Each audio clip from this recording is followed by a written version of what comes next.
The wind element on it was rich, and with the runes inscribed with mithril, it was already a quasi-legendary level magic equipment.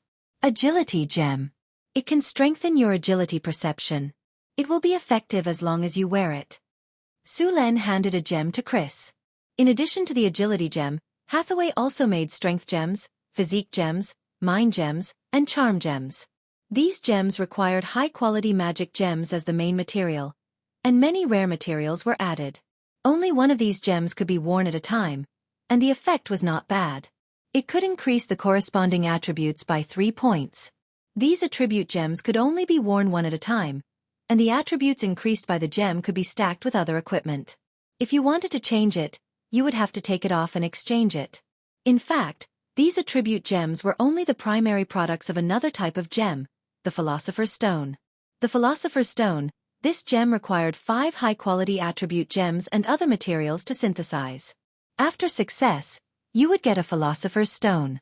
The success rate of the Philosopher's Stone was very low, but after success, the Philosopher's Stone would increase all attributes by 3 points. It was a pity that Hathaway hadn't made it yet. Shadow Cloak, with a high-level invisibility spell. It can strengthen stealth and shadow at the same time. It can summon a mirror image. The mirror image is exactly the same as the original, but the damage is only 1/5 of the original. The mirror image's defense is also 1/5 of the original. It was a very good cannon fodder to attract the enemy's attention or to cover an attack or retreat. If used well, it was not difficult to change the outcome of a battle. Protection Ring. This is made based on the ring I used to wear. After activation, a high-level energy protection force field will appear. Anti-Magic Ring. After wearing it, it can increase magic resistance. It is very valuable against wizards. Beside him, Chris was dazzled, her face full of shock. This set of equipment was simply too luxurious. Any one of these equipment in front of her would be sold for hundreds of thousands or even millions of kinner. With so many of them added up, it was a few million kinner. Chris had become a moving treasure trove. The main materials for these equipment were obtained by Su Len from killing various monsters and monsters. After Hathaway's crafting, they became powerful magic equipment. As a member of the Chinese family in his previous life, Su Len had also inherited the fine traditions of the Chinese family. For example, he was obsessed with the construction of cities, roads, and other infrastructures. For example, Su Len was like a squirrel in winter, hoarding large amounts of wealth. These things in front of her were accumulated bit by bit. When he was playing games, Su Len liked to accumulate large amounts of materials and gems. Then he would upgrade his equipment every once in a while. After giving all the equipment to Chris, Su Len went to find Alex. Alex was flipping through books in the library. When he saw Su Len coming, he put down the book and said, "How come you have time to come here today?" Su Len stepped forward and grabbed Alex's arm. "Come with me, I have something for you." Su Len pulled Alex to the lab. In the lab, as soon as Alex entered, he was attracted by a luxurious mage robe. The appearance of the equipment made by Hathaway was basically designed by Su Len. Su Luen combined the various patterns he had seen in his previous life. After some deletions or direct plagiarism, the pattern was much better than the original pattern in this world. Of course, some impractical patterns were also deleted by Su Luen. This is the Starry Sky robe. The main material is the skin of the Hydra. It's made from the softest skin of the Hydra's abdomen. The gold and silver threads on it are made from adamantine and mithril. Although the skin of the Hydra's abdomen is not as tough as the other parts, it's still tougher than normal fur. The softness is also very suitable. It's a good material for inner armor or wizard robes. The wizard robe in front of Alex was in the style of a windbreaker. It was very luxurious, and the tall Alex looked very beautiful in it. "Is it beautiful?" "It's so beautiful." Alex stared at the wizard robe in front of him without blinking. "Try it on." Su Len smiled. Alex did not refuse. He stepped forward and put on the wizard robe. This wizard robe is called the Starry Sky robe. It comes with spell maximization and mana reconstruction, metamagic abilities. At the same time, it can greatly increase your mana recovery speed. Magic resistance is 25. There are also advanced chain of accidents and spell sequences on it. It can increase the casting speed, reduce the casting difficulty, and shorten the casting time. Many spells that would take you a second or 2 to 3 seconds to cast will take a lot less time with this Starry Sky magic robe. Some spells can even be cast instantly. Chain of accidents and spell sequences will need to be input and set by you. When the time comes, you just need to prepare according to your fighting style. The wizard robe also comes with flash spells, advanced invisibility spells, flight spells, advanced mage armor, and advanced energy defensive force field. There's also the life-saving spell, Banish. Banish was a spell that did not have any attacking power.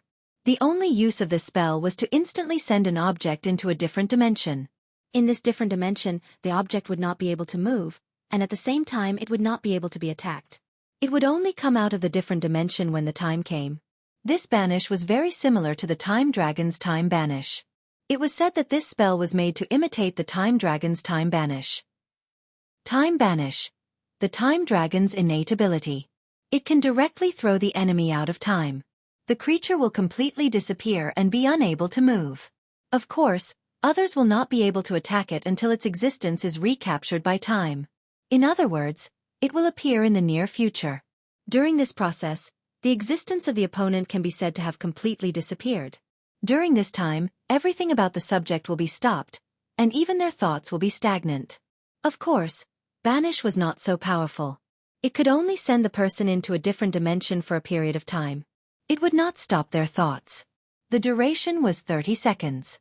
It could be used to escape or trap the enemy. What do you think? That's great, Alex said happily. The robe is beautiful. The spells on it are also great. As long as you like it. Su-Len shrugged. Here's something for you. Look at this staff. Su-Len took out a staff. Su-Luan had used a branch of a nature oak tree for this staff, and had carved a large number of magic patterns on it. This staff could store a level 8 spell, a level 7 spell, and 2 level 6 spells. At the same time, it could reduce the casting difficulty and mana consumption.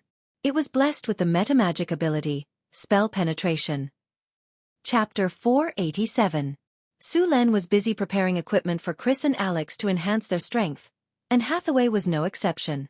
Compared to Chris and Alex's equipment, Hathaway's equipment was more powerful. Alex's Starry Sky robe was actually a simplified version of Hathaway's Sage Robe of Wisdom. Not only did it have all the power of the Starry Sky robe, but it also had many supreme magic skills that were at the legend level. As for the magic staff, the nature oak was now in its growth stage, and its branches could not be used to make legendary magic staffs. Originally, the Hydra's spine could be used to make legendary magic staffs, but this kind of spine material was more suitable for necromancy and voodoo spells. It was not suitable for Hathaway's prophecy, incantation, and evocation spells. Ordinary magic staffs had almost no effect on Hathaway. Hathaway's magic staff was still the one she made before, and its effect on her could only be said to be better than nothing. Northern Wilderness, Ruins Valley, Kobold Camp. Under Sullen's deliberate indulgence, this kobold camp already had more than 2,000 kobolds and goblins. These monsters were now all believers of the evil god of the Heartless. After more than half a year of development, this place had become the evil god of the Heartless headquarters.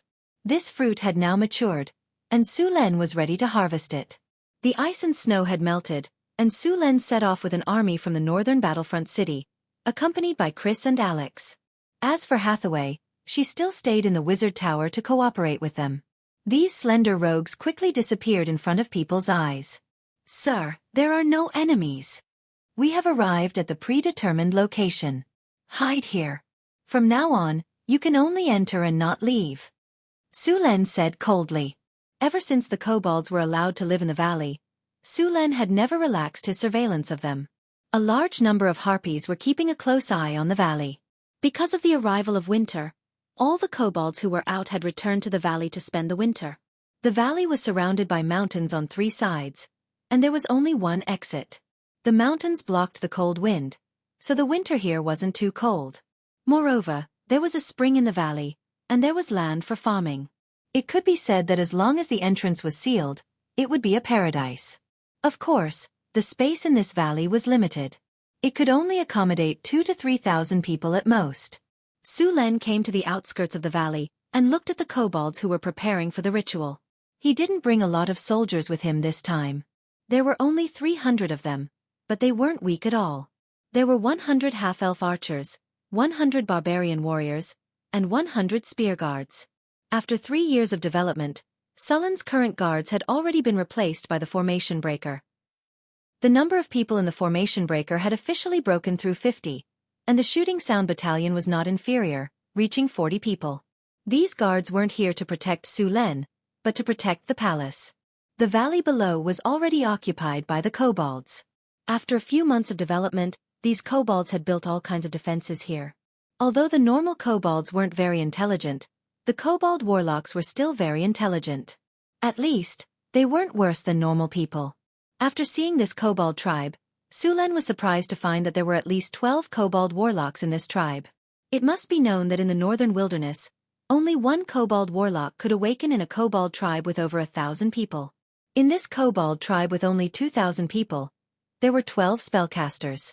This probability was higher than the human world. In addition to the kobold warlocks, there were at least 3 teams of dragon blood kobolds. One team had 36 kobolds, and 3 teams had 108 kobolds. A village of this size could be considered a medium-sized tribe in the northern wilderness. The equipment of these kobolds was somewhat crude. They wore dirty leather armor and held metal weapons in their hands. Kobolds knew how to smelt metal, but due to technical problems, the metal they smelted had a lot of impurities, and the weapons they made were much worse. Su Len was very clear that this was definitely the work of the evil god. Normal kobolds were classified as level 1, but their strength didn't reach level 1. According to the system's rating, a farmer with simple training was only level 1. Such a farmer only needed to be calm and collected to deal with 3 kobolds. The dragon blood kobold's strength wasn't something normal kobolds could compare to. The profession level of a dragon blood kobold was level 7. This was already stronger than a knight. As for the kobold warlocks, their strength was at least level 2. Most kobold warlocks had mastered the fireball spell. This spell wasn't trash, but in fact, the destructive power of the fireball spell was very strong. This spell was basically comparable to the power of a small caliber cannon. In the valley in front of them, the kobolds used trees, rocks, and mud to build a crude wall to seal off the entrance of the valley. There was also a team of kobold guards on the wall. In the valley, there was a messy village. A stream flowed outside the village, and there were some cultivated farmlands nearby. However, the farming techniques were terrible, and the farmlands looked more like graffiti. However, in terms of civilization, the kobold village in front of them was much more advanced than the kobolds in the northern wilderness. The kobolds here looked like they were living in a slave society. Rough mud walls were erected around the village. They were nearly half a meter thick and were made of stones and mud. Behind the mud walls were low thatched huts and mud enclosures. There were also many slaves working outside the village. If it wasn't for the fact that it looked too simple and crude, this was completely a town. They're learning really fast. Seeing the scene in the valley, Su Len couldn't help but sigh. These kobolds and goblins that escaped from the northern city might have only learned a little, but under the power of the evil god, they started to develop a civilization. Since when did the evil god start to develop believers? Or was he preparing to transform into a true god? Although Su Len didn't know what the evil god was planning, he could tell that he was planning something big. Woo woo woo! A low bugle horn sounded from the village, followed by a series of noisy shouts. Accompanied by the kobold's clumsy draconic language, it sounded like thousands of dogs barking at the same time. It was very irritating to listen to. In the center of the village, a group of priests wearing strange masks stood on an altar. The stones on the altar were a strange dark red, as if they were soaked in blood. The kobolds around them looked very fanatical, and there was a kind of sick madness in their eyes. Then, under the escort of a team of strong dragon blood kobold warriors, a group of captives was dragged out. What surprised Su Len was that there were not only goblins and kobolds among the captives, but also jackalans and orcs. These slaves were covered in ugly scars, and their eyes were numb. There was no sign of life. Woof. Woof woof. A series of broken dragon language sounded. It was the kobold priests praising the evil god. When the leading priest raised his hand, the noisy scene instantly quieted down. Then, there was another shout. The black mass of people all knelt on the ground, and then started to chant under the guidance of the priest. The entire ritual site was in a frenzy. The kobolds and goblins' eyes were all red as they screamed hysterically. Their loud voices reverberated throughout the valley, and the birds and beasts in the surrounding forest were also frightened by this sound. Woof woof. A cruel smile appeared on the leading kobold priest's face. He held an obsidian dagger in his hand and came to the first captive. With a flash of cold light, the sharp dagger directly pierced the captive's chest. The captive opened his eyes wide and wanted to struggle, but he was held down by the dragon blood kobold next to him. The priest did not stop. Instead, he cut horizontally with the dagger, opening a large hole in the captive's chest. Blood gushed out, and a bright red beating heart appeared in front of him. The kobold priest grabbed the beating heart, and the obsidian dagger in his hand flashed with cold light, and he instantly cut it off. Hot blood gushed out of the captive's veins, but the kobold priest did not care. The blood flowed along the rocks and onto the altar. The priest held the heart in one hand and the dagger in the other, and he walked to the center of the altar with a very sincere expression.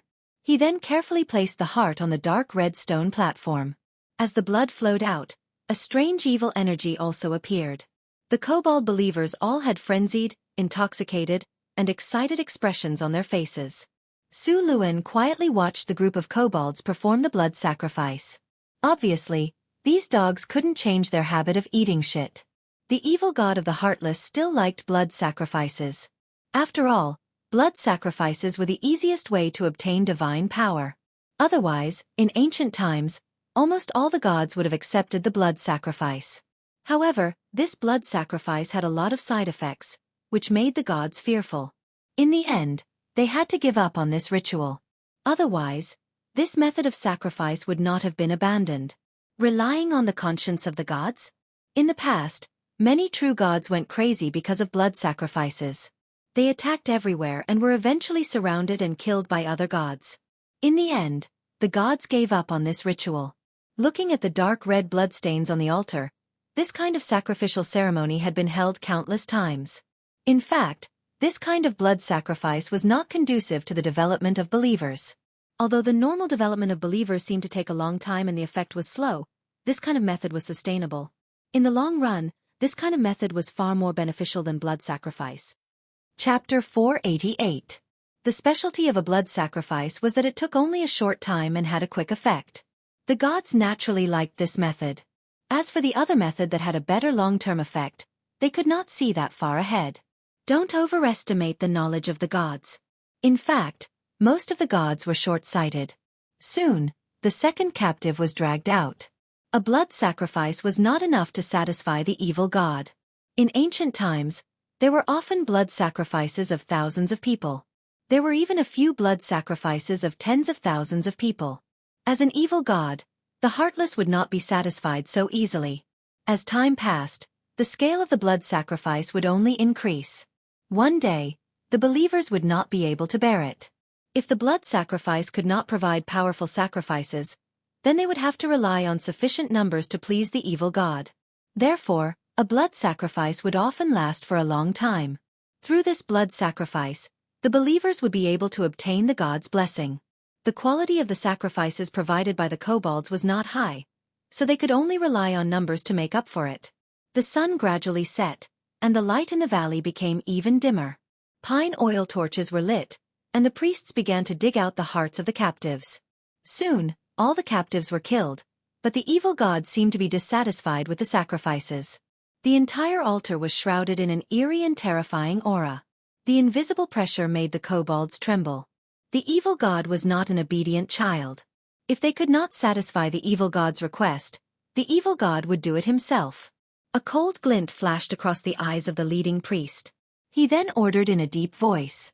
A few strong dragon-blooded kobolds rushed to the back of the crowd and grabbed some disabled kobolds and goblins.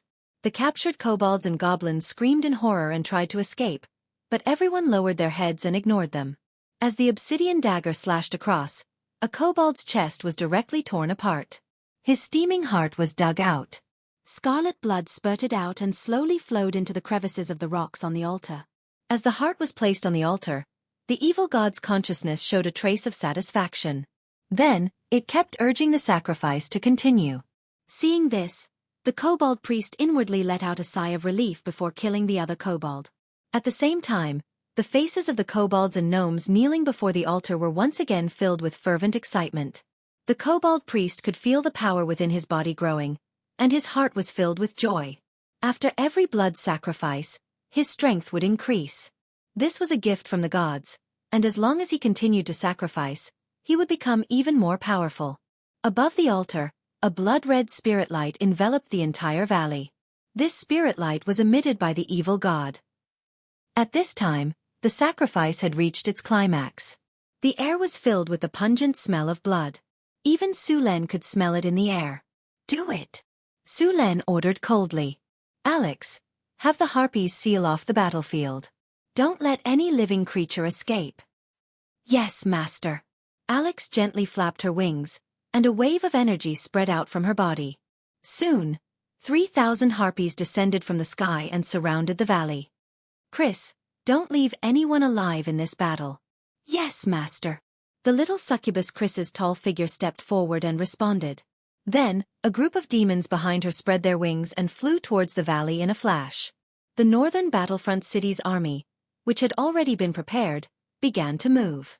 Arrows rained down from the earth walls at the entrance of the valley. The kobolds patrolling the area were shot into hedgehogs before they could even react. The leading kobold with dragon blood was the focus of attention. At least 20 arrows pierced through its 2-meter-tall body. Blood flowed everywhere, and this kobold with dragon blood fell to the ground dead before he could even make a sound. The barbarian warriors covered in armor all roared and charged forward with their giant axes. These barbarians directly activated charge and rushed towards the earth walls at the entrance of the valley like tanks. Then, they jumped and smashed through the gate. The stronger ones even smashed through the walls made of stone, wood, and clay. The first line of defense built by the kobolds only lasted for a minute before it was completely destroyed. Frantic shouts came from the valley, and the sound of the collision startled the kobolds who were in the middle of the sacrificial ritual. The evil god Heartless also sensed something, and it roared furiously. Then, all the kobolds turned their heads to look. In the next second, the kobolds also roared furiously, grabbed their weapons, and rushed toward the entrance of the valley. Pang pang pang. As the sound of bowstrings rang out, sharp arrows fell from the sky, instantly pinning the charging kobold gnomes to the ground. Blood flowed everywhere. Spinning slash. Blood and flesh flew everywhere, and colorful organs fell everywhere. The blood made the barbarian warriors even more excited. Many of the barbarian warriors' eyes were bloodshot, and they directly activated Berserk. Their already tall bodies grew even taller, and the axes in their hands were like wheat being reaped. They killed all the kobolds and goblins that rushed up. Teams of spear guards followed closely behind. These spear guards wore fine iron armor and held spears in their hands. They lined up in a neat formation and pushed forward uniformly. After the kobolds and goblins collided with the spear guards, it was like a tide crashing into a reef. Bright red blood splashed like waves, and the enemies were directly stabbed to death in front of the spear formation. Lightning spear.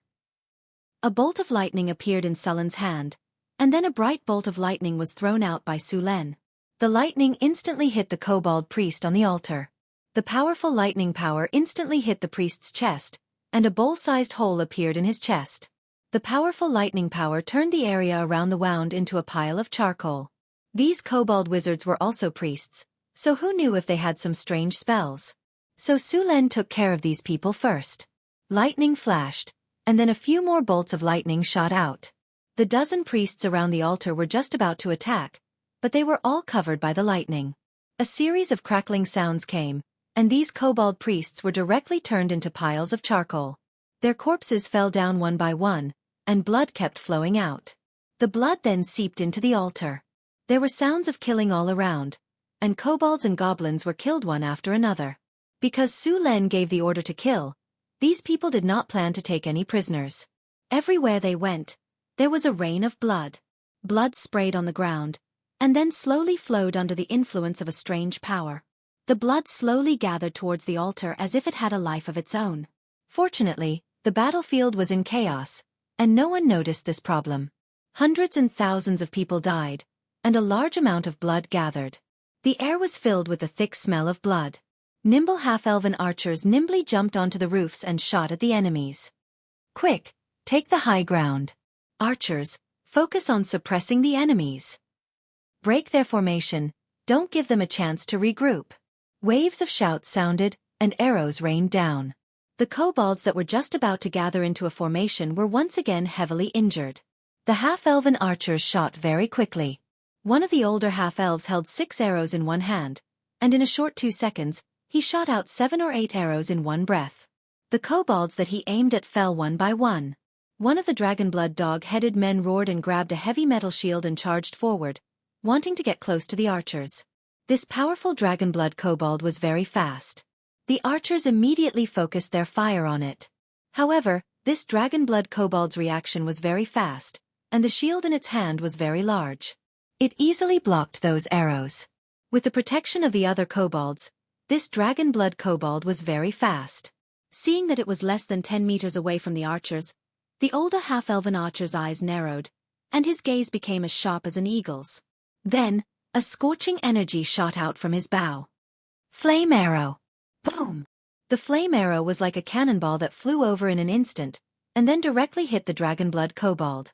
The shield in the kobold's hand was instantly blown to pieces, and the high temperature directly melted the metal shield. The kobold hiding behind the shield was directly blown away, and his entire body turned into a ball of fire. After the death of this kobold, the morale of the kobolds in the surroundings collapsed, and they turned to run. The battlefield was completely one-sided, and the kobolds and goblins suffered heavy casualties. Large amounts of blood gathered on the altar, and the evil energy on the altar became stronger and stronger. Now that the battle had reached this stage, the kobolds had long since collapsed. Many kobolds wanted to surrender, but they were immediately killed. Seeing this, the remaining kobolds started to run. However, there was only one exit in the valley, and they had nowhere to run. As the kobolds suffered heavy casualties, the evil energy quickly grew, and an evil spirit chi spread out from the altar. The evil spirit chi swept out, and in Sullen's eyes, the souls of the kobolds that had been killed were sucked in, and a shocking power quickly gathered. A powerful energy fluctuation appeared, and this energy tore through space, and a black shadow forcibly squeezed in. As the black shadow appeared, the blood on the altar instantly fused into the black shadow's body. Chapter 489. Boom! Soul energy surged, and a large amount of blood gathered. The original altar suddenly shattered, and a tall figure appeared there. Everyone, retreat to the exit of the valley immediately. Su Len immediately said after seeing the bloody figure. The next battle is no longer something you can interfere with. At this time, Su Len had already descended from mid-air. Lightning flashed on his body, and the storm halberd appeared in his hand. Powerful lightning power filled the air, and lightning snakes flashed through the air. Thunderstorm skill. The dazzling lightning cut through the night sky, and a bolt of lightning as thick as a bucket fell from the sky, instantly hitting the bloody figure that was constantly churning. Blood splattered, and lightning shot in all directions. A large amount of blood evaporated, and a 3-meter-tall figure appeared in front of them. You deserve to die. A roar was heard, followed by a powerful evil energy that instantly burst out. Su Len felt his body sink. Ding, affected by blasphemy power. Ding, affected by evil spirit energy. Lightning surged, and Sullen's body was shrouded in a layer of lightning energy. Then, a powerful lightning power erupted from Sullen's body. Thunder domain. Endless lightning appeared in Sullen's eyes. At this time, Su Len was like the incarnation of lightning. Seeing the blood-red figure in front of him, Su Luen didn't have to guess to know that it was the evil god known as the Heartless. Although it wasn't his real body, he had already injected most of his power into this incarnation. Gods were afraid of death, and very few gods would take the initiative to leave their divine kingdom with their true body. This evil god in front of him had put in a lot of effort this time. Although it was not his true body, the incarnation was not an ordinary incarnation. If this incarnation died, the evil god's strength would plummet, and he would suffer heavy losses. Seeing this incarnation, Su Len was not too surprised. After all, he had already prepared for this situation. As an evil god, although not a true god, his combat power was far beyond that of a legendary expert. Su Len speculated that this evil god's true body was much stronger than a demigod. The incarnation in front of him was also not to be underestimated. Lightning Spear. After activating the Thunder territory, the thunder power around Su Len became even stronger. A thunder spear filled with a destructive aura quickly formed in his hand. Su Len immediately threw out a lightning spear. However, Sullen's target wasn't the evil god's divine incarnation but the spatial portal that had been torn open. Amidst the thunderous roar, the heartless divine incarnation looked strangely at the collapsing portal. The lightning exploded, and even the altar below was destroyed by the lightning spear. Su Luan wasn't going to leave the teleportation gate behind. What if this divine avatar escaped through the teleportation gate? Sui Xiong did not want to give up on the incarnation at the last moment and escape with the power of divinity. If that was the case, then all his efforts would be for naught. An angry roar sounded. Su Len directly destroyed the portal. The evil god's incarnation could not return unless he accumulated power again and started a new round of blood sacrifice. The wind raged. The angry evil god's incarnation was very fast. With a flash of red light, it had already appeared in front of Su Len. A blood tentacle instantly shot out. Sullen's storm battle halberd swept across and directly cut off the blood tentacle. However, something unexpected happened. The blood tentacle that was cut off quickly moved toward the main body and then merged back together. Regeneration? Or other abilities? Su Len frowned slightly. Or immunity to physical damage? Lightning spear.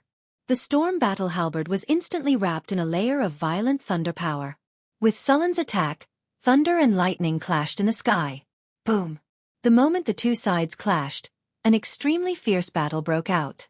Horrifying scars appeared on the evil god's incarnation's huge body, and the energy shield on the surface of Sullen's body shattered one after another.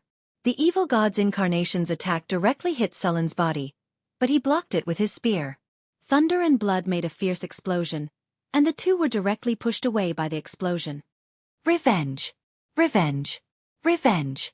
I'm going to eat you! The evil god's incarnation muttered. Sullen's ears were shrouded in chaos. Whispers kept ringing in his ears. These noisy voices seemed to ignore space and appeared directly in his mind, constantly disturbing his mind. Su Len frowned. He hated this kind of enemy. Not only was their vitality tenacious, but they were also very difficult to kill. They were either immune to physical damage or had super strong regenerative abilities. Blasphemy! In a strange silence, an inexplicable figure appeared and pierced Sullen's soul. Unfortunately, this kind of attack was useless. Su Len had a strong will to begin with, and he also had the Iron Will talent ability. His own resistance was also high, and he was not afraid of this kind of control spell at all. Great Cleave! The evil god's follower rushed directly towards Su Len, and the evil energy kept corroding the surrounding space. Rumble! After realizing that magical attacks were useless against him, the evil god's incarnation directly used physical attacks. A giant sword condensed from flesh appeared in its hand. Sullen's body flashed and flew past from the side. Accompanied by the flash of thunder, Sullen's storm battle halberd fiercely cut a hideous wound on his body. A blood whip swept across. The blood whip had strong corrosive properties, and a layer of the rocks next to it was directly corroded. In a short while, the surrounding ground and rocks were full of traces of corrosion. There was also a layer of divine force field around the evil god's incarnation.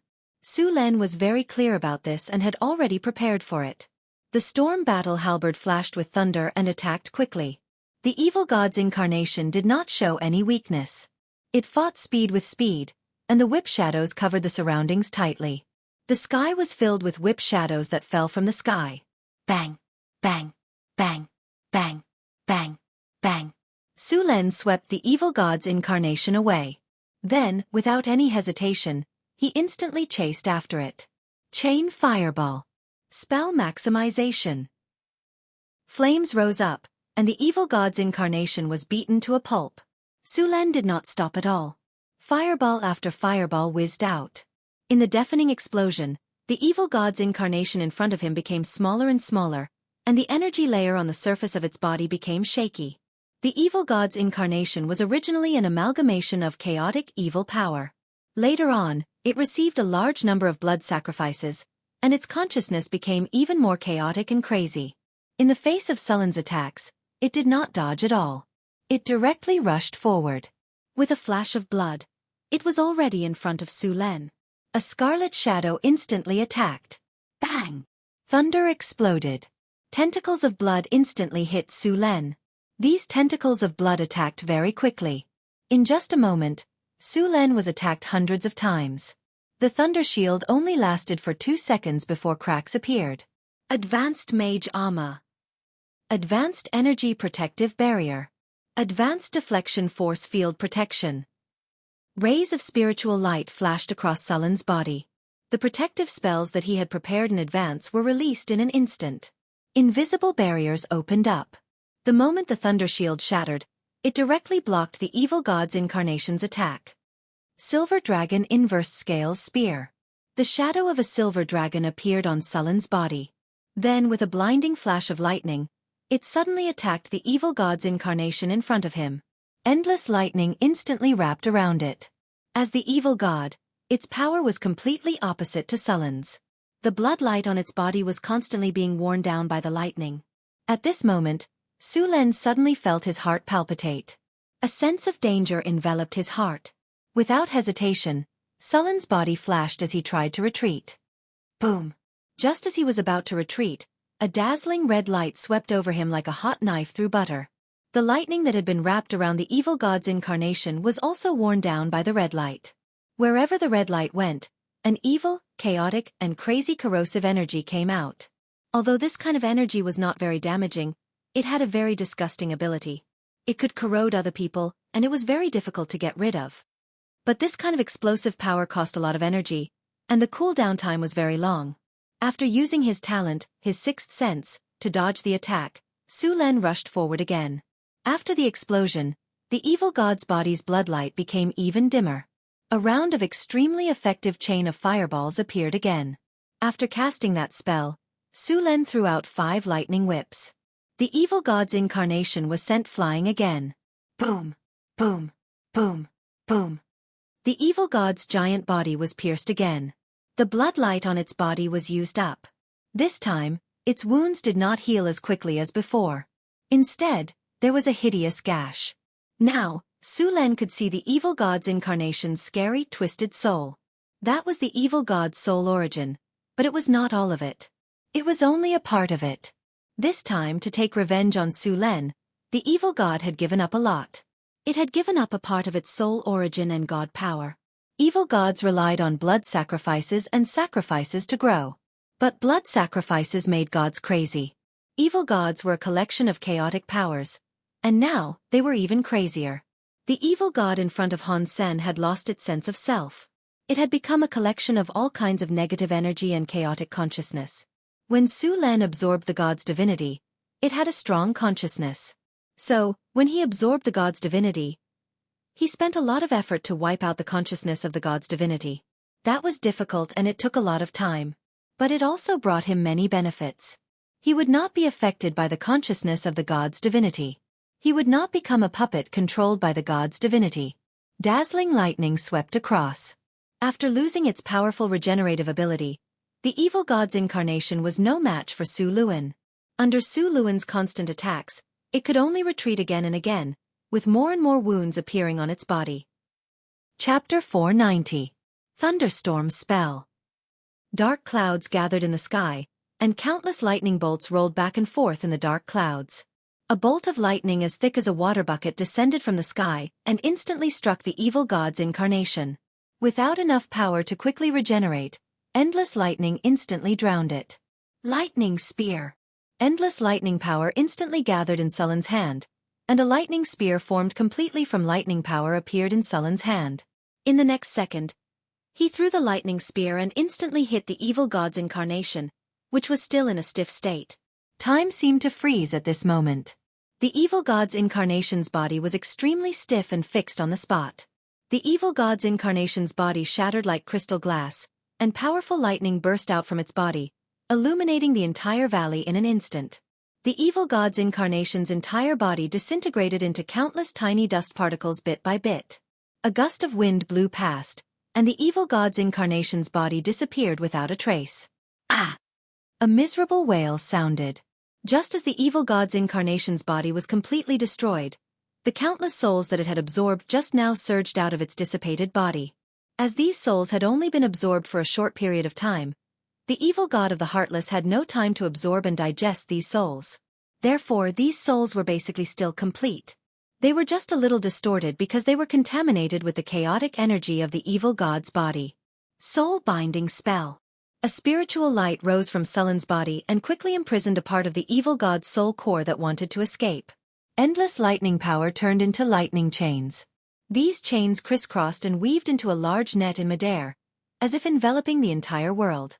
The evil god's soul, which was mixed in with a large number of spirits, couldn't escape in time and was completely sealed. As a spiritual light flashed, the large net in the sky instantly enveloped downwards. All the spirits and the evil god's soul were trapped in the lightning net.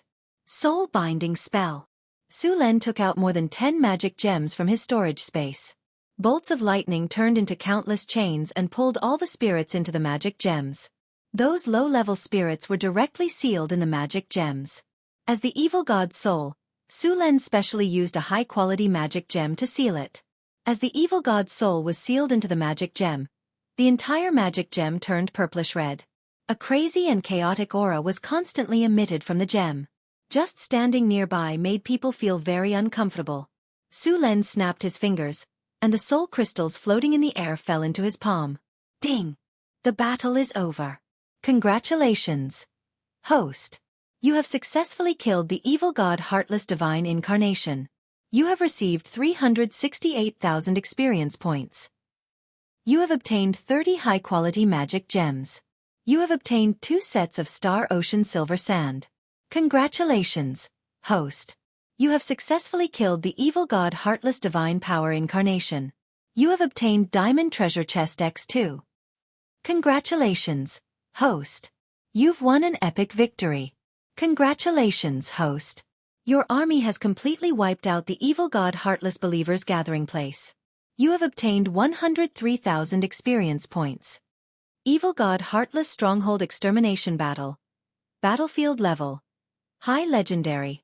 February 1689 of the Huiwe calendar.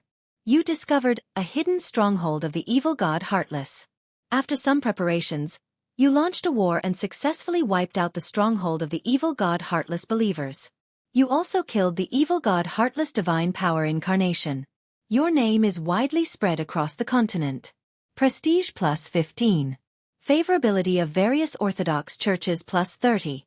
Congratulations, host. Your experience points are full. You have leveled up. Current level 30. You have obtained 2 free attribute points and 2 skill points. You have obtained Platinum Treasure Chest X2. As the battle ended, a series of system notifications rang in his ears. Su Len dispersed the energy on his body, and the rumbling thunderclouds in the sky also dissipated. The battlefield was a mess. The original altar had long since disappeared in the aftermath of the battle, and the surrounding village was only left with broken walls. Clean up the battlefield and kill all enemies. Leave no one alive in this battle. With Sullen's order, the Northgard city's army began a net-like search of the valley. Not all the enemies had died in the battle just now. Many had taken advantage of the chaos to escape to various parts of the valley, but because there was only one exit, these kobolds had nowhere to run. After arranging for people to clean up the battlefield, Su Len returned to the Northwind Tower. After leaving the follow-up matters to Hathaway and Chrissy, he went to the seclusion room to check on his harvest. The most precious thing in this battle was naturally the divinity crystal. Su Luin checked it and found that this divinity crystal contained 6 points of divinity. It could be said that this was the most divinity Su Luin had ever obtained. However, it wasn't easy to absorb this divinity crystal. He hadn't finished absorbing the Brain Hunter's divinity crystal, so he could only slowly absorb this divinity crystal. Currently, Su Len needed about a month to absorb a single point of divinity.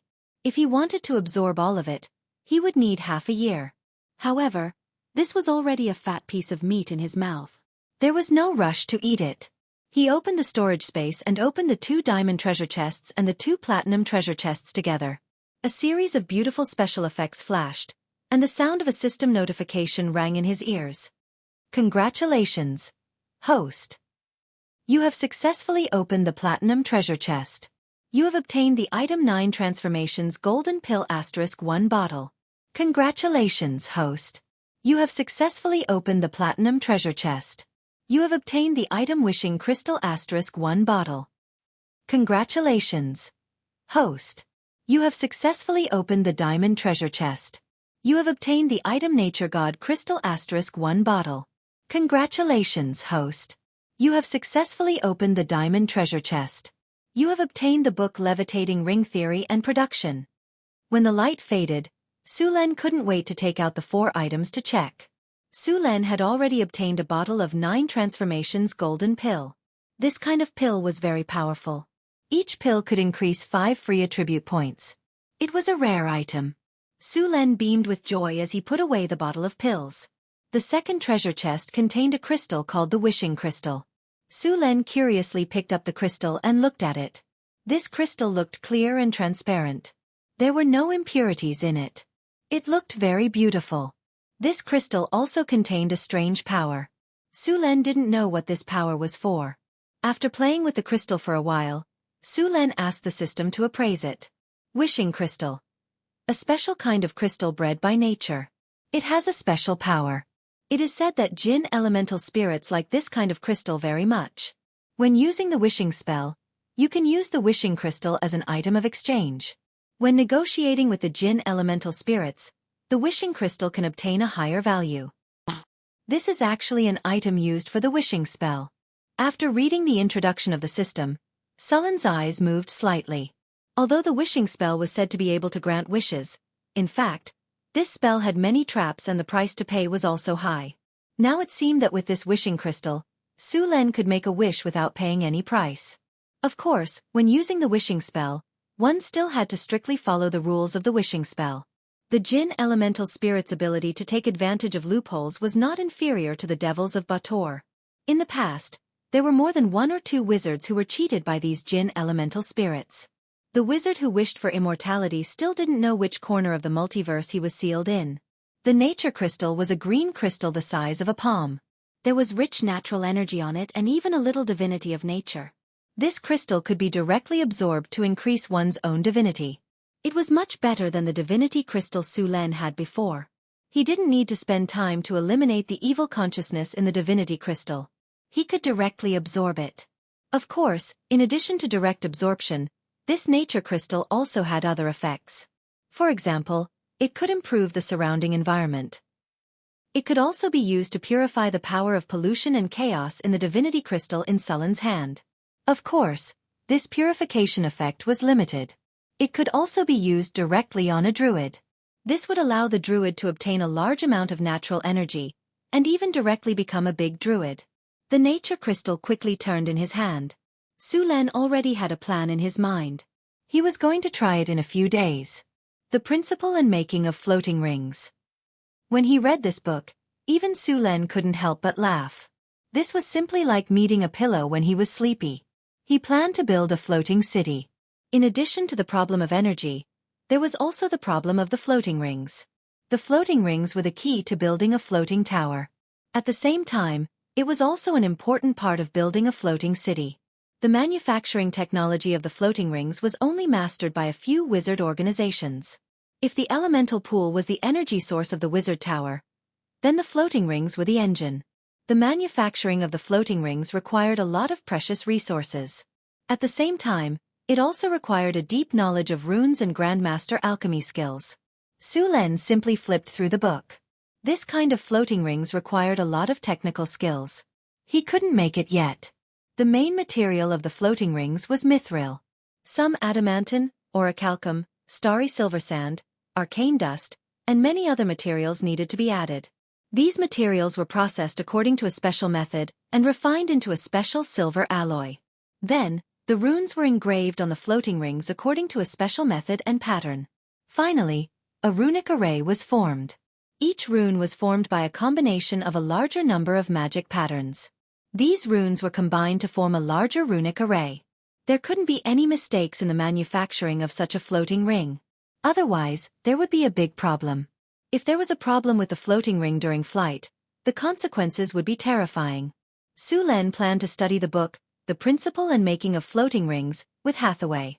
Although he couldn't make it now, it didn't mean that he couldn't do it in the future. Now that his wizard level had reached the advanced level, it was only a matter of time before he became a legendary wizard. Chapter 491. The construction of the floating city could not be done by Hathaway alone. A floating city like the floating city, which was the ultimate magic creation of the arcane empire, required a lot of people to work together to build. Among other things, it was a big project just to enchant the floating city with hardening spells. If only Su Len and Hathaway were relied on, they would be busy for a long time. It required a lot of wizards to work, which was one of the purposes of Su Len and Hathaway establishing the Wizard Academy. The Wizard Academy was to continuously provide a large number of wizard talents for Su Len. Su Len did not expect the wizards to become legends, which was unrealistic. He only wanted them to be promoted to official wizards. And even if they were wizard apprentices, there were a lot of jobs that they could do. For Su Len, wizards were high-level talents. He had too many jobs that needed wizards, such as planting magic herbs, refining potions, enchantment equipment, building wizard towers, and daily maintenance. If it were not for the lack of manpower, Su Len would not have made the golem factory automatic. As for the way the black wizards cultivated their apprentices, in Sullen's opinion, it was a complete waste. Those who were strong and talented would learn. Those who were good at fighting would be arranged to become combat wizards. Those who were not good at fighting would be responsible for various logistics work. Those who were not talented could be planted with magic plants. In short, in Sullen's opinion, these wizards were all labor. The way the black wizards cultivated their apprentices was only brave and fierce. They might be strong for a while, but in the long run, they were far less developed than Sullen's way. Sullen's way would snowball and become stronger in the future. Moreover, the black wizard's way of cultivating their apprentices had a high chance of backfiring. That was why he used the black wizard's way of cultivating their apprentices. Su Len put away the principle and making of the floating ring, and took out the 9 transformation golden pill. His only attribute value was charm, which had not reached 50. The 2 free attribute points that he got from the upgrade were directly added to charm. Sullen's charm value increased to 35 points. Then he took 3 more 9 transformation golden pills and got 15 free attribute points. After adding all these points to charm, Sullen's charm value also reached 50 points. The increase in charm was a little different from other attributes. There seemed to be no change after moving his body, but Su Len felt that the elemental energy around him seemed to have become closer to him. With a snap of his fingers, a water ball appeared in front of him. Then the water ball turned into a mirror, and Sullen's appearance was reflected. The facial features of the figure in the mirror did not change much from before, but there were slight adjustments and refinements. His face was bright and clean, and his facial features were handsome and angular. His eyes were dark and deep, like a pair of black gemstones with a charming luster. His eyebrows were straight, his lips were red, and his teeth were white. His eyes were bright and clear, and his figure was elegant and graceful. His neck was long and slender, and his skin was white. This was not a human. Even if a god descended, it would not be better than this. Sure enough, I've become more handsome. Looking at himself in the mirror, Su Len was not surprised. This was his true appearance. Charm was not only about appearance, but also about elemental energy. Sure enough, even elemental energy was close to those who were good-looking. Su Len left the seclusion room and went to the astrology platform. He gave the book he got this time to her to study, then took Chris and Alex to the secret plane. He had gained a lot of good things this time, and he had already made a decision. He now had 3 divinity crystals in his hands. One of them was from the Brain Hunter, which only had 1 divinity left. The divinity crystal he got from killing the Heartless Incarnation had 6 divinity points, and the nature crystal he got from opening the treasure chest contained 2 divinity points. In total, he had 9 divinity points. The nature crystal had other uses, and Su Len could not absorb the remaining divinity for the time being, so he planned to let his maids use it.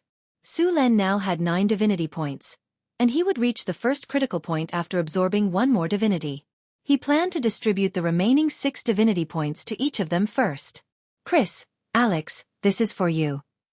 Su Len handed them 2 magic gems that emitted evil energy fluctuations. These 2 magic gems were sealed by the divinity that Su Len had extracted from the divinity crystal left behind by the evil god. Divinity crystal? Chris and Alex exclaimed in surprise when they saw the faint golden gems in Sullen's hands. Yes, divinity crystal.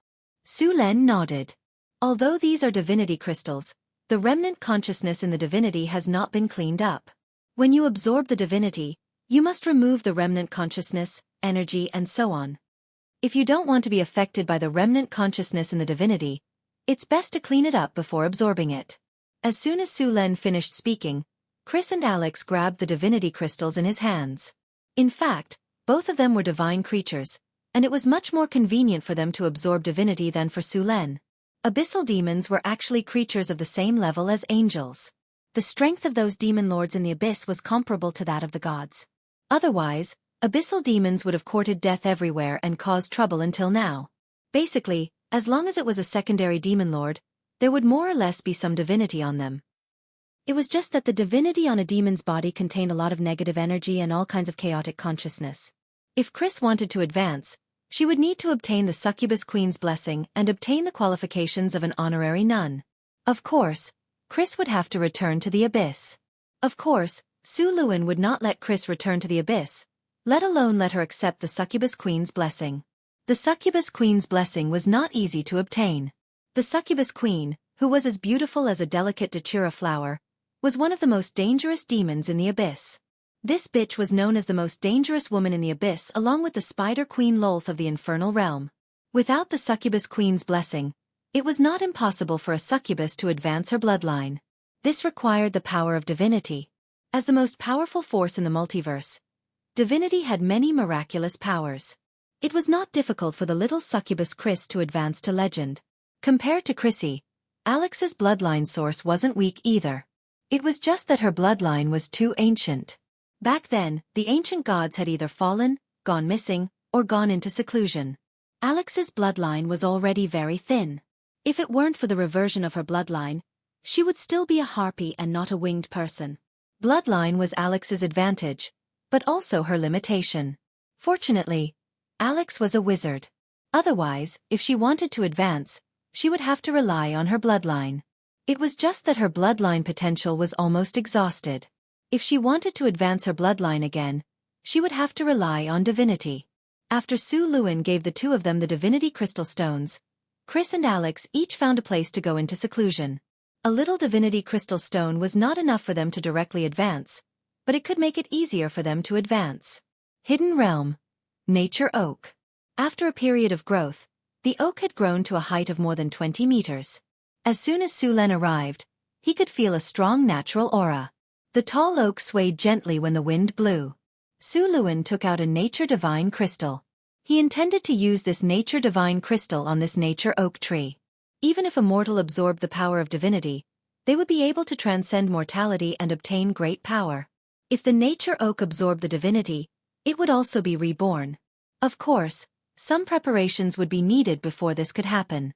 The nature oak was located in the hidden realm. Su Len had divided it into a special sealed space.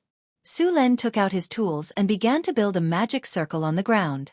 The level of the spell he planned to cast was a bit high, so it could not be cast without a magic circle. After learning from Hathaway for a while, Su Len had fixed his own shortcomings. Building a magic circle was not too difficult for him. As time went by, a complex magic circle began to appear little by little. Phew! Su Len stood up and let out a long breath. He looked at his masterpiece with excitement. It was his first time making a complicated rune circle like this. Looks like I'm quite talented. Normal wizards can't do this. Su Len stretched his wrist and put away his tools proudly. After finishing, Su Len took out a magic staff and stood in the center of the circle.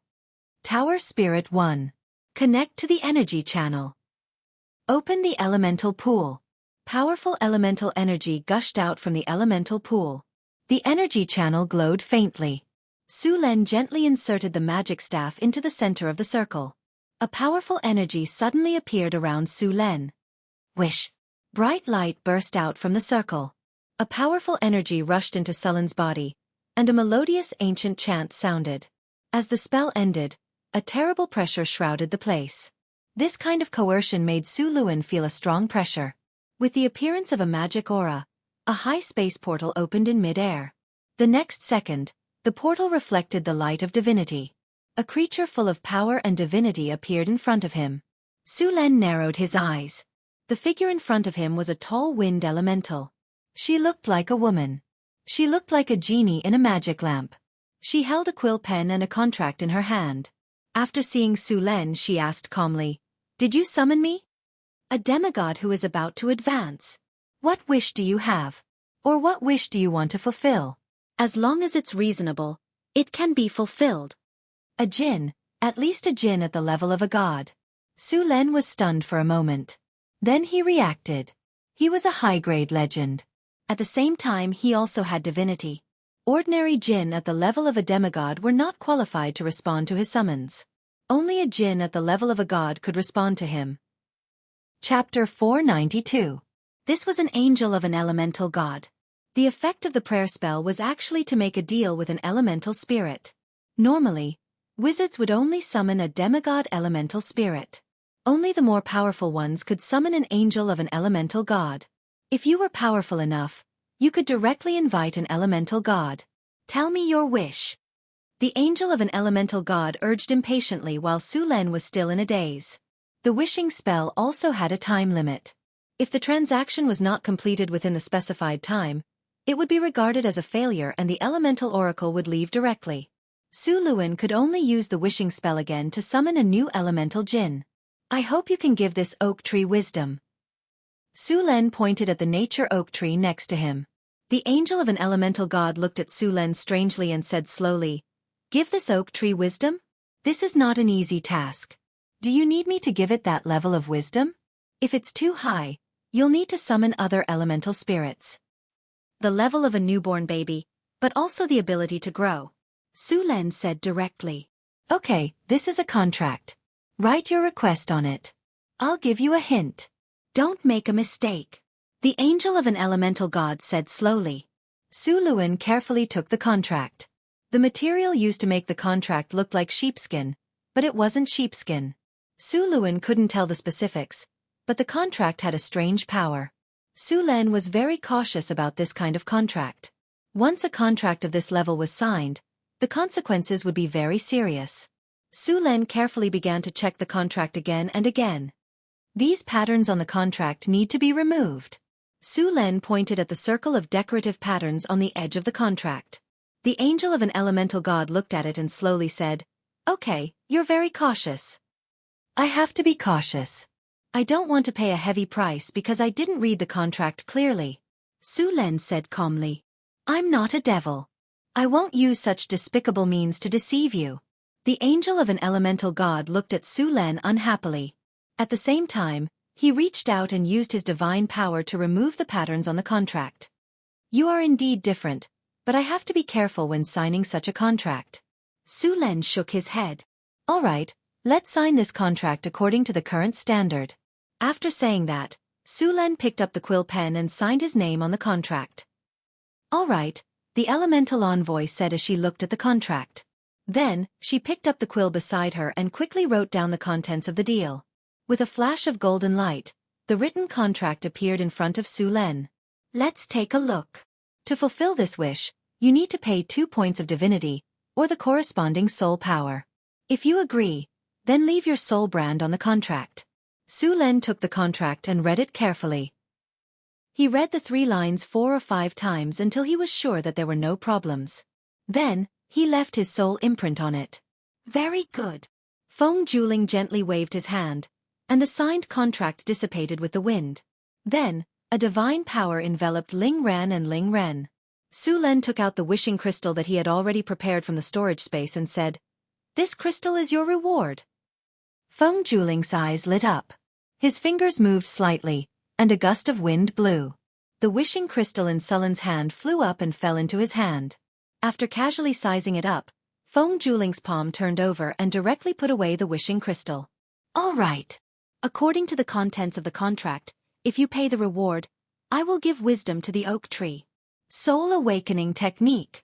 Divine power plus change reality. A beam of spiritual light descended from the sky and landed directly on the nature oak tree. The originally ordinary oak tree suddenly seemed to have something extra. Soon, a weak soul fluctuation was born from the oak tree. The soul light was extremely weak, just like a firefly.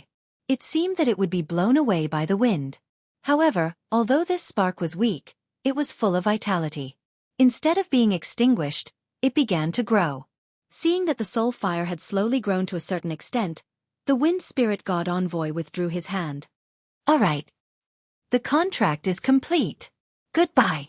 After that, Feng Juling said to Su Len, next time you have this kind of crystal and need to make a wish, feel free to summon me. My name is Alona's. Goodbye, little guy. Before his voice fell, the Feng Juling turned into a whirlwind and disappeared in front of him. The powerful pressure that shrouded the surroundings also dissipated. Most of the elemental gods were neutral. They rarely paid attention to other planes. In the records of the multiverse, the only large-scale war between the elemental gods was because the demons of the abyss wanted to expand and occupy the multiverse. As a result, as soon as they came out of the abyss, the elemental gods led the four elements to beat them up and swept the abyss. After obtaining the soul awakening technique, this natural oak tree had awakened its spiritual wisdom. However, its spiritual wisdom was very low and needed to grow slowly. After awakening its spiritual wisdom, this natural oak tree was no longer an ordinary tree, but had a trace of possibility. Although it had now awakened its spiritual wisdom, the hope of growing into a tree of life or even a world tree was very slim. However, it was still possible to make it stronger. Su Len took out the nature crystal from the storage space and modified the array of the soul awakening technique. Soon, a new array appeared in front of him. Su Len stood in the middle of the new array and took out a staff.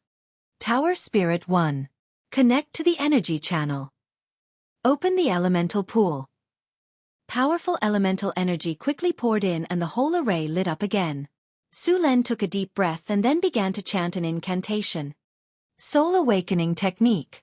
Elemental energy rose from Sullen's body, and then the nature crystal in Sullen's hand flew up. Powerful elemental energy gushed out from Sullen's hand and a dazzling brilliance appeared. The nature crystal then turned into a golden light and instantly integrated into the nature oak next to it. As soon as the golden light integrated into the nature oak, the 20-meter-tall nature oak seemed to be inflated and began to grow rapidly. The surrounding elemental energy was instantly sucked away. Seeing this, Su Len immediately ordered Tower Spirit 1 to open the energy channel. Azure elemental water gushed out.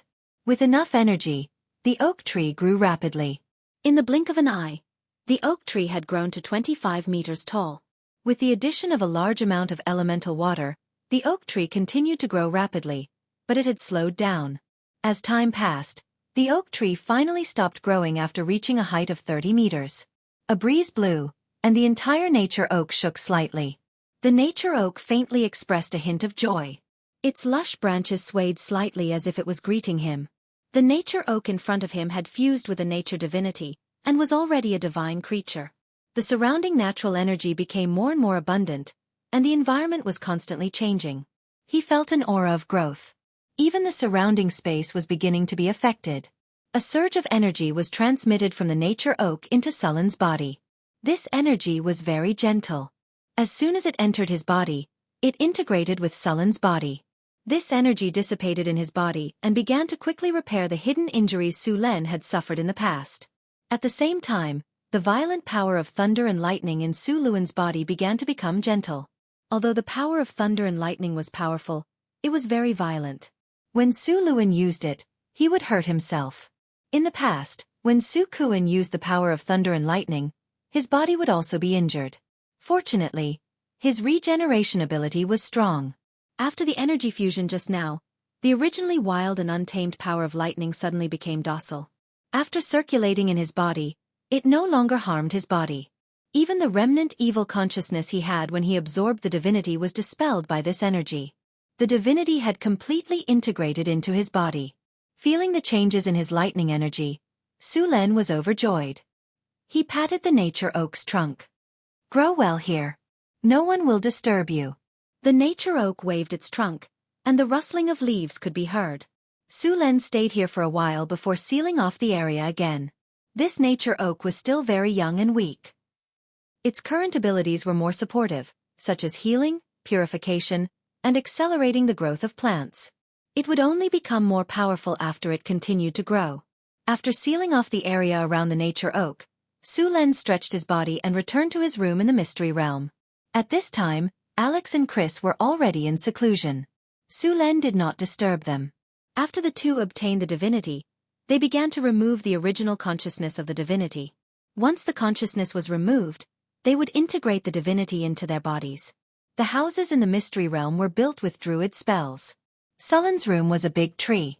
Some people used mushrooms, some used pumpkins, and some used tree houses. All in all, the rooms were very varied. It looked like a fairy tale. After Su Len returned to his room, he also prepared to go into seclusion. With the nature oak's help, he had already absorbed the divinity. Su Len had a lot of divinity in his hands. He naturally wanted to absorb all of it as soon as possible. He was only one step away from becoming a demigod. After returning to his room, Su Len went to the training room and had Tower Spirit 1 open the energy channel. Rich elemental energy gushed out. Su Len sat on the rune circle of the training room and took out the divinity crystal. Soul extraction. A powerful energy appeared. Lightning turned into chains and shot into the divinity crystal. Lightning flashed, and the evil god's soul was slowly pulled out. P.S. Pulling out teeth is too painful. Floating Dream is going to pull out 3 wisdom teeth this time. Sob sob sob. It's so painful that I can't even write. I'll try to update every day. Chapter 493. Although it was only a part of the evil god's soul, it was still very powerful. It was just that it wasn't Sullen's match when it was alive, let alone after it died. Thunder sealing magic. Endless thunder and lightning wrapped around the evil god's soul. The phantom of the evil god's soul howled in pain as it floated above the gem. As energy crazily surged, Su Luan took a deep breath and a beam of light rose up. Divinity extraction. Streaks of dark purple soul energy slowly entered Sullen's body.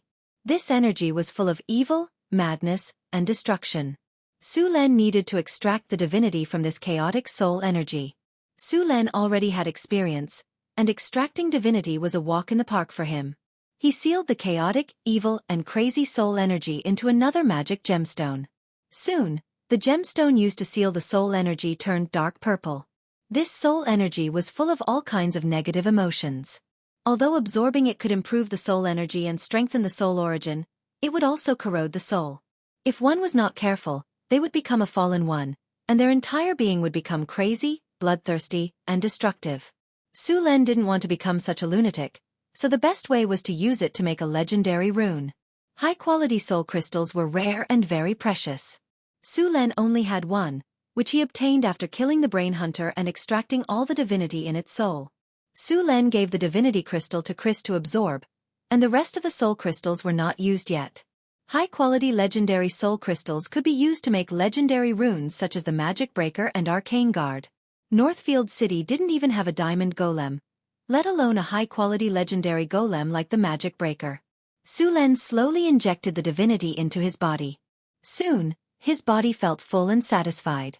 Su Len immediately stopped absorbing the divinity, and then quickly used the thunder chain to reseal the rest of the evil god's soul. After extracting the divinity, Su Len still needed to absorb some of the divinity. At the same time, he needed to erase the remnant consciousness of the divinity. This step would take a lot of time, and this kind of thing could not be rushed. After absorbing the divinity, Sullen's negative energy aura also increased a lot. There were still 4 points of divinity left in the divinity crystal in his hand, and he could only slowly absorb them later. Ding! Congratulations, host. You have successfully absorbed 1 divinity. Ding! Congratulations, host. Your divinity has reached 10 points. The power of divinity has begun to transform your body. You have successfully become a demigod. Divine power is changing your body. Faint golden energy emerged from Sullen's blood and began to wander around his body. Traces of golden energy penetrated deep into his bones, muscles, and organs. His body, which was already very strong, became even stronger. Dong dong dong. His heartbeat became more and more dull, like the sound of a war drum ringing in his ears. His blood was like mercury, rapidly flushing out the impurities in his flesh and bones bit by bit. As time passed, his bones also became harder and harder. The elemental energy in the isolation room surged, and a large amount of elemental energy quickly rushed into Sullen's body. The speed was getting faster and faster. After noticing that the energy in the isolation room was being consumed quickly, Tower Spirit No. 1 immediately increased the energy supply to the elemental pool. The surging elemental water rushed in quickly, and the originally low concentration of elemental energy was quickly replenished. Su Len absorbed the elemental energy faster and faster. The highly concentrated elemental energy washed through his body, and then merged into every part of his body. A vortex appeared around him, and as soon as the vortex appeared, it quickly grew bigger. In the blink of an eye, it covered the entire room. The vortex grew bigger and bigger, and soon formed a scene like a tornado. If a high-ranking wizard saw this, he would definitely recognize it. This was the extremely rare elemental siphon. Su Luan quickly absorbed the elemental energy, and his body also underwent earth-shaking changes under the influence of the divine power. From his bones to his flesh and blood, the golden light was thoroughly integrated into his flesh and blood. Even his soul began to transform under the influence of the divine power. At this time, if Sullen's soul was out of his body, he would find that his original soul had become extremely solid, and his soul was also tinged with a faint golden color. A large amount of energy flowed back and forth in Sullen's body. After his soul was reconstructed, the energy rushed to his body again. The divine power not only changed his soul, but also his body. Ding! Transformation complete. Congratulations! You have successfully become a demigod. Host has successfully become a demigod. You have received the demigod talent. Demigod body. Host has successfully become a demigod. You have received the demigod talent. Language proficiency. Host has successfully become a demigod. You have received the demigod talent. Divine transcendence. Host has successfully become a demigod. You have received the demigod talent. Immortality. Congratulations. Host has become a demigod.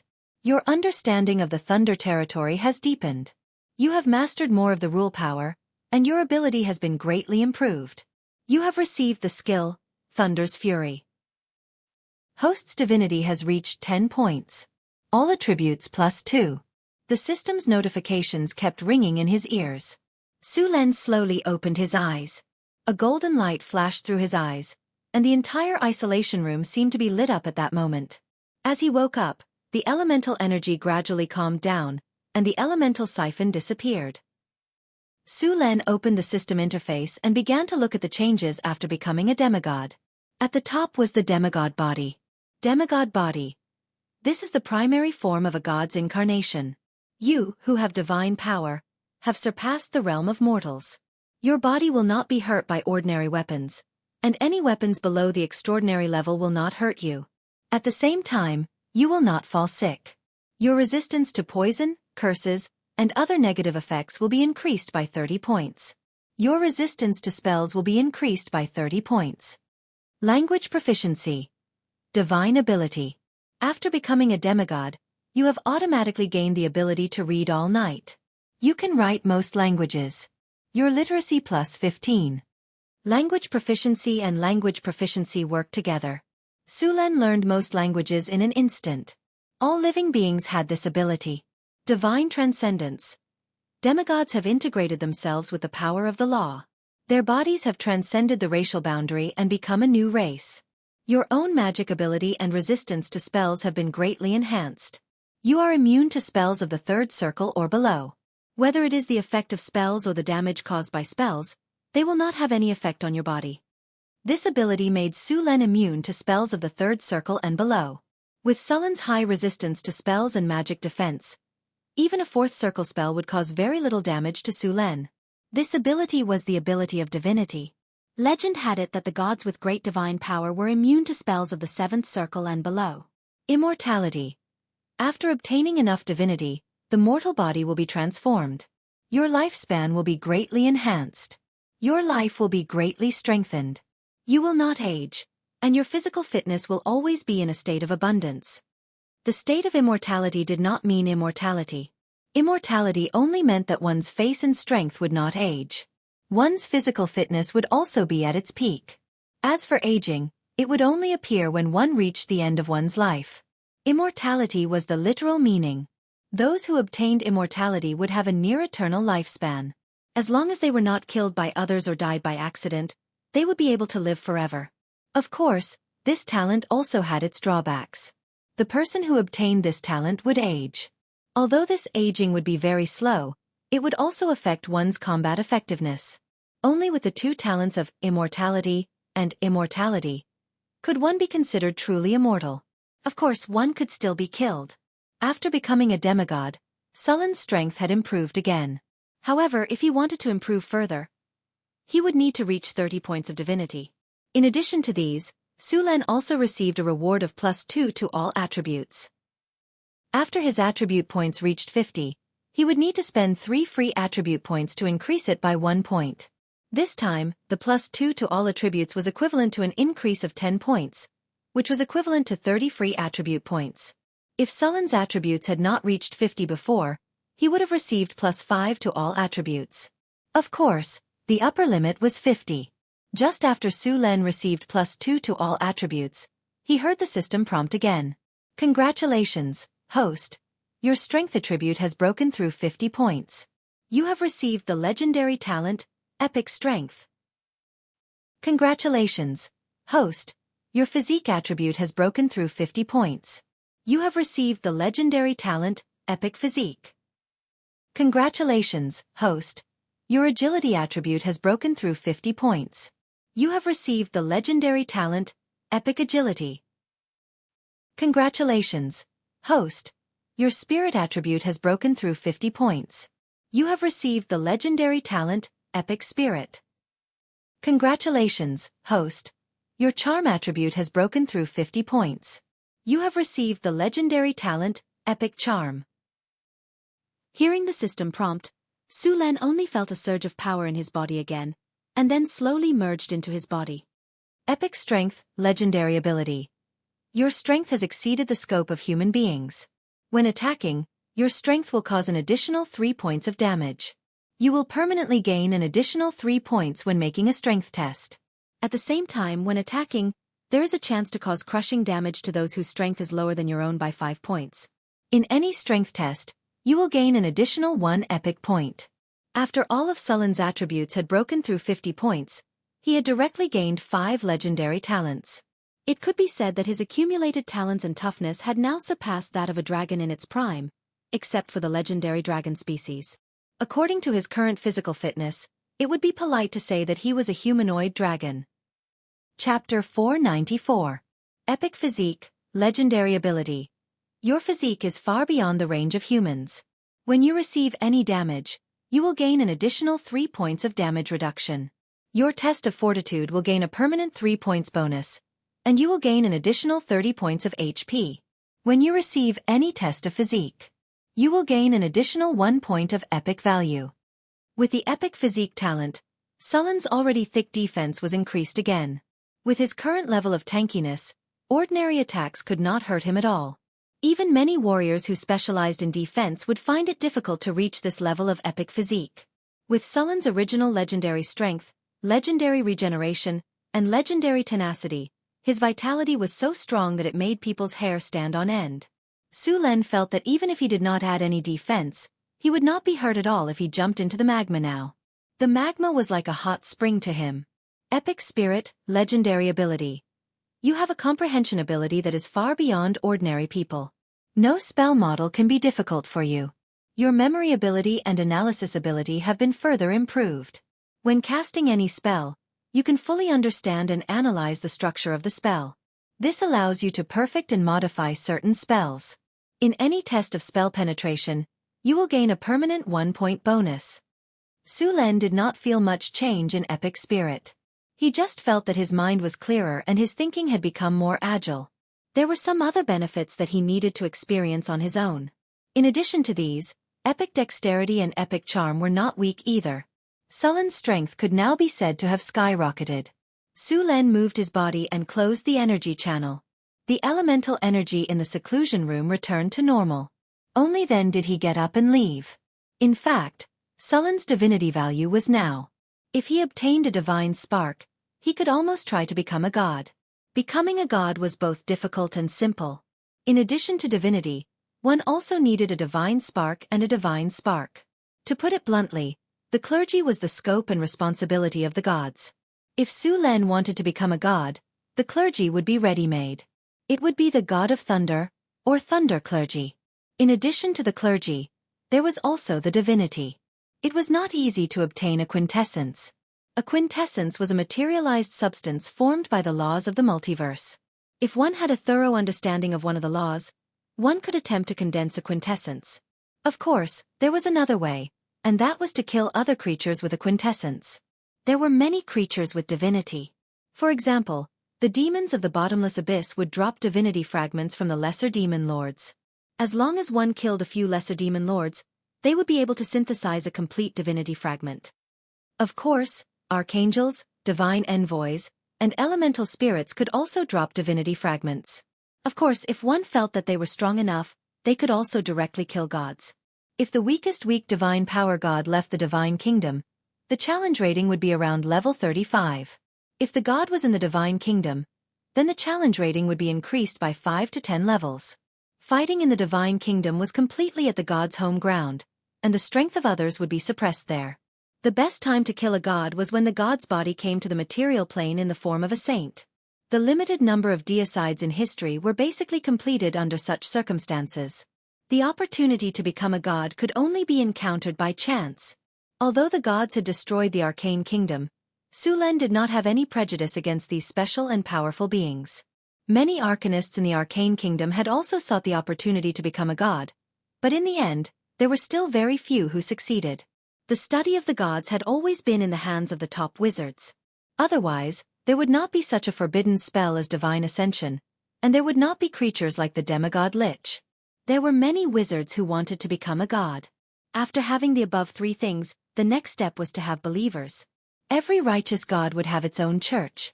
These churches were responsible for preaching, cultivating believers, and providing the gods with the power of faith. The power of faith would be transformed into the divine power used by the gods. The road to becoming a god was a sea of corpses and blood. In history, except for the lucky one, the other strong mortals who had succeeded in becoming a god had killed their way from the material plane to the abyss of hell, and then killed their way back and forth in the abyss of hell.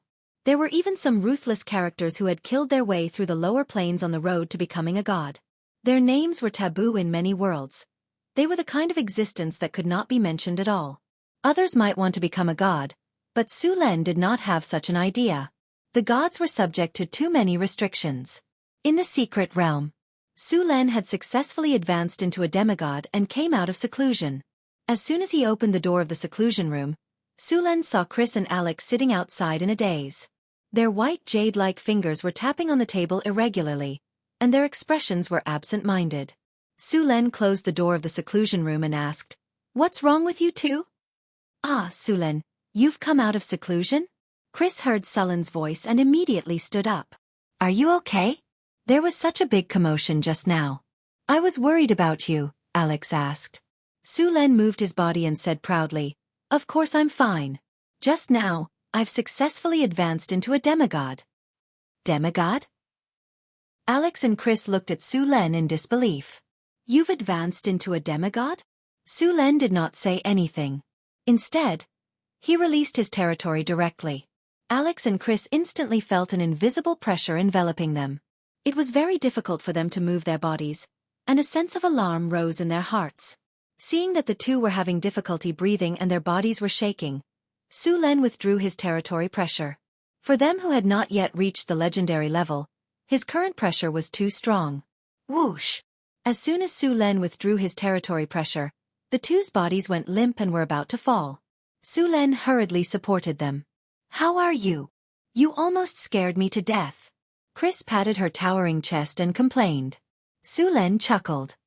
"By the way, how's your divinity absorption going?" Chris and Alex looked at each other, then stood up. With a slight tremble, a pair of wings stretched out from behind them. Chrissy's wings were devil's wings, which were very similar to the fleshy wings of bats. However, devil's wings were dark red and looked more ferocious. Suluan had seen Chrissy's devil's wings before. Now, devil's wings were obviously stronger and larger. In addition to these, some small scales had also grown on her wings, and her defense had also increased by quite a bit.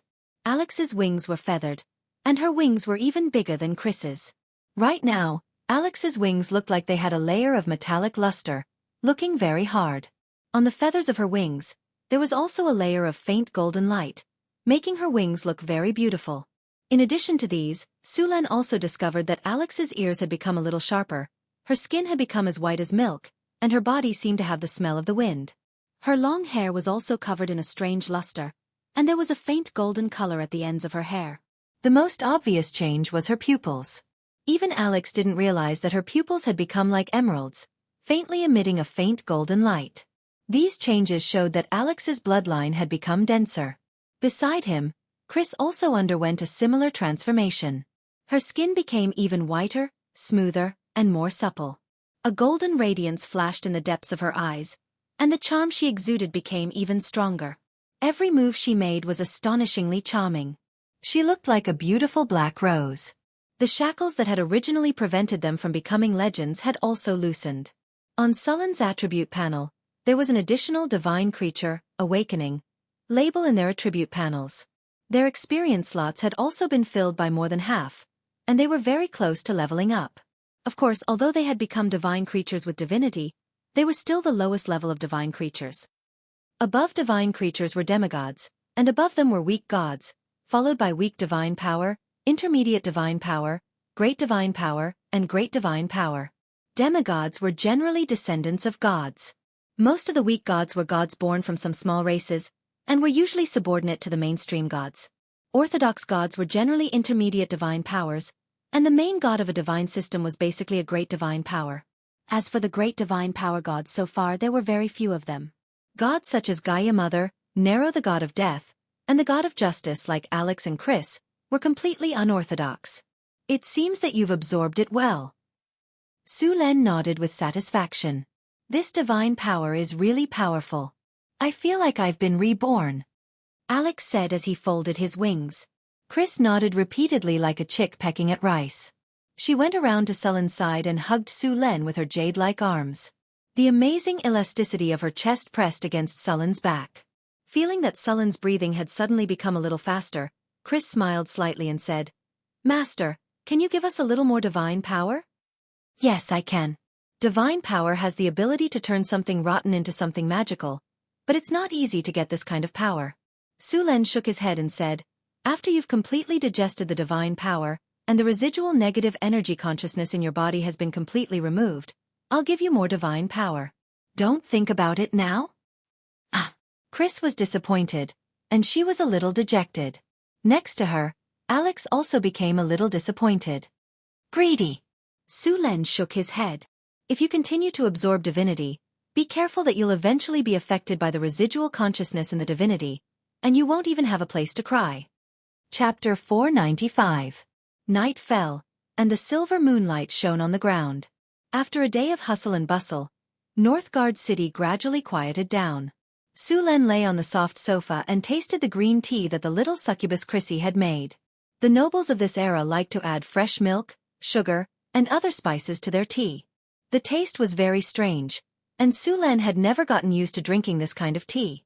He liked green tea and black tea, and the little succubus Chrissy had added some magical plants and flowers to this tea. It tasted pretty good. Alex frowned and took a sip before putting down the cup. He then said to Chrissy with a fawning expression, "Big sister Chrissy, I want to drink more's coffee. Can you make me a cup? I really don't know what to do with you. There's not much more's coffee left. If you finish this, you'll have to wait until next year." Chrissy patted Alex's head dotingly. "But this is the last of this month's supply. If you finish it, you'll have to wait until next month."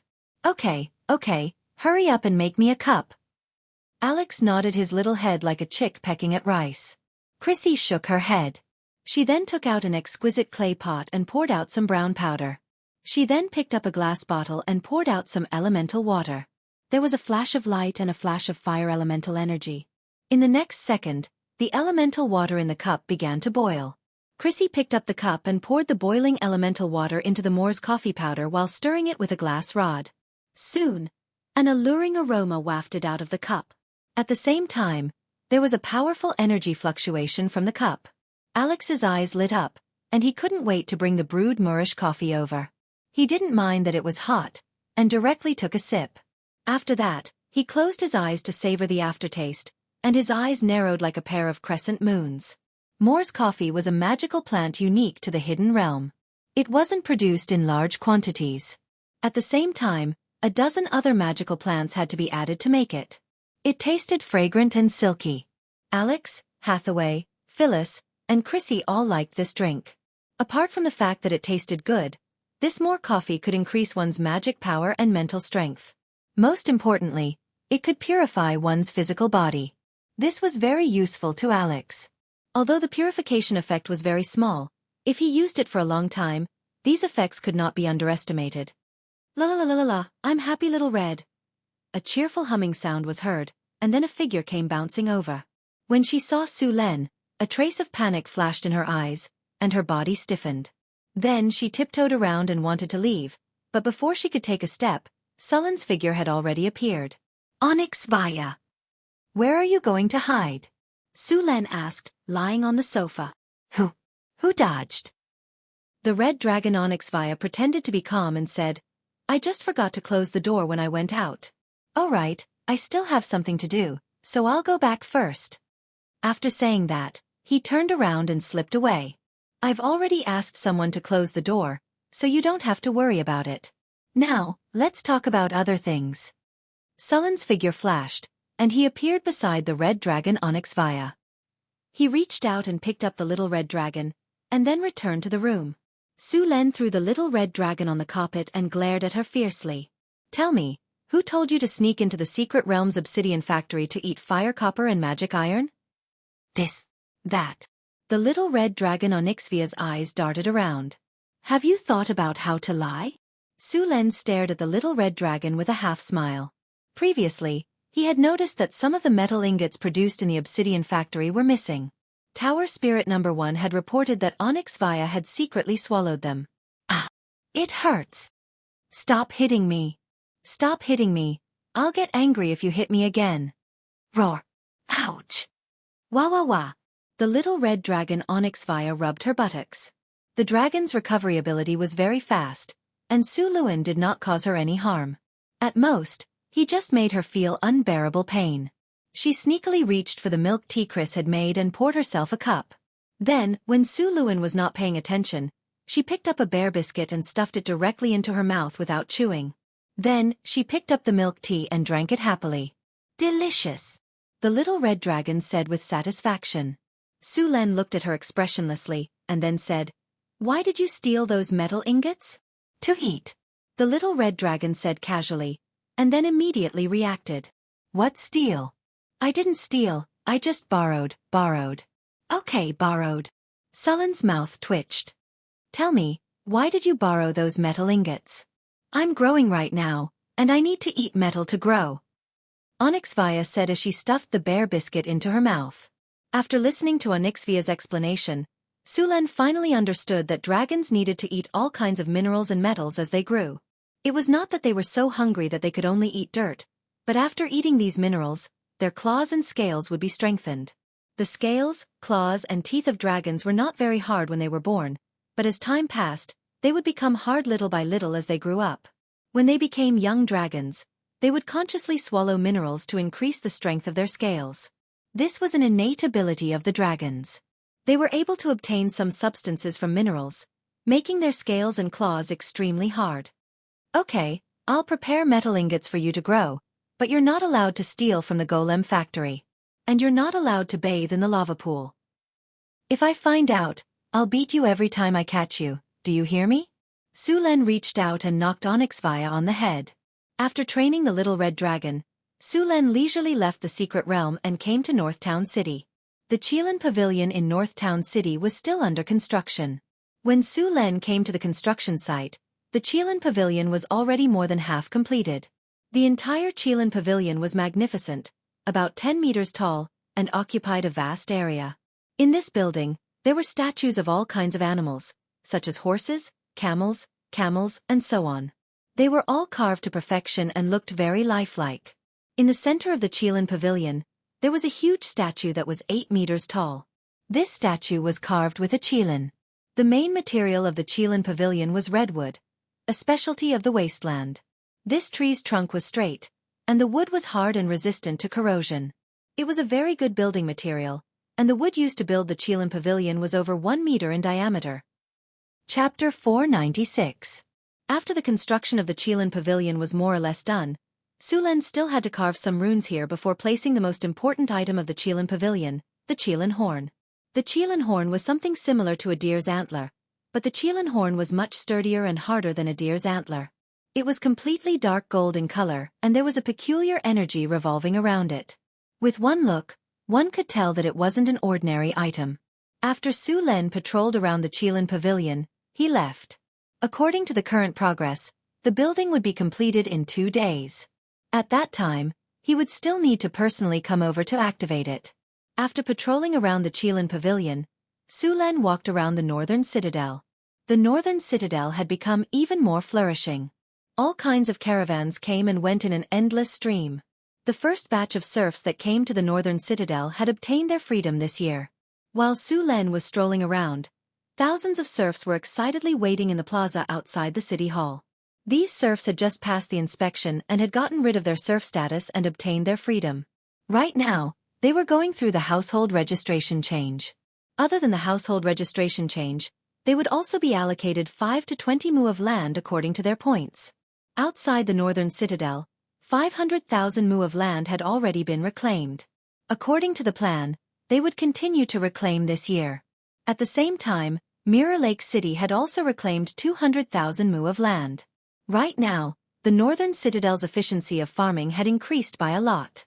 Because of the large amount of cattle and horses in Centaur City, the northern citadel had sufficient animal power. The land was now being plowed by cattle and horses. In the past, those gnomes, kobolds, and gnolls were either sent to mine or to build roads. After these people successfully got rid of their slave status and became free people, it made those serfs that hadn't obtained their freedom status extremely excited. The city hall held a grand celebration for these people. Of course, this grand celebration was relative, but to these people, it was already very good. At least they could eat a meal of meat and drink 2 cups of wine for free. The Northern Wind Principality's territory didn't continue to expand. After the ice and snow melted, Su Len sent people to build the new city once again. During this period of time, the nobles of San Felto City rebelled and a large number of nobles in the south rebelled. Other than the main culprit being killed, the other accomplices were all exiled to the northern citadel by Su Len. Ever since the snow melted last month, the exiled nobles had been escorted here. Most of these nobles were sent to work on construction sites, such as moving bricks, digging pits, and transporting sand and stones. However, some of them were knowledgeable and were sent to prison for political reform. Northern Battlefront City was developing very fast, but it was still lacking in all kinds of knowledge and talents. After these people were reformed in prison, they cried bitterly and deeply realized their mistakes. They turned over a new leaf and expressed their willingness to contribute their strength to the Duchy of Beifeng, showing their light and warmth. Su Luan was still very willing to give such lambs who knew how to mend their ways.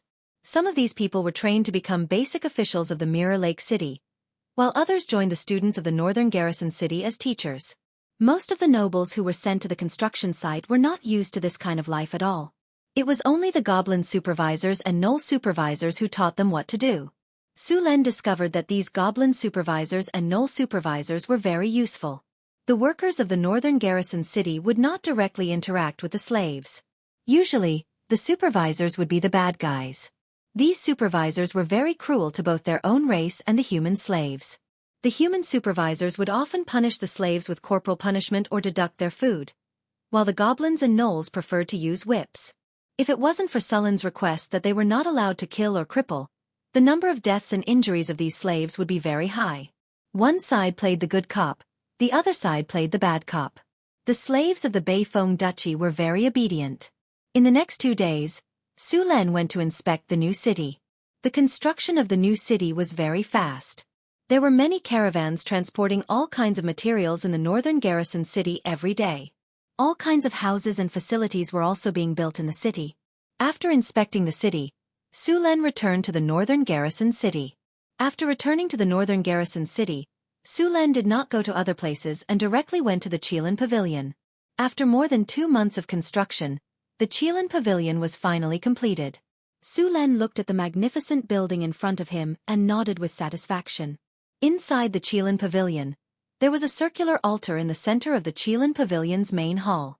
There were 4 Qilins standing around the altar. These Qilins were of different shapes, but the carvings were vivid and lifelike. The obsidian material was very sturdy. Coming to the center of the altar, Su Len placed the Qilin horn on the altar. As the Qilin horn was placed, A strange energy surged out from the altar. The entire Qilin horn also merged with the altar. A dark golden brilliance pierced through the roof and soared into the sky. After that, it quickly spread to the entire city. At the same time, the system's familiar notifications sounded in his ears. Congratulations, host. The construction of the Qilin Pavilion is completed. Qilin Pavilion. Building of Wonders. This is a special building that enshrines the Qilin horn. Having the Qilin Pavilion will bring special benefits to the mounts in your territory.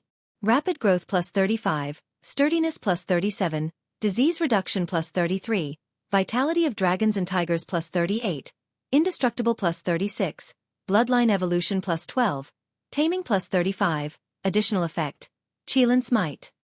Qilin Smite. The prestige of the King of Beasts. After activating, the local mounts will be intimidated by the divine beast Qilin Smite. Mount speed minus 5. There is a 10% chance of causing other mounts to go limp. There is a 15% chance of causing other mounts to retreat. There is a 20% chance of intimidating the enemy and stiffening them for 2 seconds. All enemy mounts speed minus 5. After seeing the attributes of the Qilin Pavilion, Su Len was also very satisfied. Attributes like rapid growth and sturdiness were still not bad. The most precious attributes were bloodline evolution and Qilin Smite. Bloodline evolution, as the name implied, was able to allow various mounts to undergo bloodline tempering, allowing the bloodline to complete an advancement. Of course, this kind of probability was still very low. However, Su Len suddenly thought of the little female dragon Onyx Vaya. She should also be considered as a mount. A young red dragon, if her bloodline underwent a mutation, it was estimated that her strength would definitely increase by quite a bit. The little female dragon was originally a pure-blooded huge dragon. If she were to undergo an advancement, what kind of huge dragon would she become? Su Len was also somewhat looking forward to it. Another Qilin Smite technique. This technique was completely used on the battlefield. Taking advantage of the time when the opponent's cavalry launched an attack, it would directly release a Qilin's fury.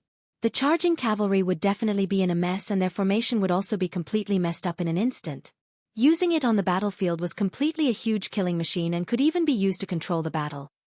Chapter 497. North Wind Tower. Treasure Vault. A small mountain of gold was casually piled up on the ground.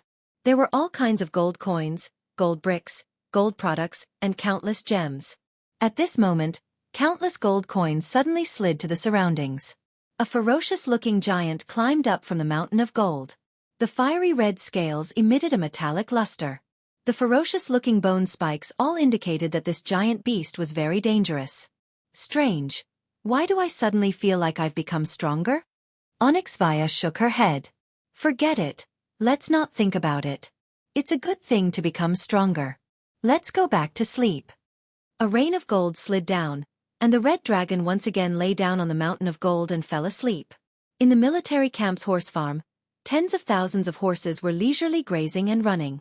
A strange energy swept past, but most of the horses didn't have any reaction. Only a few horses seemed to have felt something. They raised their heads to look back, but they didn't discover anything. In the palace's luxurious stable, the Pegasus that was eating suddenly quivered. It then raised its head to look around. In the end, other than a gentle breeze, there was no other movement. The Pegasus snorted and then lowered its head to continue eating. After the construction of the Qilin Pavilion was completed, a peculiar energy swept out from here and instantly enveloped the North Town city. Soon after, it disappeared. After Su Luen sensed that there wasn't any abnormality, he left the Qilin Pavilion. All the spectacular buildings in the North Town city were guarded by specialized personnel, and this place was naturally no exception. Although these buildings were magic buildings and were sturdy, it didn't mean that they couldn't be destroyed. In order to protect these buildings, Su Len arranged guards around the buildings. The sky gradually darkened. The early spring weather was still a little cold. The ice and snow melted, and North Town City was about to start the spring plowing. When Su Len returned to the palace, only Angela and his 2 personal maids were here. Chris had returned to the underground world. A few of the harpies were about to transform, and Alex had gone over to take care of them. Hathaway was still in North Wind Tower to continue her research. Phyllis was in San Filto City. In the end, no one had time to accompany him for a meal. "Where are Boulder, Johnson, and Karina? Su Len passed the cape to Angela and asked. The two generals have yet to return from clearing out the bandits. Her Excellency Kalina went to hold a ceremony today. Today is the birthday of the Dark Maiden Elizabeth. The Dark Elves who believe in the Dark Maiden would usually hold a ceremony on this day. Angela said. Sacrificial ceremony? Su Len was stunned for a moment before he realized what was going on. He remembered that Karina had made a request to him after she returned from quelling the rebellion. The Night Elves wanted to resume their sacrifice, and Su Len had agreed to it because he was thinking about other things. I didn't expect it to be ready so soon. Su Len nodded. In the past few years, the Night Elves under his protection were no longer hunted down by others. Their lives had also stabilized, so they picked up the sacrificial ceremony that they had been forced to give up in the past. Su Len basically would not reject such a request. This was not a sacrifice to an evil god. Besides, the Dark Maiden had already fallen. In Su Len's eyes, this was more of a remembrance. Since it would not cause any harm and could gain their favor, why not? Your Majesty, dinner is ready. Do you want to eat now or wait a while? Annie asked. Let them serve it up. Su Len said. Dinner was very simple. Su Len did not emphasize too much on the details of the ceremony. Besides, this was not a formal banquet. Dinner was roasted whole lamb, fruit and vegetable salad, and a bowl of mushroom tripe soup prepared by Frodo. The lamb was fresh and tender. After being roasted by Frodo's master chef and sprinkled with a layer of spices, it tasted great. After dinner, Su Len thought about the Drow's sacrificial ceremony and suddenly wanted to see it for himself. Since he wanted to do it, Su Len gave some instructions. Then he rushed directly to the gathering place of the Drows in the city. The gathering place of the Drows was in the inner city. It was a separate market. The residents living in the inner city were basically Su Len's followers or their relatives. This place was big enough for them to arrange their own residences according to their own preferences. Just like the half-elves, they would usually plant all kinds of trees around their houses. Every house would plant a few purple fir trees and oak trees, so their residences looked like a forest. The living quarters of the barbarians were simple. In addition to the houses, there was a large drill ground. These energetic guys liked to wrestle in the drill ground. The residence of the Drows was not far from the left side of the palace. Their residence was not much different. Some green trees were planted on the periphery, but there was a small altar in the center of the residence. Su Len came to the gathering place of the Drows. At this time, the moon was already in the middle of the sky. A bright silver moon appeared in the sky, and the whole city was plated with moonlight. At this time, a melodious song came from inside. Su Len hesitated and did not knock on the door. He was late this time. The sacrificial ceremony had already begun. In a flash, Su Len went directly into the market. The Drows in the market gathered near the central altar square. Su Len came to the square quietly. As soon as he arrived, Su Len was shocked by the scene in front of him. Under the silver-white moonlight, the entire square became a little hazy. Several Drow girls on the altar were almost naked as they danced under the moonlight. The silver-white moonlight shrouded their bodies, and their smooth and tender skin slightly reflected a fluorescent light. Their ankle-length silver hair was like silver light spilling to the ground. These Drow girls had curvaceous figures and wore tulle. They danced in the moonlight. From a distance, they looked as beautiful as a group of fairies under the moon. The surrounding believers formed a circle under the altar and sang. After a song ended, another Drow girl would begin to dance. Su Len soon found Karina. As the family master of this group of Drows, Karina was also the priest of Dark Maiden Elizabeth. She was also the chief priest. And compared with the other Drows, Karina's figure was more voluptuous. Her long silver hair reached her ankles, and her body was almost naked. But the silver hair just covered the parts of her body. A black tulle was wrapped around her waist, showing a trace of mystery under the night light. Her slender thighs, smooth and tight skin, delicate facial features, and the perfect curves on her body made people's hearts burn. The light dance was intoxicating. With Karina's dance, the whole sacrificial ceremony reached its climax. The silver-white moonlight shrouded the altar, and her curvaceous body looked magnificent under the moonlight. Her silver-white hair fluttered in the wind, making people's hearts sway. However, her song carried a trace of sadness and sorrow that couldn't be dispelled. It was very intoxicating. In fact, if the Dark Maiden hadn't fallen, she would have bestowed power to her followers. Unfortunately, this deity had already fallen. She died in the hands of her mother, the Spider Queen Lolth. It was said that her fall was completely a conspiracy, and a few traitors played a very important role in it. Su Len felt sorry for this god. Although she was a drow, she was a kind god. She protected the kind races in the underground world, and with her fall, the kind races in the underground world would soon be swallowed up and destroyed. The reason why Spider Queen Lolth killed her was to completely integrate the spiritual beliefs of the drows, and then find an opportunity to become a powerful god. The master of the realm of demons, the schemer in the multiple planes, finally succeeded. After many years of planning, Spider Queen Lolth successfully promoted to a great divine power in the Battle of Spider Queen. Su Len still had a good impression of the Dark Maiden.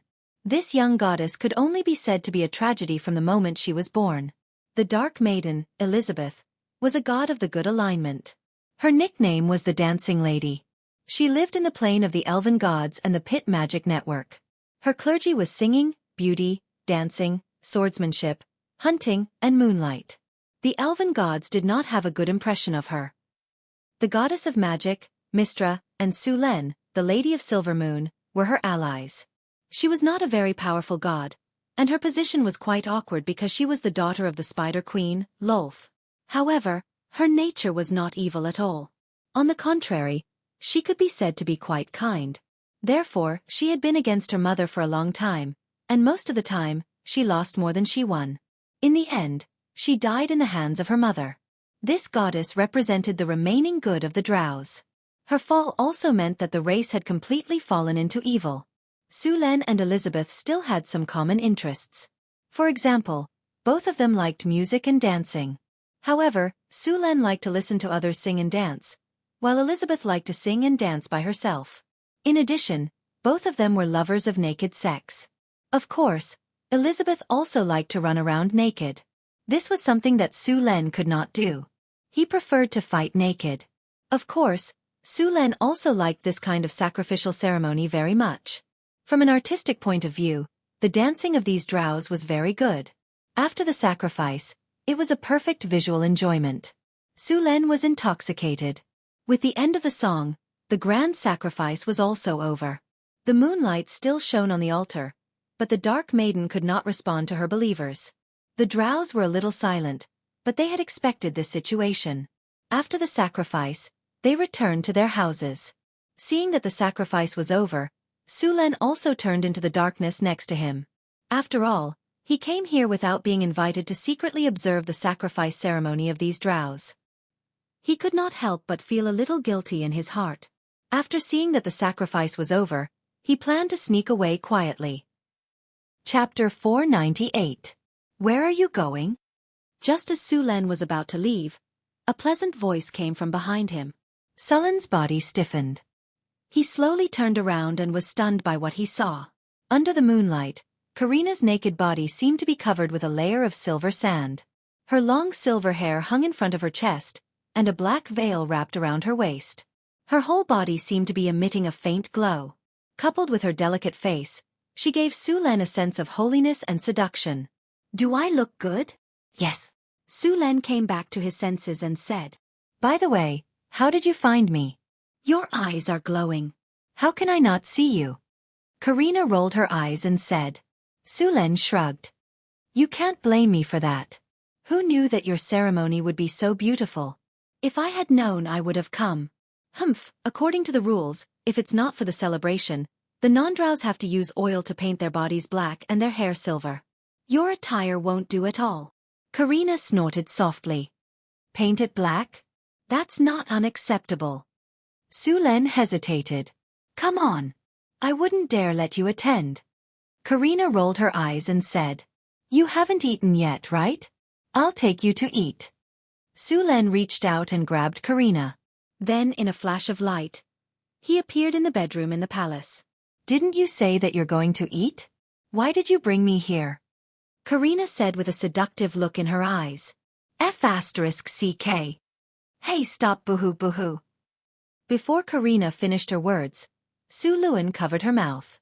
Then, there was a series of moaning sounds in the room. The moon in the sky was blocked by a dark cloud. Su Len and Karina were studying spells in the room. Su Len had obtained a few new spell books. The content was a little deep, and he needed to study them together with Karina. The title of the book was Combat Wizard Advancement. The Art of Binding Shadow Tentacles. Lightning Arcana. Evoking Thunder Spear Attack. Among them, Karina, as a drow, was a 4th-grade warlock. She was proficient in shadow spells and had a deep understanding of them. On the other hand, Su Len was proficient in lightning spells and had excellent spear skills. Both of them had their own strengths, so they complemented each other. Early in the morning, Su Len woke up from his sleep and felt a soft fragrance beside him. His heart was slightly stirred. The chocolate from last night was silky, fragrant, and delicious. It was just that he went a little overboard last night, so he couldn't eat chocolate today. As the sun rose, another busy day began. As of now, the expansion of the northern citadel was almost enough to meet the needs of the population. The next step would be to slowly renovate the market and commercial streets. The entertainment center would also need to be opened up. Speaking of which, the entertainment centers in the northern citadel were far inferior to the ones in San Felto. However, some merchants with good taste had come to set up entertainment venues. After all, there were many merchant groups, mercenaries, adventurers, and merchants in northern town city. These people were the main source of consumption. The blacksmith workshop was also expanding. Su Len planned to develop military weapons here on a large scale. The moat of the city was also being renovated.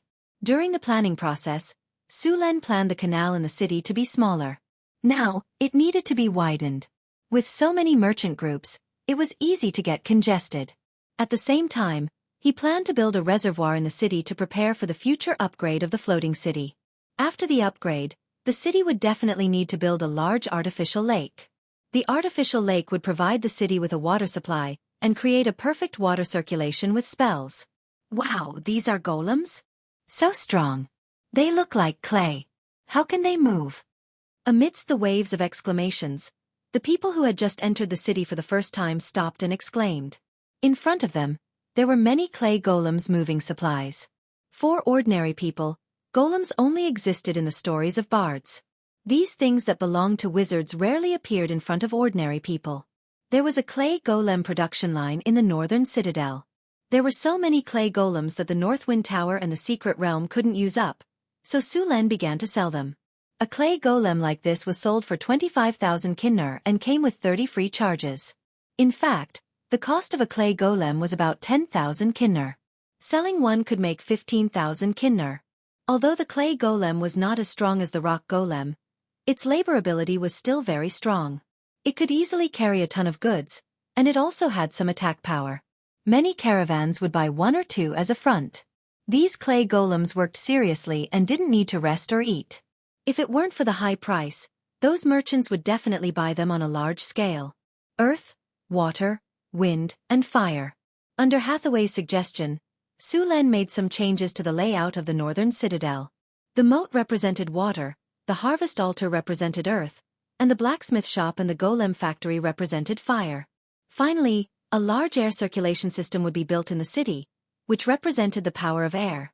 The air circulation system would use runes to connect to the airplane of the 4 elements. Even in the astral plane, the northern citadel would have fresh air. Ordinary people wouldn't have to worry about lack of oxygen. Of course, after gathering the 4 elements, Hathaway planned to use the power of these elements to build a puzzle that would cover the entire city.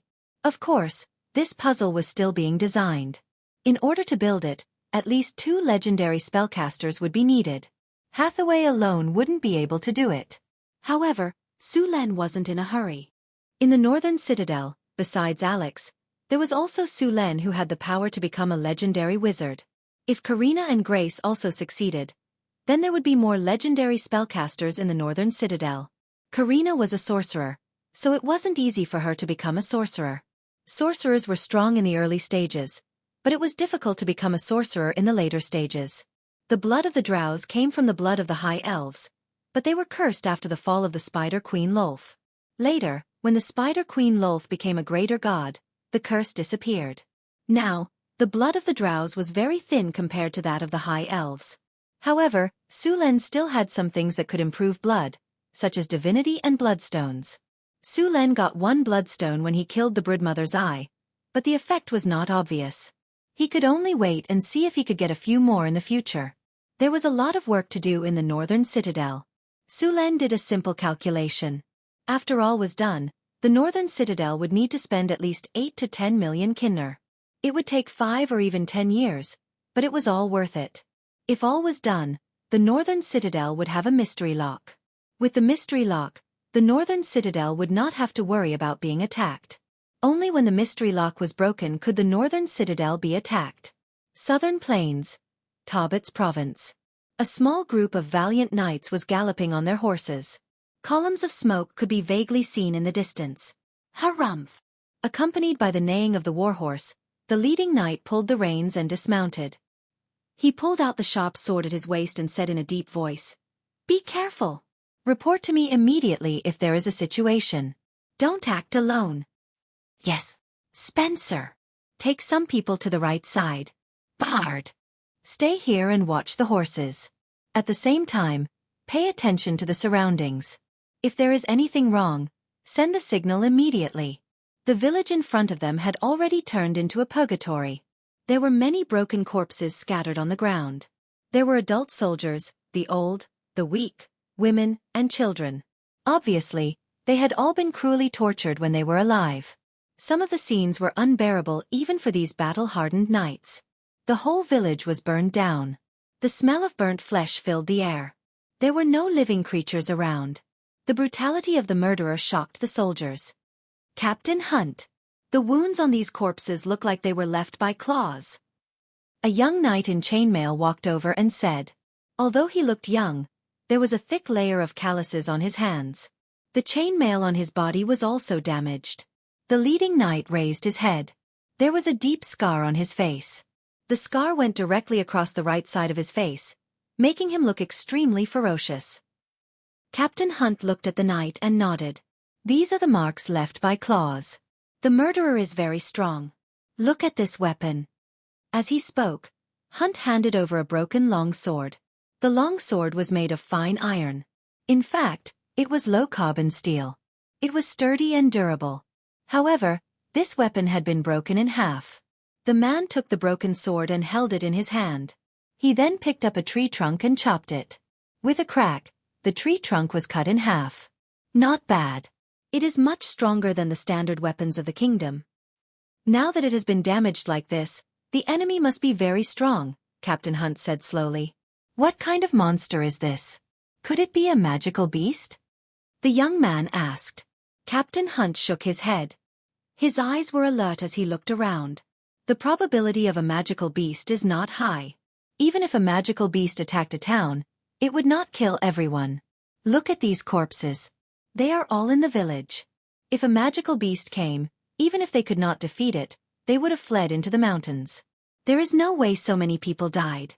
This is more like a massacre. A massacre? Yes, a massacre. Look at the corpses and blood. This was done on purpose. Captain, there is something here. At this moment, a shout came from not far away. Hunt immediately rushed over with a few men. Chapter 499. A strong knight hurried over and handed a scale-like object to Hunter. This is a kind of scale. It's very tough. I've never seen such a tough scale before. I suspect it's a dragon's scale. Hunter took the scale and looked at it. It was a dark red scale about the size of a human eye. There was also a shallow scar on the sword. Hunter took a look and hurriedly picked up the broken sword he had picked up earlier.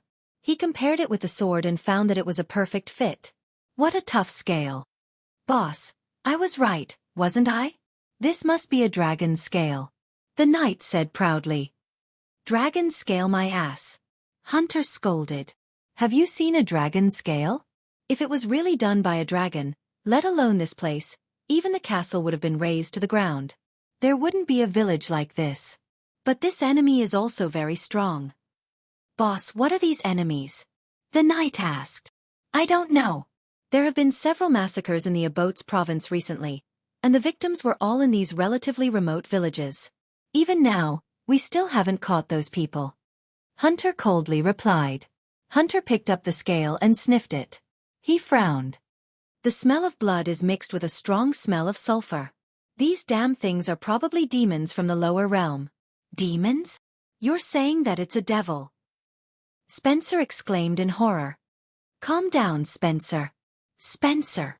Hunter looked at him and said, They're gone now. The higher-ups have received news that some of the fallen have held a sacrificial ceremony and summoned the demons here. The power of evil has begun to infiltrate our world. Hunter suddenly moved. In an instant, those lifeless corpses suddenly rushed towards him as if they had come back to life. A cold light flashed, and the cold blade instantly cut the corpses that were rushing towards him in half. Thud. It was like cutting rotten wood. A resurrected undead was killed by the knight on the spot. Following the first undead's attack, the surrounding corpses immediately attacked. These undead might be useful against normal people, but against these well-trained knights, their only use was to dirty their weapons and armor. Kill all these undead, Spencer said in a low voice. The knights in the surroundings who were always on guard brandished their swords and rushed forward. Their speed was very fast and their explosive power was amazing. These ordinary undead were not the opponents of these knights. All the undead in front of these knights were instantly beheaded. In just 5 minutes, dozens of undead were completely annihilated by these knights. After the last undead was killed, Hunter tore a piece of cloth from the corpse and wiped the blood off the weapon. He then ordered, Kill all the corpses and cut off their heads. Gather them all together and burn them. Yes. The knights next to him replied. Remember to tell the priests to come here and purify this place. So many people died, and they were turned into undead by the demons. This place is very polluted. If we don't purify it, more undead will be born. In fact, these undead were not created by the demons. This world had supernatural powers. Under normal circumstances, areas with strong negative energy had a high chance of giving birth to undead. In a place like this where demons had appeared, and so many people had died, the negative energy in the surroundings had long gone off the charts. If this place was not cleaned up, the undead would be haunted for a long time. Everyone else, pack up. We're leaving. We have to find this monster before it destroys the next village. Head Knight Hunter said as he mounted his horse. Soon, another bonfire was lit in the village, and the smell of dead bodies spread out. These people did not stay any longer. Once again, they galloped into the distance. It seemed like there was a dark shadow in the dark that was looking for them somewhere else. The fallen seemed to be carrying out some kind of evil sacrifice. They had to stop it before it got worse. A group of people quickly mounted their horses. Accompanied by the sound of hooves, these knights continued to follow the traces left by the enemy. In the past 2 years, the fallen and the evil cultists had become more and more active. Especially after the war last year, many places were destroyed by the war. Some evil creatures from the abyss gradually appeared. The purge last year caused many nobles to suffer heavy losses. Many nobles' territories could not bear the burden.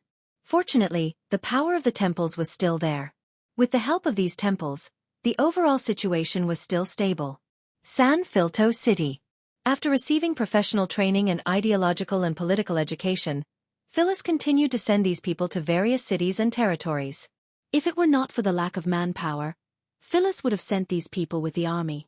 Now, she could only send a group of soldiers to protect them. Fortunately, after the previous war, no one dared to go against the king's orders. Otherwise, many of these officials would have died of illness or been killed by bandits before they could reach their destination. Now that Su Len was there, these people naturally would not dare to do such a thing. If you dare to let an official die of illness, Su Len would dare to kill your entire family. North City. After Sullen's promotion, he entered a period of stability. He now needed to stabilize his strength as soon as possible. As for the 9 transformation golden pill, he could not use it for the time being. He still had 2 9 transformation golden pills in his hand, and he gave them to Chris and Alex respectively. The effect of the 9 transformation golden pill was very powerful. The strength of the 2 had been improved again, but it would take some time for them to advance. Although Karina didn't have the 9 turns golden pill, Su Luan had given her the bloodstone. The bloodstone could increase the concentration of one's bloodline. For a drow like Karina, it could purify her bloodline, enhance her potential, and increase her chances of becoming a legend. The shackles of advancing into the legendary realm were very firm. Otherwise, out of the tens of millions of people in Florence, only less than 10 people had successfully advanced into the legendary realm. The realm below the legendary realm was completely different.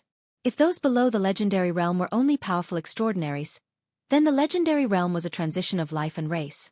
While Su Len stabilized his strength, he also cleared his consciousness of the participating divinity. He did not want to devour a large amount of divinity and become a lunatic with a chaotic mind.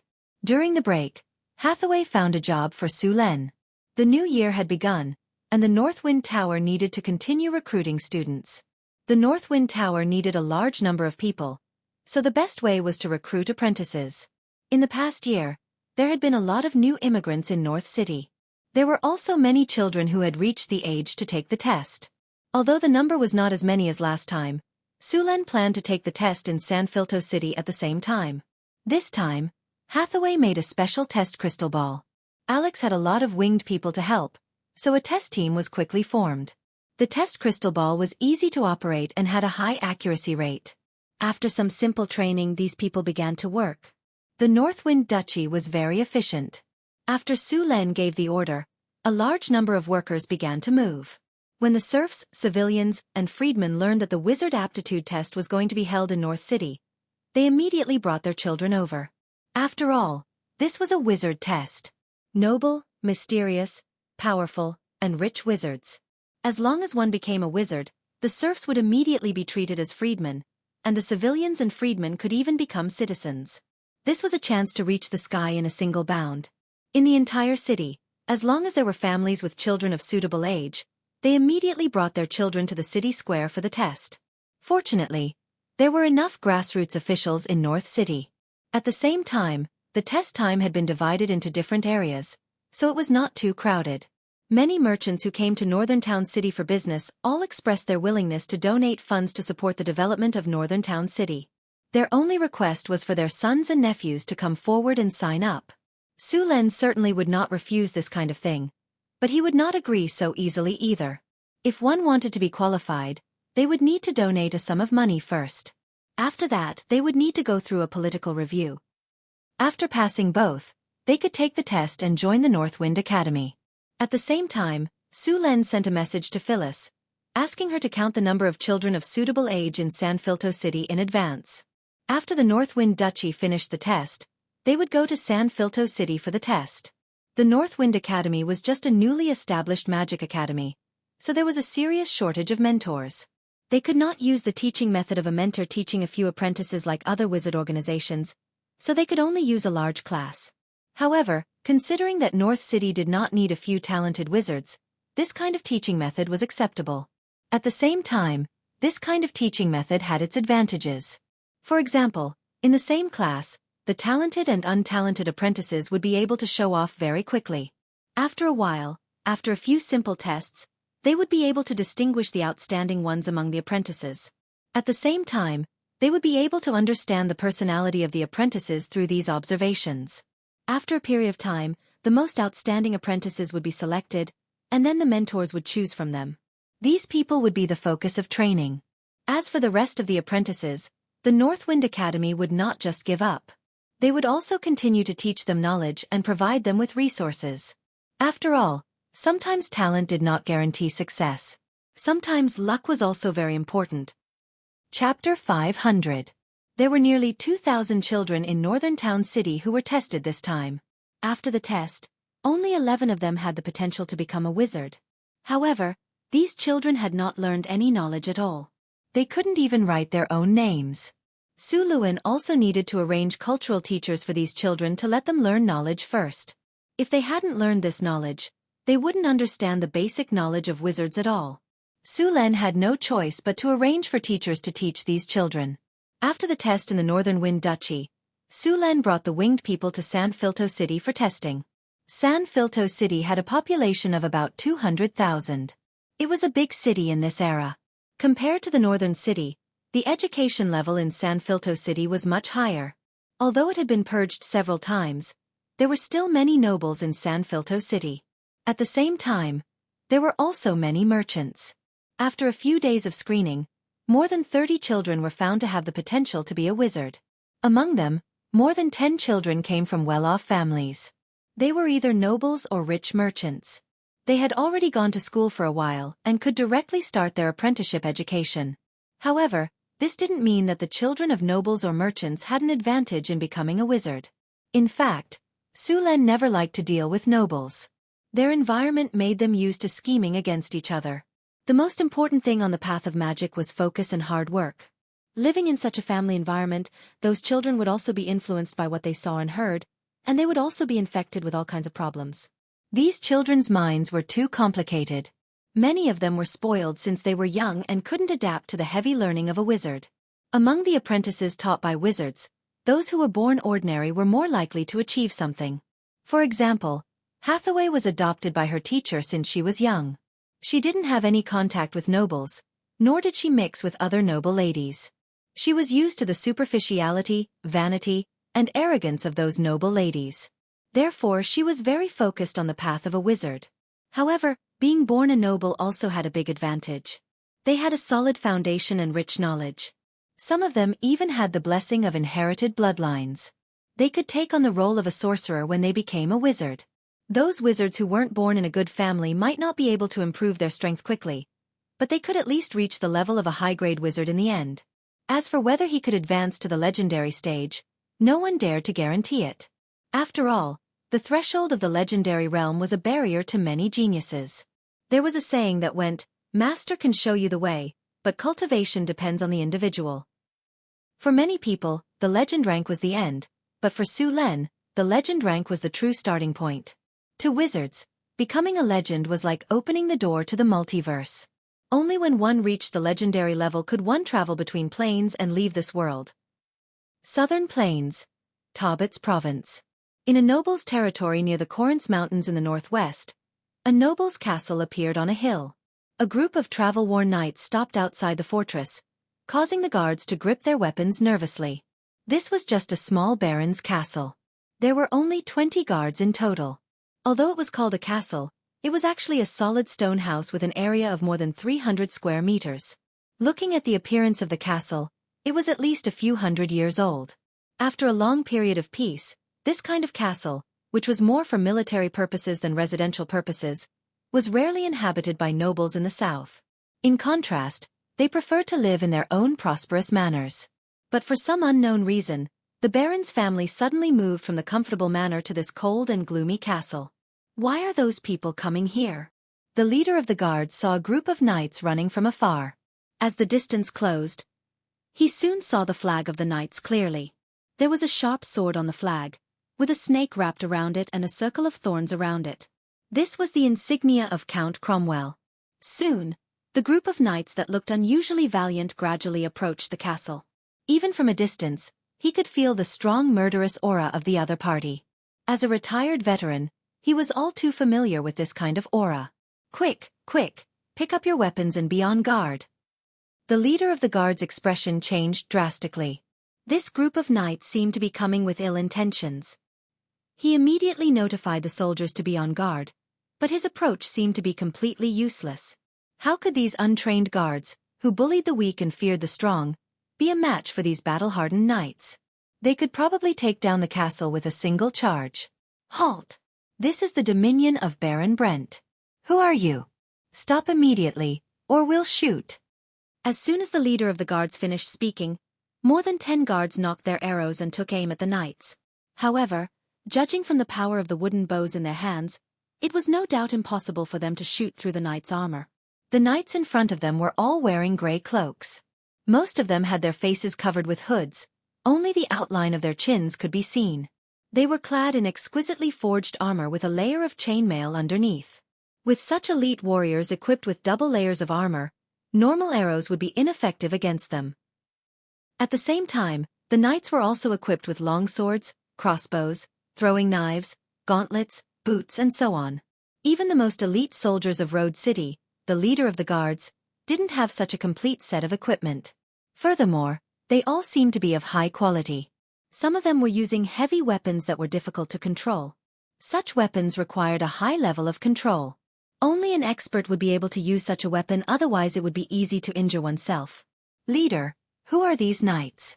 Are we really going to fight them?" asked a smaller guard in a low voice. Judging from their banners, they should be Count Cromwell's knights. But what are they doing here? Asked the leader of the guards. Did the king order them to capture Baron Brent? During this period of time, there were many nobles who were imprisoned. The reason was naturally a rebellion. The king was purging the nobles who stood on the wrong side.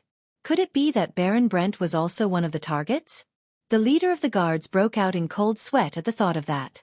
The battle last year had completely shattered the confidence of the southern nobles. Even if they wanted to rebel, there wouldn't be many who would follow them. Under the castle, Knight Hunt dismounted from his horse and placed his hand on the hilt of his sword. He felt the coldness of the metal on the hilt of his sword. He turned around and said, "That demon is nearby. Be careful." "Have our reinforcements arrived yet?" The burly man beside him shook his head and said in a low voice, "Not yet. But based on my calculations, they should be here soon." Although the knights were strong, the wizards and priests of the church were better at dealing with demons. Demons also had many spell-like abilities. It wouldn't be easy to rely on the knights alone to deal with them. Along the way, they came across another 2 villages that had been slaughtered. Even if they rushed, they still couldn't catch up to the demon. Sensing that the situation was getting more and more serious, Captain Hunt became more and more uneasy. Thus, he decisively sent someone to ask for help from the temple and the earl. As the archenemy of the demons, the temple would immediately send reinforcements after realizing the severity of the situation. Likewise, the earl would also send a wizard to help. "Something's not right," said the leader of the guards as he looked around. The burly knight beside him looked around and asked, "Boss, what's wrong? Isn't this normal? Are you worried about those weaklings in the castle? As long as you give the order, I can rush up and squash them to death." "It's not those people. It's too quiet here. The negative energy is too strong," said Hunt in a serious tone. "Yeah, there's no sound of insects. There aren't even any birds around. This is too strange. Don't worry about that. Let's go and ask the lord of this castle. He's the boss here. He should be able to help us." All right. Soon, the knights finished their discussion. Head Knight Hunt looked around the castle and waved to another young knight. "Hans, you go and talk to them." "Yes, boss." Inside the castle. When the knights requested to enter the castle to see Baron Brent, the leader of the guards let out a sigh of relief. As long as it wasn't the king's doing, it wouldn't be a big problem. As for the fact that there were demons here and they wanted to see Baron Brent, it was fine. As for the demons, Hunt and the other knights were here to deal with them. It was fine as long as they were here. Thinking of this, he quickly sent someone to report to Baron Brent. A few minutes later, a servant hurried over. "What did you say? The Baron refused to let them in? And he wants them to leave immediately? Otherwise he wants us to attack?" The leader of the guards couldn't believe his ears. "Is he crazy or did I hear wrong? Do you know who those people are? They're a whole team of knights, and the leader is a knight. You want us to attack these knights? If you want to die, don't drag us down with you." The servant said coldly. "You are the knight's guards. You should listen to his orders. Now, go and do as he says." Hearing this, the guard captain's face became gloomy and uncertain. This order was clearly to send them to their deaths. Being a guard was only a profession, and the Baron didn't pay him much salary. He had elders and children to take care of, so he didn't need to risk his life. Thinking of this, he made a decision in his heart. Chapter 501. The guard captain had followed Baron Brent for 10 years. Naturally, he knew some of Baron Brent's secrets. This time, the Baron hid in this remote castle on the surface to avoid the epidemic. However, the real reason was that he was afraid of being punished for his actions in the future, so he hid here. Now, it was obvious that the Baron was preparing to fight back. However, judging from the current strength of the knights, they would be nothing more than fodder. "I order you. Shoot the arrows." Seeing the leader of the guards hesitating, the Baron's personal guard's face became even more stern. However, he didn't expect his voice to be so loud that the knights outside the castle could hear him. "Boss, they want to attack. Should we?" Spencer looked at the castle not far away and said to Hunter. At the same time, he made a chopping gesture. The knights were not obedient children who would not fight back. Moreover, these people wanted to attack them. Hunter coldly looked at the personal guard on the castle wall. He then waved his hand at the knights behind him. Attack! The knights who were already prepared immediately pulled out their weapons and rushed forward. At this time, the leader of the guards on the castle wall had not made up his mind to attack. Captain, this is bad. The knights are attacking. Just when the Baron's personal guard's patience was at its limit, a guard suddenly shouted. The knights were very fast. 2 of them rushed to the castle gate and jumped off their horses. They had already jumped onto the suspension bridge and swung their swords at the chains of the suspension bridge. Large amounts of sparks flew out of the rusty chains and a deep cut was left on it. Then, the 2 knights turned their swords and slashed at the chains again. Within a breath's time, they had already slashed at the chains 5 to 6 times. Finally, after a series of screeching sounds, the chains holding the suspension bridge were broken in half. Then, the suspension bridge fell to the ground with a loud crash. A few knights who were already prepared rushed up the moment the drawbridge fell. These knights held heavy battering hammers and smashed down on the city gate. Boom! A loud sound was heard. A large amount of dust fell from the gap of the castle gate, and a deep mark immediately appeared on the castle gate. The guard captain's expression changed when he saw that the knights had broken the suspension bridge in just a few moments. If a battle really broke out, it would only take a single sword strike to deal with him. Wasn't this just courting death? However, the situation in front of him did not allow him to refuse. He gritted his teeth and directly ordered, "Release the arrows." Then, he quietly took a step back. If there was anything wrong with this posture, he would immediately turn around and run. Bang bang bang! More than a dozen arrows flew out, but the knights didn't even look at them. They knocked the arrows away with their swords. Then, he took out a javelin and threw it directly at the city wall. Before the guards could react, they felt a pain in their chests and their bodies flew backward. Then, their consciousness fell into endless darkness. What a piece of trash! The attendant spoke coldly when he saw the guard's actions. Suddenly, his expression changed, and then he roared furiously, "You actually dared to flee!" Dang! A ray of cold light shot out. The bodyguard captain who had just run a few steps suddenly stiffened and then fell to the ground. A long sword was pulled out of his chest and blood flowed out. Boom! The castle's wooden gate had been in disrepair for a long time and couldn't withstand such a torment. After a few more hits, it collapsed. Without the gate, the castle was unobstructed. The guards saw that the situation was not good and scattered like birds and beasts. The knights easily rushed in. After rushing into the castle, the knights didn't stop and directly rushed inside. At this moment, the Baron's attendant rushed over again with his men. Both sides didn't show any courtesy when they met. They waved their swords and rushed forward. At this moment, the Baron's attendant in the lead roared. His body suddenly grew by more than 10 centimeters. The clothes on his body were directly torn, revealing dark red scales. Bang! A loud sound of metal clashing was heard. The knight in the lead was directly sent flying. The long sword in his hand had a deep cut. A fallen one. At this time, the others clearly saw the appearance of the Baron's attendant. It was a humanoid monster with dark red scales all over his body. He was tall, about 2.5 meters. There was also a layer of scales on his ferocious face. His eyes were blood red, and there was a sharp horn on his head. There were also some bones growing out of his joints. His body was filled with a smell of blood and sulfur. A demonic human. Damn it, I should have known. Seeing the monster's appearance, Hunter's face changed and his eyes became even colder.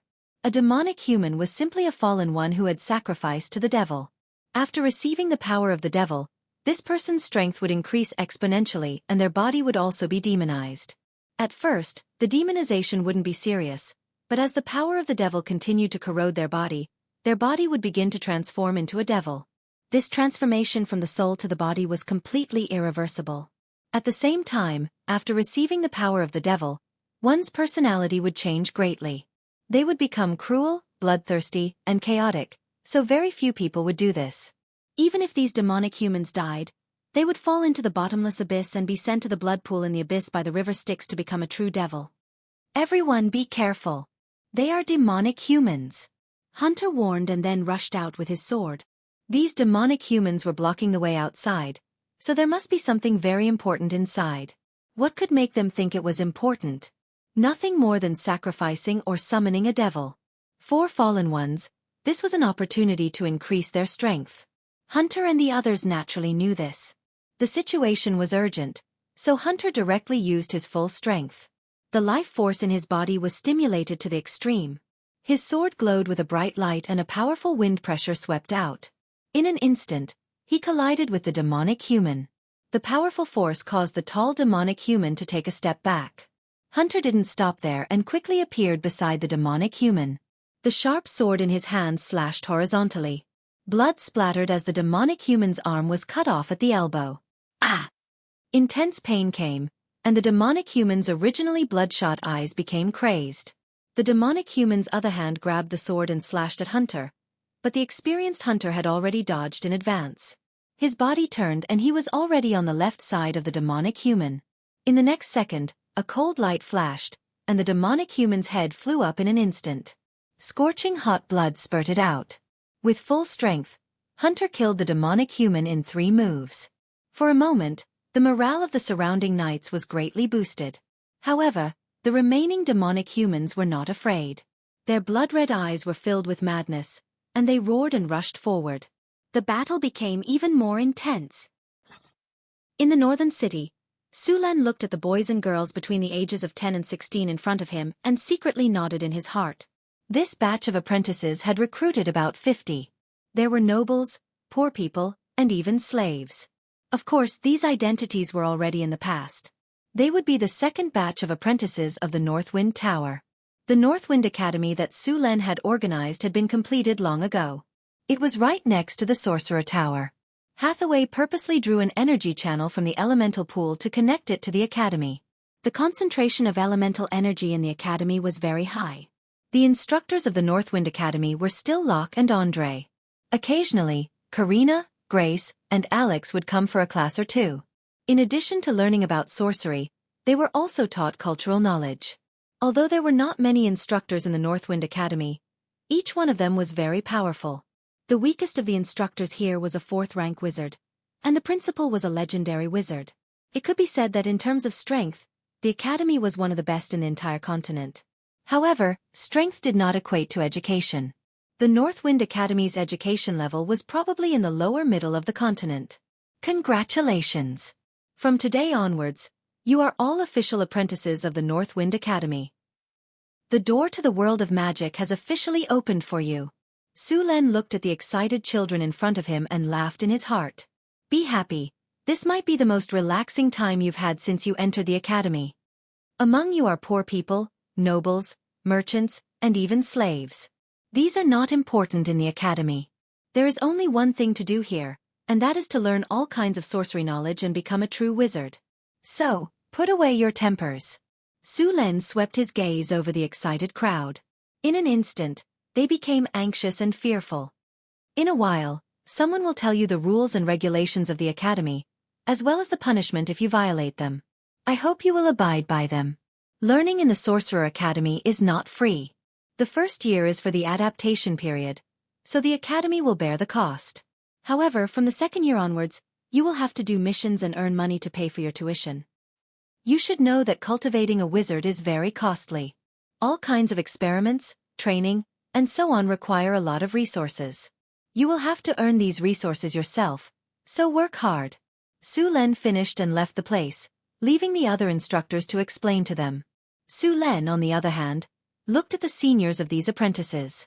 The previous batch of apprentices were busy with their work. There was a lot of basic work in the Sorcerer Tower for them to complete. To these apprentices, the instructors were not polite at all. Every day, apart from studying, they also had a lot of work. Their study and work time exceeded 18 hours. In order to make these apprentices energetic, Hathaway specially prepared energy potions for them. Energy potions were free. After drinking a bottle of energy potion, these apprentices would be full of energy and naturally have the energy to work. If it were not for the fact that energy potions could not be taken consecutively, Su Len planned to let these apprentices continue to study. Chapter 502. After walking around the Northwind Tower, it was getting late. Su Len was thinking about who he should talk to tonight about the truth of magic. Hathaway was still in seclusion, and Karina was busy absorbing bloodstones to purify her bloodline. Alex should be in the eagle's nest. That left Phyllis and Chrissy. After thinking for a while, Su Luan decided to study with Chris today. When he thought of the succubus, Su Len thought of the two little horns on her head. Compared to the reins, the steering wheel was much better.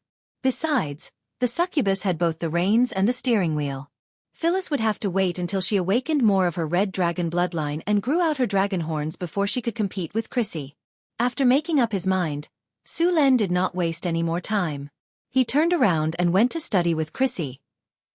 An eagle descended from the sky and landed in a remote courtyard in the city.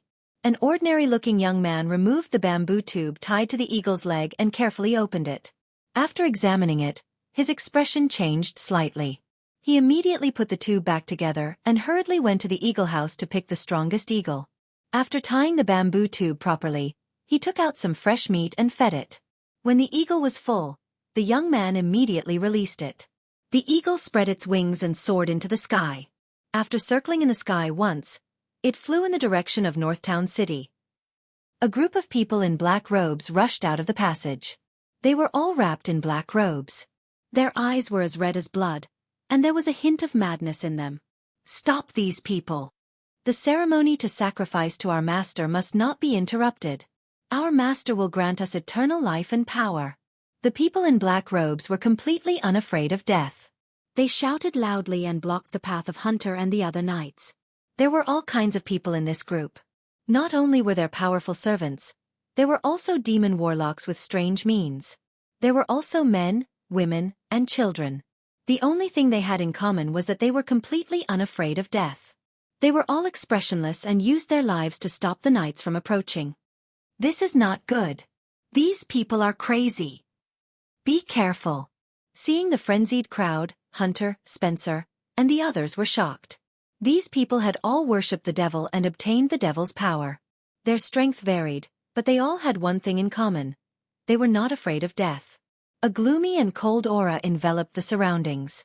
This aura was filled with madness, bloodlust, and destruction. It constantly stimulated the wills of these knights. This power suppressed the knights' hearts and imperceptibly weakened their strength. Evil spirit energy. A strange aura swept across, and all of the knights instantly felt a gloomy and cold energy. This energy made their bodies feel heavy, and a chaotic murmur sounded in their ears. It was very uncomfortable. Even though they were warriors with strong wills and had been through hundreds of battles, some of them gradually became confused. "This is the whisper of a demon.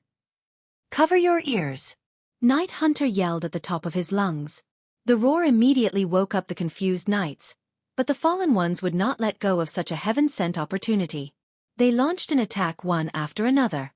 Two knights who had just recovered from their daze were hacked to death by the surrounding fallen ones as soon as they raised their heads. "Gain!" A knight next to him roared and rushed forward. A cold light flashed, and the head of one of the fallen ones was chopped off. The two knights next to him cooperated well and killed a few of the fallen ones around them in an instant. The knight picked Gain up and covered his bleeding wound with one hand.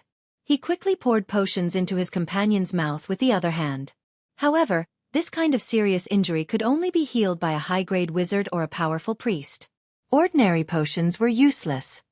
"Don't waste it. Be careful. Help me give this to Tia." The knight's powerful physique prevented him from dying on the spot. The knight named Guyan grabbed his hand tightly and spoke with great difficulty. After seeing that the knight had agreed to his request, the knight lowered his hand and looked at the mottled amulet in his hand silently. Then, he gently placed it on the ground. "Don't worry, Gain. I will avenge you. Kill all these sons of bitches." The knight did not have time to be sad. As an elite knight who had experienced hundreds of battles, he had seen too many deaths. However, when he saw his companion die, his heart was still filled with anger and sadness. This was his best friend, who had saved his life twice on the battlefield. His son was only 3 years old. Javelins! Crossbows! Quick! The fierce battle did not give them any time to be sad. Faced with so many fallen ones, they could only keep fighting. This kind of haul was perfect for arrows and javelins. These fallen ones had nowhere to hide. Whoosh! Whoosh! Whoosh! Whoosh! Javelins flew out and pierced through the chests of the fallen ones. The small crossbows were activated, and the fine iron arrows pierced through the bodies of the fallen ones. The arrows and javelins turned into shadows, and the fallen ones were killed in an instant. The surrounding knights also put down their crossbows and rushed forward again. Head Knight Hunter took out a potion and poured it into his mouth. A gust of wind element immediately surrounded him, and his body became extremely light. Even his heavy armor became as light as a feather. Gale Potion. It was a powerful magic potion that could slightly increase the user's strength and speed after use. Head Knight Hunter's speed was so fast that it could not be seen with the naked eye. He shot out like a ghost, and at this moment, he was even faster than the rogues who focused on speed. Blood splattered in the air, and the fallen ones who were not afraid of death fell one after another. All of the enemies were killed in one hit. Quick! Charge! The ritual is almost complete. We have to stop them. Spencer waved his sword and rushed forward. The other knights followed closely behind. The knights were very familiar with each other. Their formation was already broken by Head Knight Hunter, and now they were being crushed by the other knights. The whole castle was covered by a cold, evil, and chaotic energy. This energy was constantly affecting the others, and it was constantly attacking the knights' consciousness. The whispers of demons sounded in their ears, and many of the knights showed a painful expression. Head Knight Hunter made a prompt decision. You guys stay outside. Spencer and I will go in. If the two of us can't handle it, you guys run for your lives. You must send the message back. After a round of fighting, the fallen ones were all dead. There was no one in front of them, and they quickly rushed inside. Bang! The gorgeous wooden door was smashed into pieces, and a strong smell of blood filled their noses. That direction. Quick! Spencer immediately identified the direction where the smell of blood was coming from. He then pointed at a tunnel not far away. Head Knight Hunter did not stop and quickly rushed into the passage. After another door was smashed, a gloomy altar appeared in front of them. The ground was covered with sticky blood, and the surrounding walls were covered with horrifying paintings. Demons were laughing in the sky, and many fallen ones were offering sacrifices to them. These demons used all kinds of methods to kill the sacrifices and then enjoyed the flesh and blood of the sacrifices. The whole hall was filled with red light. When they entered, a strong smell of negative energy mixed with the smell of sulfur, and the whispers of the demons around them became more serious. On the altar was a pile of human organs, and the two knights frowned. Ha ha ha ha! You're too late. Master has arrived. Offer your flesh, blood, and soul. Become Master's food. And I will receive the power and eternal life bestowed upon me by my master. You dogs, I will kill you little by little. And that damn king, I will cut off his flesh and feed it to the dogs. I will take back everything I've lost. A noble laughed crazily. He had a handsome face, and although he looked to be in his 40s, he was still very charming. He was wearing a black priest's robe, and he looked at the altar crazily. A teleportation gate quickly took shape on the altar. The dark red gate looked as if it had been dyed in blood. Immediately after, a ferocious arm covered in scales reached out from the gate. A strong evil energy instantly covered the whole hall.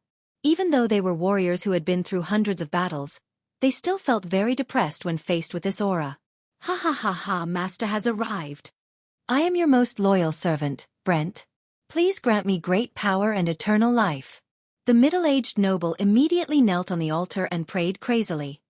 His expression was as if he was on a pilgrimage. Great Master, you will be the master of this world. All enemies will cry at your feet. Master. No.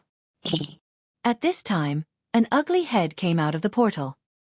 He waved his arm and grabbed the man's head directly. Then, a large amount of blood and flesh were extracted. The handsome noble in front of him was turned into a corpse in the blink of an eye. The essence of the flesh and blood made the portal expand again, and it became more than 3 meters tall in the blink of an eye. The demon had 2 goat-like horns on its head, and it looked ugly. Only half of its body was exposed, but the two knights felt a strong sense of oppression.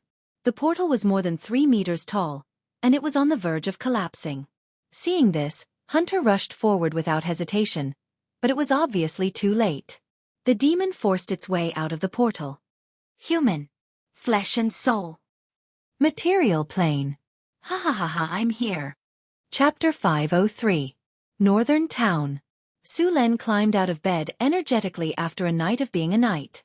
The battle last night did not affect him at all. His reputation as the Thunderstorm Spear King was not undeserved. The arrival of the new apprentices made the Northern Wind Tower a little busy. Fortunately, they were already experienced, so it was not a problem for them to deal with it. There was another important matter in Northern Town for the next 2 days, and that was the spring plowing. Northern Town was located in the northern wasteland. Winter was long, and spring came 1 or 2 months later than other provinces. That was why spring plowing only began at this time. As an agricultural country, spring plowing was a very important event. In some countries, the king would personally plow the fields to announce the start of spring plowing. Although Northern Town's event was not as exaggerated, it was still necessary to hold a grand ceremony. With the help of Angela and Annie, Su Luan put on a hunting suit, and then rode the Pegasus to the central square with his guards.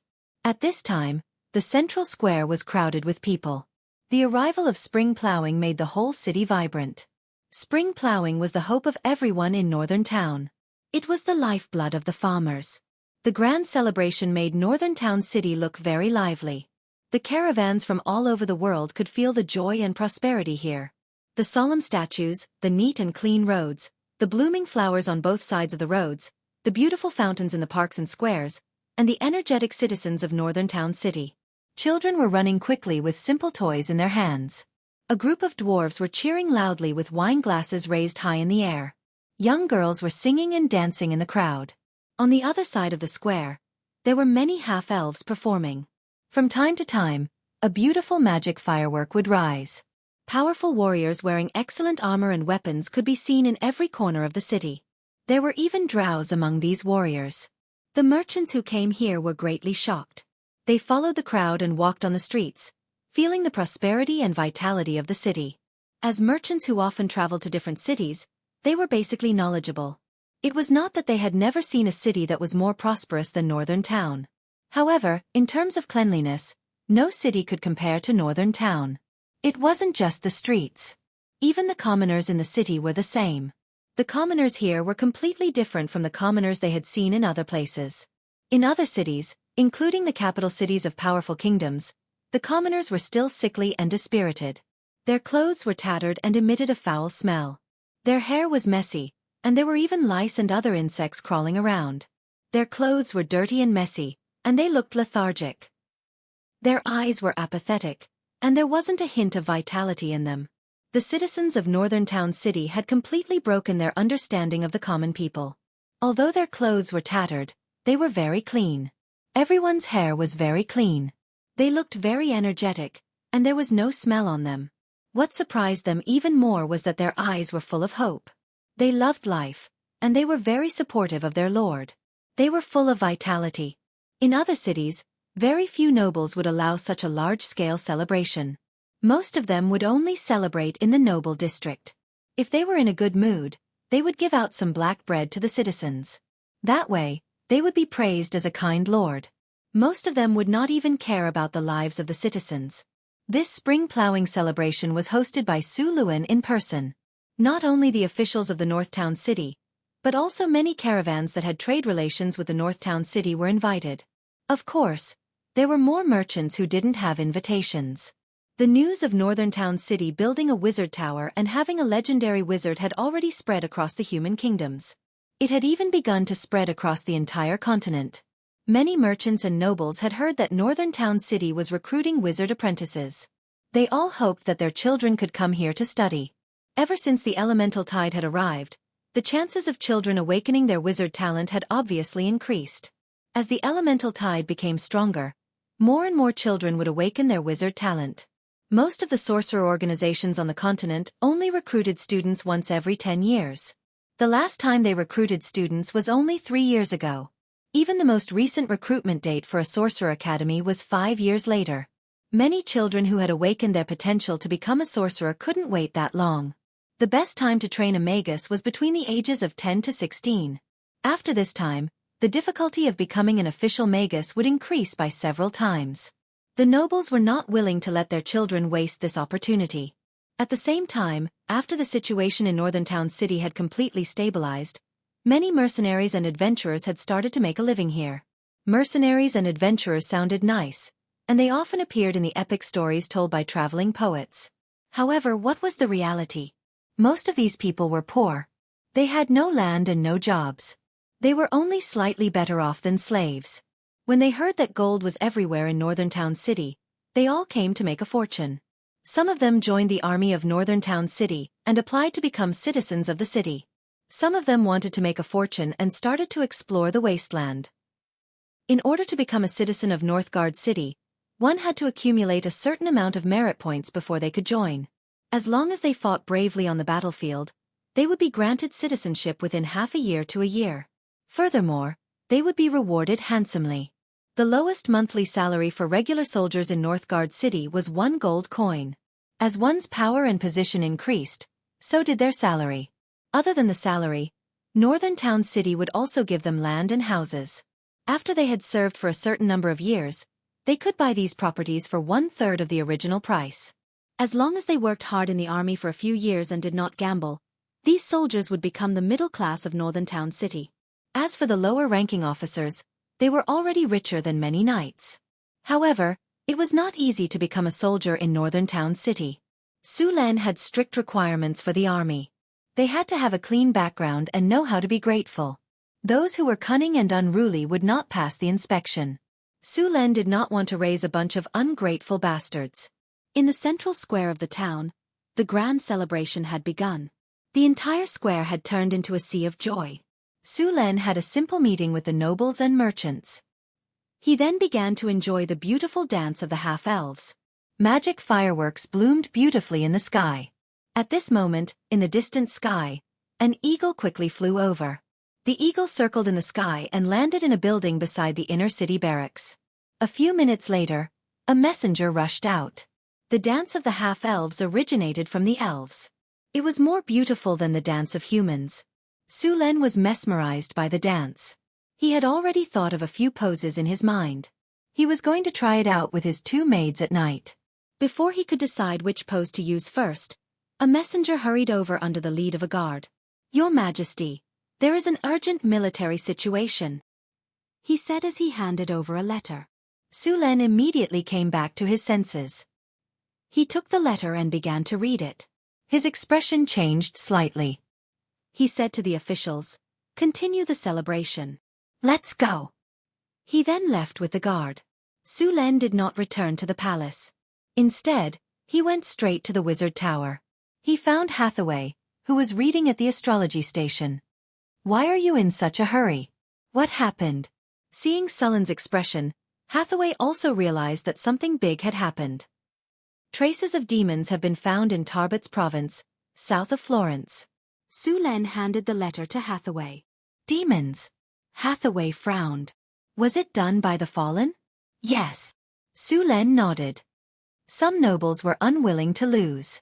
They chose to cooperate with the fallen to slaughter the villagers and sacrifice them to summon demons. So far, at least 6 villages have been massacred. Thousands of people have been killed. With so many souls and flesh sacrificed, there is a high chance of summoning a high-grade demon, or even a legendary demon. I need you to help me teleport there. No problem. Hathaway nodded. I'll set the coordinates first. You get ready. A legendary demon is not easy to deal with. Do you want to bring a few more people? Or you can give me a coordinate, and I'll open the portal and directly kill the demon with the particle cannon. Get ready. If the demon is not easy to deal with, I'll inform you through telepathy and then open the portal for a super long-range attack. The Northwind Tower could not fly now, and weapons like the particle cannon could only attack in a straight line. The limit of attack on the ground was 50 kilometers. If they wanted to attack a target thousands of kilometers away, they could only open the portal in advance and attack when the enemy locked on in advance. This tactic required Sulen's cooperation to lock on the target's position at close range, open the portal, and then let the high-energy beam from the particle cannon pass through. This kind of high-energy beam would affect the stability of the portal and cause some deviation. It needed to be corrected in advance. If the cooperation was not good, it was easy to miss the target. If the enemy discovered it in advance, it would be easy to avoid, so Sulen also needed to restrict the enemy's movement. Generally, if the enemy was not too difficult to deal with, Sulen would not call for this kind of heavenly justice.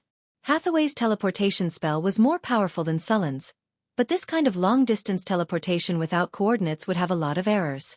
It was normal for it to be offset by dozens of kilometers. If they could create the eye of the sky in the future and send it to the sky, they could try to accurately teleport. It was said that in the era of the ancient gods created a rainbow bridge that could connect to any place in the multiverse. No one knew if this legend was true or not. Chapter 504. In the era of the ancient gods, there were many magical things. The rainbow bridge was one of them. It could be used to teleport between planes. It was very powerful, but it disappeared later. Where's Chris? Bring her there, Hathaway said as she calculated the coordinates. I've already informed her. She'll be here soon, Sulen said. After waiting for about 10 minutes, Chris hurried over. What's the hurry? After fighting for half the night, she was planning to sleep in and rest. However, Sulen sent someone to inform her that there was something important. I just received a message from the embroidered uniform guard. They found someone summoning a demon in the southern provinces of Florence. According to speculation, it's at least a high-level demon. It might even be a legendary demon. A legendary demon? Chris was slightly stunned. She was now close to the legendary level and knew how destructive a legendary demon was. She also knew the demon's desire to destroy. If the legendary demon was allowed to move freely, the damage would be shocking. Then we must hurry over, Chris said. I've already asked Hathaway to prepare. We'll teleport directly when the time comes, Sulen said. With the help of the tower spirit, Hathaway quickly calculated the approximate coordinates of the southern Tabbats province. She then connected Milky Way to the elemental pool and activated the teleportation portal on the astrology platform. Soon, a powerful energy wave came and a teleportation portal appeared in front of them. Sulen nodded at Hathaway and took Chris directly into the portal. After passing through the portal, Sulen and Chris appeared in mid-air. To prevent the teleportation from reaching the bottom line, Hathaway set the coordinates at a high altitude, so the two were directly teleported into mid-air. Sulen had expected this. With a flash of light, the two floated in mid-air. Suluan looked around and soon saw a city about a dozen kilometers away from them. Let's enter the city first. There should be a stronghold of the embroidered uniform guard in the city. Let them scout for information and find the demon, Sulen said. Then let's go. The two of them weren't slow. After about 10 minutes, they appeared near the city. They didn't enter through the city gate. Sulen and the other man used invisibility to descend from the sky. The stronghold of the embroidered uniform guards was very hidden. However, they would report to the higher-ups after establishing a stronghold. Sulen had already checked the information before coming, so he naturally knew the location of the embroidered uniform guards. After observing for a while in the air, Sulen quickly found the location of the embroidered uniform guard's base. He then brought Chris directly to the embroidered uniform guard's base. Who's there? As Sulen and Roland removed their invisibility spell, the embroidered uniform guards in the stronghold immediately noticed them. You're quite vigilant. Sulen nodded at the few Imperial secret guards who rushed over. Your Majesty? After seeing Sulen's appearance clearly, one of the embroidered uniform guards turned pale with fright. Then, he reacted and prepared to salute. All right, there's no time for you to bow. Where's the information you've gathered about that demon? Report to me first. Sulen waved his hand and stopped them. The embroidered uniform guard hesitated for a moment before saying, Your Majesty has just received news that the demon that appeared this time is very likely to be at the legendary level. Just yesterday, Night Hunter's team encountered that demon. If not for the timely arrival of the priests and paladins of the temple, they would have been completely wiped out. In the end, after paying a heavy price, the knights and the priests retreated. Where is that demon now? Sulen asked. The latest news is that the demon went south after leaving Brent Castle. Since yesterday, priests and paladins of the temple have been constantly sending reinforcements. That demon hasn't caused much damage. The embroidered uniform guard quickly relayed the news. Sulen nodded, then said, Who is familiar with the terrain here? Come with me. This legendary demon is a bomb in the material world. We have to get rid of him as soon as possible. Karud, come here. The embroidered uniform guard waved his hand. A young man with a thin and weak body and an ordinary appearance walked forward. However, his eyes were extremely lively. Your Majesty, this is Karud, a rogue. He's good at gathering information. He's very familiar with the terrain around Harvest City. Yes, Your Majesty. I'm familiar with the surroundings, the skinny young man said with a fawning expression. All right, it's you. We'll go now. You lead the way. Su Len didn't stop. With a flash of light, the three figures instantly disappeared. When they reappeared, they were already outside the city. Kurud was shocked when he saw the completely different scenery around him. He was even more in awe of His Majesty. Kurud, what do you think we should do next? Su Len looked around and asked. Your Majesty, that demon went to a town in the south. We'll follow this road. After passing through 2 villages, we'll head west. Kurud said quickly. All right, let's go. With a gentle wave of his hand, a gust of wind blew and lifted the 3 of them up. Then, they quickly flew into the distance. In order to deal with the demon and save magic power, Su Len used the power of the Wind Dragon Flag. Now, Su Len could completely control the Wind Dragon Flag. According to the grade, this Wind Dragon Flag was also a legendary creation. This legendary item was a group battle type. The lightning storm it came with could easily destroy an army. The attack range was very wide. Of course, this legendary item also had its shortcomings. If the attack range was large, the power would be reduced. The single target attack power was average. However, for Su Len, this wasn't a problem at all. He could deal with single target attacks by himself.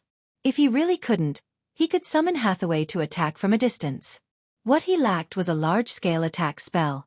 It was the skill to clear the field in the game. After the buff of Fly, the 3 of them were very fast.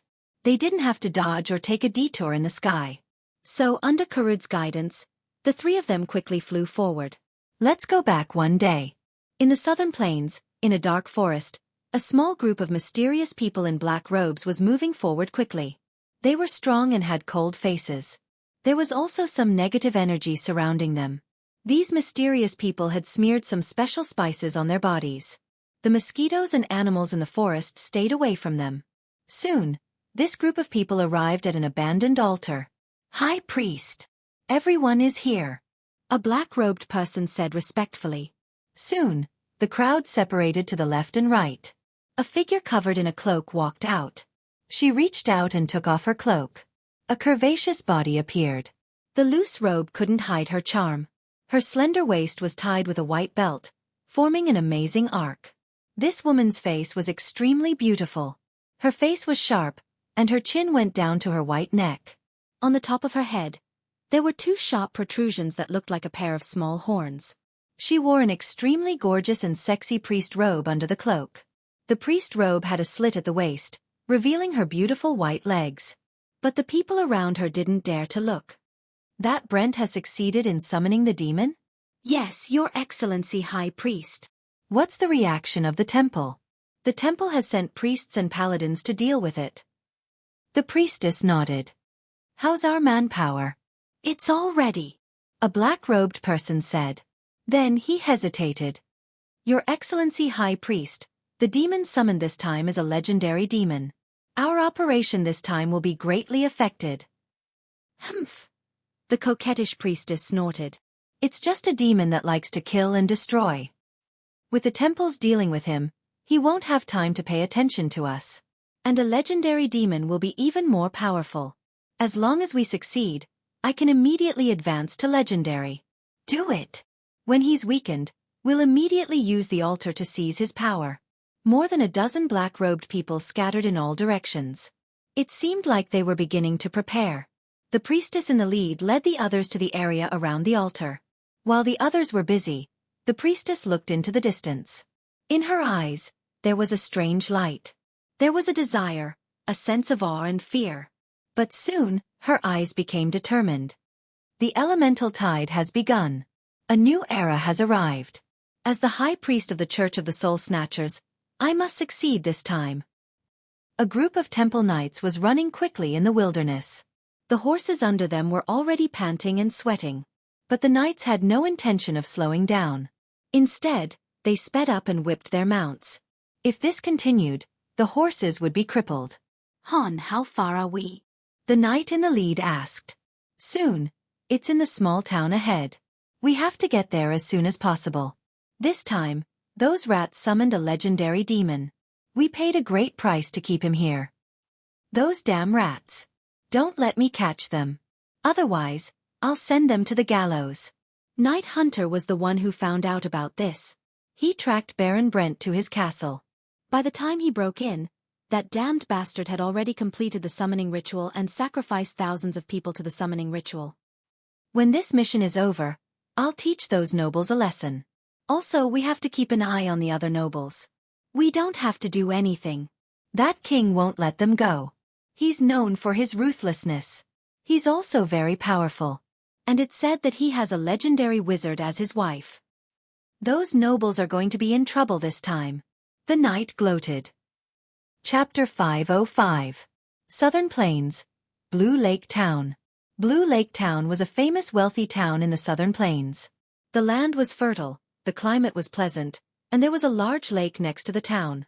The lake water was clear and sparkling, and it looked like a huge sapphire from afar. Hence the name Blue Lake, and the town was also called Blue Lake City. Because the town was located on the lakeside, there was plenty of water, and there was a bumper harvest every year. The Blue Lake was rich in fish, and the production of all kinds of aquatic products was high. The taxes of this town were comparable to a small city. But now, this famous town in the south had fallen into a sea of fire. In the center of the town, a tall demon covered in flames was wantonly destroying everything. Around him, more than a dozen warriors and priests were constantly attacking him.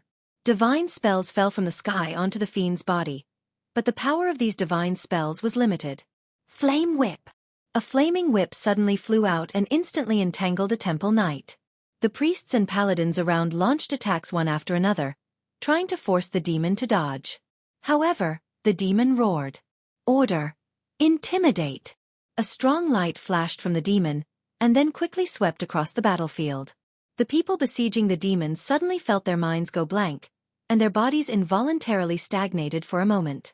Taking advantage of the gap, the Baylor waved his arm, and the flame whip instantly tightened.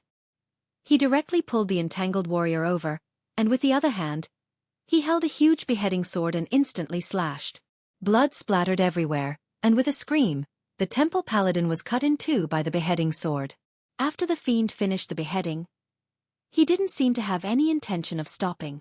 He brandished the beheading sword and slashed at the nearest paladin. Holy impact! Purify evil! Protect evil! Rays of light flew out as the demon's attack pierced through the many magic barriers and continued to sweep towards the temple knight. The temple knight who was attacked swung his sword horizontally. Clang! The sound of metal clashing could be heard as he was sent flying and crashed into a nearby wall. Just as he was about to follow up with another attack, a dozen divine spells attacked him. Although none of the priests, temple knights, or paladins had reached the legendary rank, the demon's power was suppressed in the main material plane. He didn't want to face these attacks head-on, so he could only give up. Summon the devil. Evil light flickered as a powerful evil aura erupted from the demon's body. In the next second, several figures appeared out of thin air. It was the 4 rock demons. As soon as these rocks appeared, they charged towards the temple knights. They were already having a hard time dealing with the rocks, and with the addition of 4 rocks, the situation became even more dangerous. At this critical moment, 4 rays of divine light descended from the sky and instantly hit the 4 flow demons. Expel! The messy sound of hooves could be heard as a dozen clerics rushed over, their faces covered in dust. Seeing that the situation was critical, he immediately cast a spell to provide support. As the 4 divine lights descended, the aggressive stone Vrock froze and began to fade away as the world rejected them. The Vrock struggled to stay in the prime material plane, but they couldn't resist the repulsive force and were sent back to the abyss in the blink of an eye. The slight advantage that they had just gained was instantly nullified. More importantly, the temple's reinforcements had arrived. The temple's members, who were barely holding on, had their strength doubled after the reinforcements arrived. What was even more precarious was that the situation had instantly stabilized. The battle was in a stalemate once again. A powerful evil force came from afar. Su Luan sensed this force from afar. This evil force full of death, slaughter, and chaos was constantly destroying the surroundings. The chaotic and intense energy fluctuations came from afar. Su Luan didn't directly use a transmission spell to go there. After putting Karud down, he and Chrissy sped up and flew there. When Su Len arrived at the battlefield, he found that the situation was out of his expectations. On the battlefield, a powerful Baler was roaring in anger. The entire battlefield had turned into a sea of fire. The Baler and the fire deity had some similarities. Their true forms were like monsters that were burning with raging flames all over their bodies. Their flesh and blood had been transformed into elements. Wherever the Baler passed by, it would soon become dry land. Along the way, the Baler left withered and cracked wounds on the ground. This was the damage and interference caused by its own power to the material plane. Where it invaded, the fertile land would become permanently barren, and the evil force would pollute the land. To put it bluntly, if it wasn't expelled or killed as soon as possible, it could completely turn the surrounding land into a dry and barren abyss.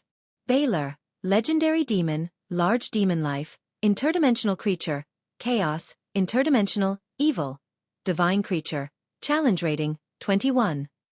A high-level demon from the abyss. He was very familiar with the evil, destruction, slaughter, and chaos aura. It was very similar to the evil gods and ancient abominations. The abyss was an extremely chaotic and evil place. There were many types of demons here. New species of demons were born almost every day.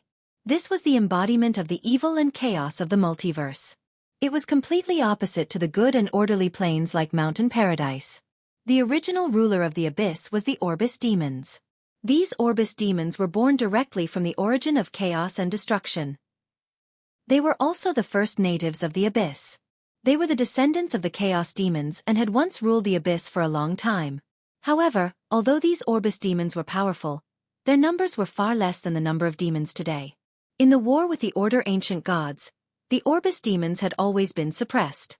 Until one day, the Orbis demons discovered humans. Before the order of the multiverse was perfected, many lost human souls would enter the abyss. The Orbis demons were very interested in human souls. So they used their chaotic power to transform these souls and finally created the second generation of demons, the Tana Re demons. However, compared to the Orbis demons, the Tana Re demons were weak. The Orbis demons used these Tana Re demons as cannon fodder and slaves. However, as time passed, the number of Tana Re demons increased, and their strength gradually increased. In the end, the Tana Re demons killed the Orbis demons and became the new rulers of the abyss. Now, many demon lords in the abyss were also Tana Re demons. The Baler demons were the strongest of the Tana Re demons. They inherited the power of chaos and fire. Even in the abyss, the Baler demons were second only to the demon lords. They were also one of the few high-level demons born with divinity. This monster was one of the most powerful demons in the abyss. If they were in the abyss, with the bonus of the abyss power, their challenge rating would reach level 26. If it were not for the suppression of energy and the suppression of the power of the plane, this Baler demon would have killed all the temple knights, priests and paladins. In the ruins, there was a huge monster that was burning with raging flames. It had a pair of demon horns and a pair of wide demon wings on its back. However, it was basically useless in this narrow underground ruin. The Baler demon was more than 12 feet tall and weighed more than 5,000 pounds. It held a huge abyssal beheading sword in its hand, which was burning with flames. The Baler demon was also a high-level demon that could fight with 2 weapons. Its other weapon was the level +3 abyssal flame whip. However, at this time, the Baler demon did not seem to be having a good time. There were more than 20 clerics attacking it. At the same time, these clerics cooperated with each other and used their energy to form pale golden chains that wrapped around the Baler demon. These chains wrapped around the Baler demon's arms, wings, and legs. Under the Baler demon's struggle, the chains kept breaking, but soon, new chains were condensed. The clerics wanted to forcibly seal the Baler demon. The clerics looked miserable. Many of them had burns on their bodies. Compared to the Baler demon, these clerics looked exhausted. If they continued to fight, they would be in danger. Seeing this, Su Len did not continue to watch. Powerful thunder energy gushed out of his body, and the storm halberd surrounded by endless thunder energy appeared in his hand. Damn mortals! The Baler demon roared, and the pale golden chains that bound its body instantly tightened. The flames on the Baler demon's body burst out in an instant. A powerful evil energy swept across, and the originally tight golden chains collapsed under this power. Seeing the collapsed chains, the clerics' faces changed drastically. They wanted to bind the Baylor demon again, but these clerics who were almost out of energy had no time to repair the chains. A flaming whip more than 10 meters long swept towards them with a whistling wind. The exhausted clergy were unable to resist and were about to be killed. At this time, there was a thunderclap in the sky. Dazzling lightning flashed, and a figure wrapped in countless lightning bolts appeared in the path of the flame whip. Su Luan had no intention of dodging, and directly brandished the storm halberd to hack at the flame whip. Pale blue lightning appeared. The flame whip was directly knocked away. The power of the flame on it dimmed instantly and then gradually extinguished. Chapter 506. The Baylor flicked its wrist and put away the flame whip. Its eyes were fixed on Su Len. It was very cautious of Sullen's sudden appearance. A demigod from the material plane? No, you're a human. The Baylor felt the divine power on Sullen's body, and there was a look of greed in its eyes. Divinity was very important to them. If they wanted to become a demon lord, they couldn't do without it. Originally, the Baylor came to the roof of the material plane to plunder a batch of souls and flesh. It didn't expect to meet a human with divinity. This was a delicious meal delivered to its door. In the previous confrontation, neither side used their full strength. It could only be regarded as a test. The Baylor in front of him wanted to snatch Sullen's divinity, but Su Len also wanted to snatch his divinity. Su Len would never complain about having too much divinity. Although the Baylor was suppressed by the power of the plane, its challenge level was as high as 21. If the paladins, priests, and paladins did not rely on divine power to suppress it, they would have been wiped out long ago. But even so, they had paid a heavy price. More than half of them were killed or injured. However, although the Baylor's strength was not bad, it was still far from Sullen's. If it was in the abyss, the Baylor could use its full strength to fight a few rounds with Su Len. Now that it was in the material plane, it was even less of a match. However, to prevent the Baylor from discovering Sullen's true strength and escaping back to the abyss, Su Len still had to hide his strength. He would give the Baylor a surprise after it had completely sealed the surrounding space. Baylor! Since you're here, stay. Get out of the way. This is not a battle you can interfere in, Su Len said to the clerics. Whoosh! A strong gust of wind came, and the flame whips came with endless flames. The characteristics of demons made them naturally irritable and impatient. After seeing the divinity on Su Luan's body, they directly attacked and made up their minds to rob Su Luan's divinity. Crack! With a thunderous sound, the storm halberd blocked the flame whip. However, just as Su Len blocked the flame whip, the Baylor's other hand swung the giant beheading sword at Su Len fiercely. A shrill sound of wind was heard as the huge beheading sword slashed towards Su Luan with scorching flames. The heat it carried could melt steel. Su Luan's figure flashed, and he instantly dodged this attack. Boom! There was a loud sound, and the place where Su Len had been standing just a moment ago became a big pit with flames. Fire! Just as it dodged the attack, the Baylor suddenly revealed a sinister smile. Mind control. The Baylor's, the Baylors's, the Baylors's, and his. There was an inexplicable whisper in Sullen's heart, and an evil force attacked his brain. However, as soon as it appeared, Su Len directly drove it out. Sullen's will was easily immune to this attack. Without being affected at all, Su Len turned over and landed on the ground. The Baylor's expression seemed to be a little incredulous. After seeing that Su Len was not affected, it became even angrier. It roared and swung the beheading sword again. Bang! There was a loud sound of metal clashing. Sullen's storm halberd swept and easily blocked the beheading sword. Su Len did not just take a beating without fighting back. After blocking the beheading sword, Sullen's arm waved, and the storm halberd drew a circle and quickly slashed at the Baylor's head. The sharp halberd blade carried endless lightning, causing the Baylor's body to feel a slight sting. Thunder cut! The dazzling lightning instantly slashed. The Baylor's body turned, and the beheading sword in its hand was thrown. Dang! The lightning flashed, and the powerful force swung the beheading sword. Sullen's wrist turned, and the storm halberd quickly slashed again. Dang! Dang! Continuous collisions sounded, and the tall Baylor was beaten back by Su Len. The Baylor felt the power from the beheading sword and looked at Su Len in shock. The human in front of it was actually stronger than it. After realizing that it could not take advantage of Su Len, the Baylor's body flashed, and it wanted to use spell-like power to get rid of Su Len. Space imprisonment. Su Len released the spell that he had been preparing for a long time. The space was instantly locked, and the teleportation spell lost its effect. The teleportation light on the Baylor's body dissipated before it could rise. Su Len sneered. He came here to kill this Baylor. How could he give it a chance to escape? The Baylor's face was filled with disbelief. It flapped its wings, trying to get away. At the same time, it released several spells toward Su Len. Law, intimidate. Evil aura. Blasphemy. Continuous aura flashed from the Baylor's body, but whether it was law, intimidate, or evil aura, they quickly dissipated after touching Su Len. Su Len was directly immune to these two spells. The Baylor's mouth quickly uttered ancient blasphemy. This evil language had powerful magic, and the surrounding air was filled with evil power. Su Len suddenly felt a sharp pain in his body, causing his body to involuntarily twist. Seeing the effect of the spell, the flames in the Baylor's eyes rose, and it rushed towards Su Luen in the next second. The beheading great sword in its hand slashed towards him with a shrill sound, as if it wanted to cut Su Luen in two. Thunder Domain. Dazzling lightning burst out from Sullen's body, and the endless power of thunder and lightning filled the space around him. The evil power in his body was instantly purified. Seeing the Baylor rushing toward him, Sullen's body flashed, and he directly rushed toward it. Bang! The lightning and flames collided, and the loud roar shook the ears of the people around. The Baylor couldn't help but take a step back. The lightning on Sullen's body skyrocketed, and a thundercloud appeared in the sky. Countless lightning flashed in the thundercloud.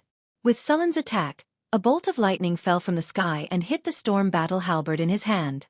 The weapon that was originally surrounded by lightning seemed to have completely turned into a bolt of lightning at this moment. Streaks of light quickly lit up one after another. Greater haste. Dragon strength.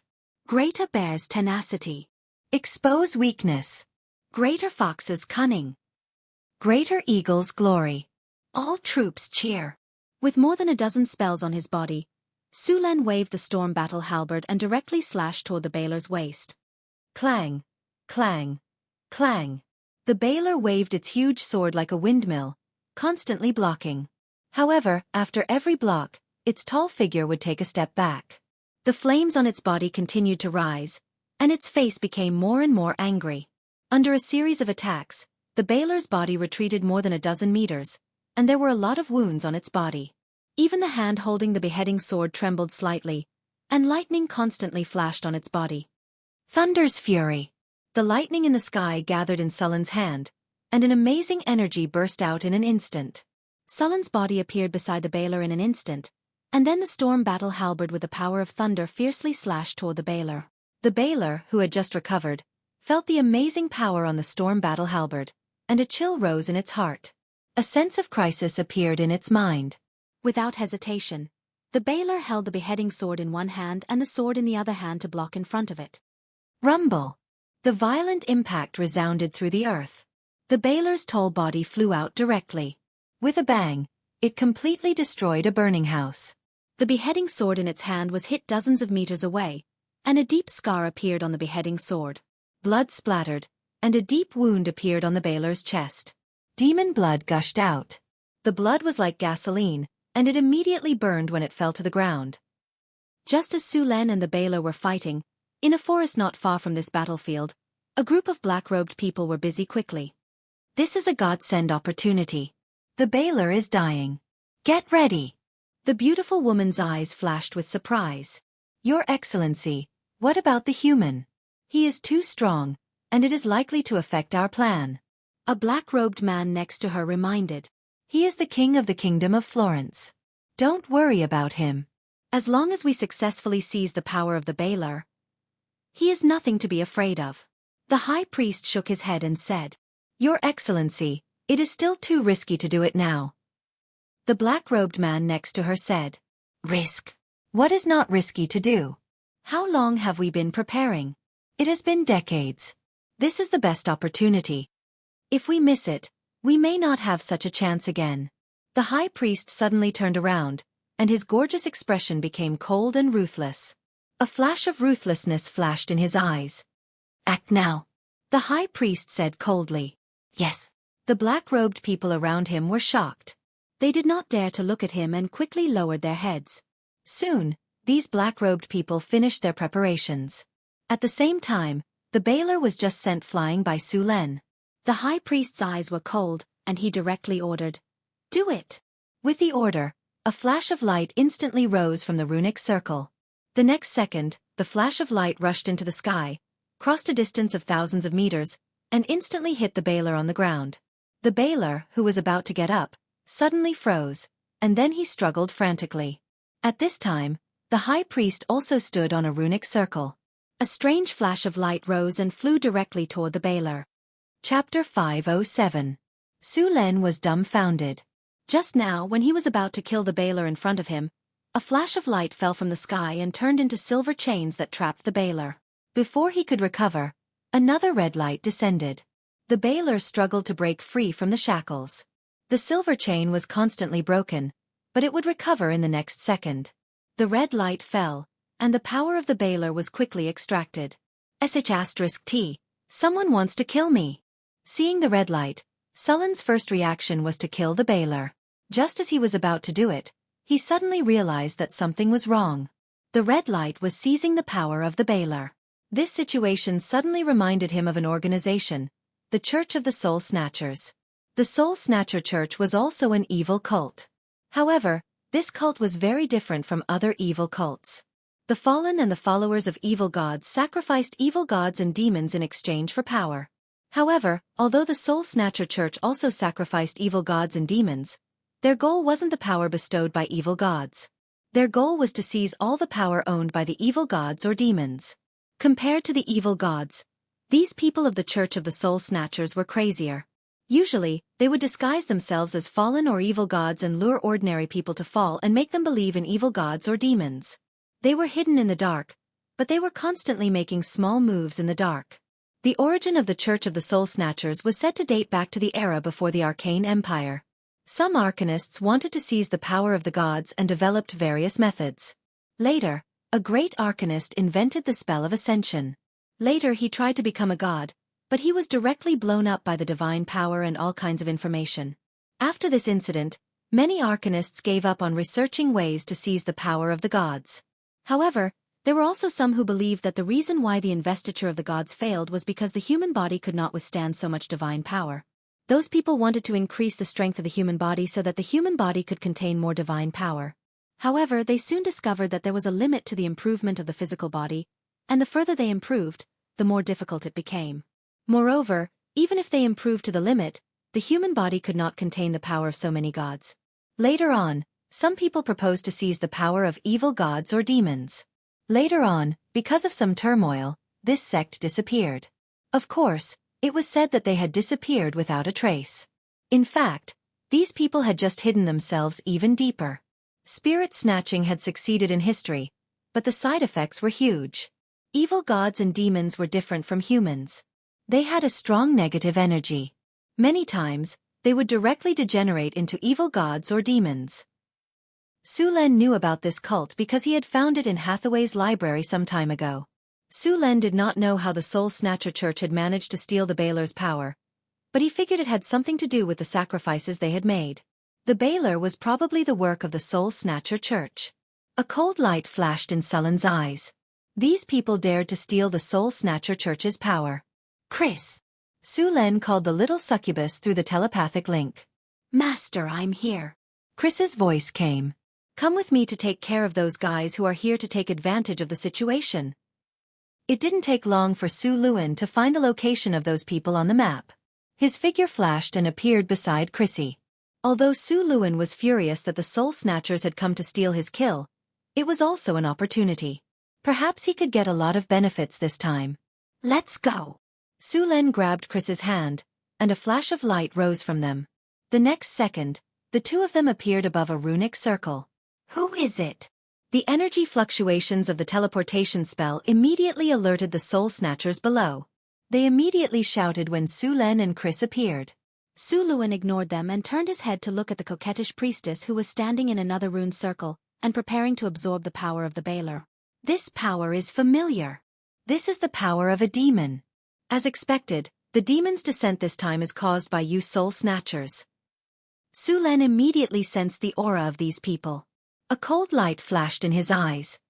"Group charm." The soul snatchers who were about to attack suddenly froze.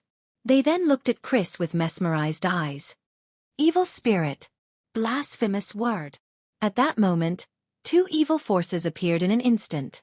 Lightning flashed on Sullen's body, dispelling the evil force field around him. The priestess that had been standing in the other runic array also disappeared. Hathaway's group charm hadn't been able to control her. A dark shadow suddenly flew over. Su Luan's figure disappeared in an instant, and then appeared near the priestess. Ambush!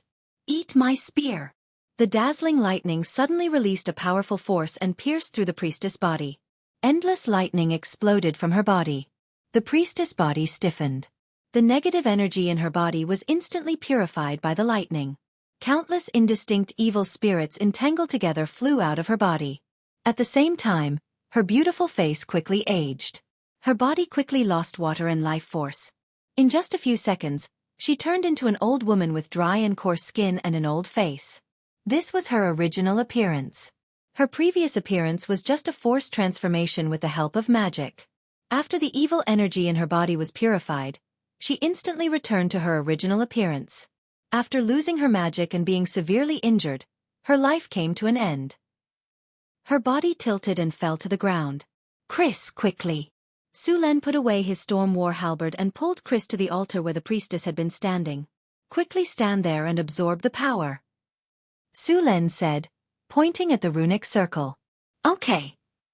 Chris naturally saw the energy contained in it. Without hesitation, her body flashed and instantly stood on it. By the way, order the disciples of the Soul Snatchers to cast spells with all their might and trap the Baler. Chris could no longer speak at this time. She could only nod to show that she understood and absorbed the power of the Baler with all her might. Balers and succubi were both Tana Re demons. Although they had chosen different directions during the evolution process, their energy was essentially the same. The energy of the Baler might be a drug to humans. Absorbing it would turn a human into a demon, but it was a good tonic for demons. Chris absorbed the energy of the Baler without any discomfort at all. Su Len did not stay there. With a flash of light, he appeared near the Baler again. At this time, the Baler looked a little miserable. In the battle just now, it was injured by Su Len and then ambushed by the Soul Snatchers. Countless chains wrapped around it, making it unable to break free. Now, the energy in its body was constantly being extracted. If this continued, it would be the time of its death when all the energy in its body was taken away. However, the chains had suddenly broken, allowing the Baler to grab them a few times. In order to survive, the Baler erupted with a strong will to live. It grabbed the many chains wrapped around its body and tried to tear them all apart, but at that moment, a playful voice came from the sky. Still want to run? In the next second, Sullen's figure instantly rushed down, the storm war halberd in his hand sweeping over with boundless lightning, knocking the Baler back. In order to let Chris absorb the energy of the Baler, Su Len did not kill it. With Su Len blocking it, the Baler had lost all hope of escaping. Under the extraction of the soul-snatching circle, its energy was constantly being absorbed. With Sullen's protection, the soul-snatching circle operated quickly, constantly extracting the energy of the Baler and sending it into Chris's body. As the energy absorbed increased, Chris's aura became stronger and stronger. She was originally a Class 4 elite succubus, but now she quickly reached the peak. A lot of energy was needed to break through to the legend rank, but it was not a problem for Chris at all. A legend rank Baler was more than enough for her to advance. Soon, more and more energy was extracted. As the Baler's energy decreased, the soul-snatching circle's energy absorption speed also increased. Finally, a powerful energy was extracted, and the flames on the Baler's body disappeared. Its original legend rank aura also completely dissipated. At the same time, Chris's stagnant aura began to rise again. This time, she directly broke through the shackles of the legend rank and became a legend rank demon. After becoming a legend rank demon, Chris's strength did not stop. Instead, it continued to increase, but the speed of increase became even slower. Finally, the energy of the Baler was completely drained by the soul-snatching circle, and Chris absorbed all the energy. After losing all its energy, the Baler's life came to an end. The countless silver chains that originally bound it turned into specks of light at this moment, and the Baler was blown by the wind and turned into a pile of ashes, leaving only the beheading sword and flame whip. A breeze blew, and the beheading sword and flame whip flew directly into Sullen's hands. As a legend-rank demon, the weapons used by the Baler were naturally not ordinary. The main material of the beheading sword was abyss magic steel, while the flame whip was made of abyss magic steel mixed with the tendons of the abyssal fire lizard.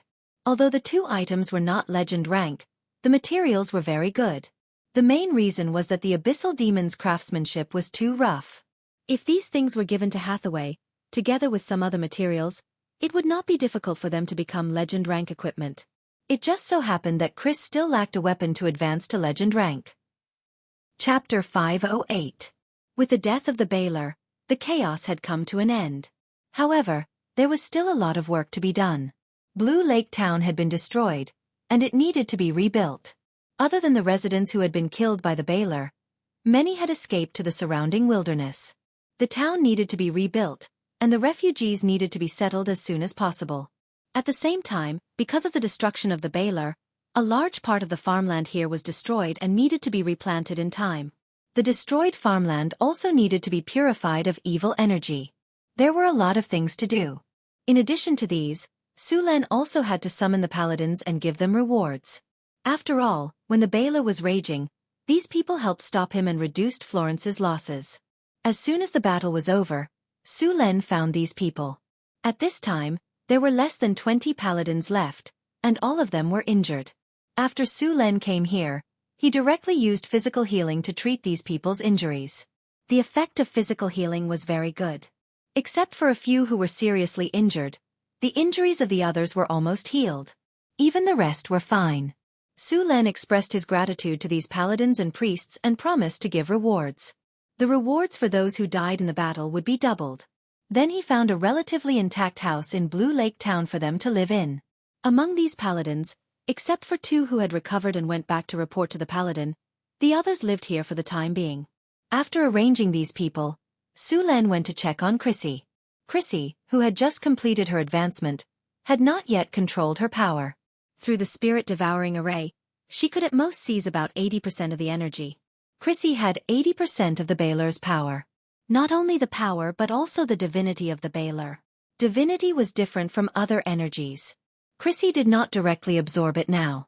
There was still a lot of residual consciousness of the Baler on it.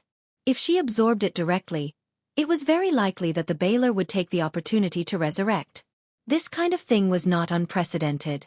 In the multiverse, many gods had been resurrected through various methods. Chrissy was not a legendary demon before. Once she engaged in a battle of wills, the consequences would be very dangerous, so the best way was to temporarily seal this divinity. After she fully adapted to her own energy, she would try to absorb it slowly. The Baler had a total of 7 points of divinity. If he had a little more, he would have been able to advance to a demon lord. But now, all of this divinity had been obtained by Chris. Sulen took out a magic staff and used the power of thunder to seal all the divinity of the Baler in one place. Endless power of thunder entered Chrissy's body and then continuously squeezed the divinity of the Baler. This process was very painful, and the taste of thunder and lightning was not pleasant. However, the little succubus often enjoyed the treatment of plasma cannons, so her resistance to thunder and lightning had obviously increased. In addition, Sullen's lightning was not an attack. Although it was uncomfortable, it was still bearable. Soon, the Baler's divinity was all squeezed into one place. Then, a dozen lightning chains separated from Sullen's body and completely sealed the divinity. With a flash of lightning, a lightning rune appeared on Chris's arm. After all, the power seized by the spirit-devouring circle was not from her own cultivation. It would take some time to digest and master it. At the same time, the Baler's power had a lot of negative will, which Chris had to remove by herself. After Chris completed her advancement, Sulen looked around at the people of the Church of Soul Snatchers. These people were still under Chris's control. The charm of a legendary succubus was very powerful. Sulen did not plan to kill these people for the time being. They might be useful in the future. He ordered these people to pack up and then let them return to Harvest City to wait for orders. After checking that there were no fish that had escaped the net, Sulen left with Chris. After returning to Harvest City, Sulen asked the Imperial Guard to pass on his orders and then directed the City Hall to start the post-disaster reconstruction work. This time, the Baler's energy was sucked out by the spirit-devouring circle. Sulen did not get any experience, legendary skill points, or soul crystals from it. In the end, he only got a gold treasure chest and some experience from the people of the Church of Soul Snatchers. If Chris did not successfully become a legendary, it would be a big loss. Without the Baylor's interference, the post-disaster reconstruction work went very smoothly. The nobles around all contributed money and manpower. The news of Sullen's appearance was heard by the nobles the next day. Some of them wanted to curry favor with Su Len, but they did not dare to neglect his orders. The first batch of supplies was quickly prepared. Then, Su Len notified San Felto City and asked Phyllis to send some officials over. At the same time, he also began to settle the score for the Baylor incident. This time, it was not just Baron Brent who was involved, but he was the most unlucky one. With his strength alone, there was no way for him to carry out such a legendary demon summoning ritual. Of course, the Church of the Soul Reaver was involved in this, but many of the nobles around Harvest City were also involved. During this time, Su Luan had ordered the Imperial Secret Service to collect all kinds of information. Although the Imperial Secret Service was not good at war, they were experts at collecting information. The nobles thought that they were doing things secretly, but in reality, the Imperial Secret Service had already investigated everything. After the investigation was completed, the people from San Felto City arrived and began to investigate the nobles. With the help of this demon incident, Su Len began to make a move on the nobles in the southern plains. After the last rebellion, Su Len wanted to clean up the area. However, considering that the nobles in the southern plains were already frightened at the time, if he was too aggressive, the nobles would very likely submit to the surrounding countries. At that time, it was very likely that the civil war would escalate into a war between Florence and several other countries. At that time, even if Su Len won, the southern provinces of the kingdom would be completely destroyed. Even the northern provinces that had just settled down would be in chaos again, so Su Len did not think too much about it. Now, with the demon incident caused by Baron Brent, it gave him a very good excuse. Of course, this incident was more to weaken the local noble's strength and increase his control over the south. Su Len currently lacked a large number of experienced grassroots officials. Although the academy in San Felto City had been training them, there was still a shortage of manpower. It would take at least 3 months for the basic officers to be trained. After that, they would need to go to prison for political studies. Only after passing all of that could they take up their posts. Many of these people were former members of the aristocracy. After all, in this era, the literacy rate of the aristocracy was the highest. Ordinary people could not even write their own names. Su Len was very clear about the morals of these nobles. All kinds of corruption, bending the law for personal gain, there was nothing they did not dare to do. However, at this time they could not be used. Therefore, Su Len stipulated that those who had not gone through political studies in prison were not qualified to work in the council hall. They were not even allowed to be grassroots officials. There was a lot of food in Harvest City, so there was no pressure to use it to provide relief to the victims. This time, because of the Baylor's arrival, at least a dozen villages were destroyed, and 3 towns were severely damaged. Although the death toll had not been calculated, it was estimated to be 5,000 to 6,000 people. The number of people who escaped into the wild was estimated to be more than twice the number of people who died. If so many people were only given food, it would be a complete waste. Moreover, they had nothing to do, so it was easy for them to become a social danger. They would lose their jobs, lose their property, and have nothing to do. If the nobles were in charge, the crime rate here would skyrocket, and even more serious things would happen. Su Len planned to use the method of providing relief with work. This method had been proven very effective in his previous life. It just so happened that Harvest City had not been renovated yet. The city was dirty and messy, and the demons had destroyed a lot of farmland, so these people were needed to repair it. Of course, although the method of providing relief with work was good, it also had some disadvantages. That was, it consumed a lot of resources and money. Fortunately, Harvest City had enough food, so there was no need to worry. As for money, Su Len planned to replace it with farmland. This time, many people had died, so a lot of land had become ownerless. Su Len planned to give these lands to the victims as a reward. At the same time, many nobles had died in this incident, so their property was not a small amount. It was just right to use it as a reward. Basically, Su Len did not need to pay extra money to complete the renovation of Harvest City and the restoration of the destroyed towns. In order to repair the land destroyed by the Baylor demon, Su Len found the Church of Harvest City. The priests of the Church of the Goddess of Nature were willing to help Su Len purify the polluted land and make it fertile again. In exchange, Su Len had to pay a price. Money was the most basic. Su Len expressed his support for them to develop their faith among the victims. After every disaster, the souls of the survivors would be greatly damaged. This was a very good time to develop their faith. They could easily gain a lot of believers, and many of these believers would become devout believers, which was very important for a church. Of course, the other churches would not let go of this opportunity. Su Len would not stop them, nor would he support them. After all, a single church was not a good thing. But even so, the Church of the Goddess of Nature had a big advantage. Balers and fire elemental elders were not popular in the material world. The main reason was that the land they passed through would become dry and barren. If it was a fire deity or a fire elemental lord, the consequences would be even worse. The best way was to use water elemental magic and the power of nature to repair it. Of course, wizards also had ways to do it, but the effect was not as good as others. P.S. Thank you book friends God_state, Little Newbie, Dimension Stone, and other book friends for their tips. Thank you to Rotson for the 1500 coins tip. Chapter 509. Harvest City had always been known as a rich city in the southern provinces. After the order was given, Su Len quickly gathered enough food. With enough food, the relief work could begin. Su Len had already sent people to set up temporary camps outside the city for the refugees to live in. All the refugees were organized into groups of 100 people. At the same time, the soldiers in Harvest City were sent to maintain law and order.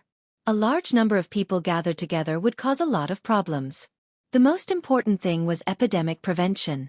The number of casualties had already reached 5,000, and many of the corpses were not buried in time. In order to prevent the epidemic, Su Len had initiated a sanitation and epidemic prevention measure. In this era, disinfection methods were limited. Su Len could only use lime water to clean up. All the camps, including the city, were sprayed with lime water. At the same time, all the refugees were required to take a bath and disinfect their clothes. 4 Sullens requirements, both the nobles and the civilians didn't understand. However, rumors about Sullen's obsession with cleanliness quickly spread. In addition to the refugees, Su Len also had strict requirements for the residents of Harvest City. No one was allowed to dump garbage anywhere. All garbage had to be sent to the garbage disposal station on every street. At the same time, the slums in Harvest City began to be demolished.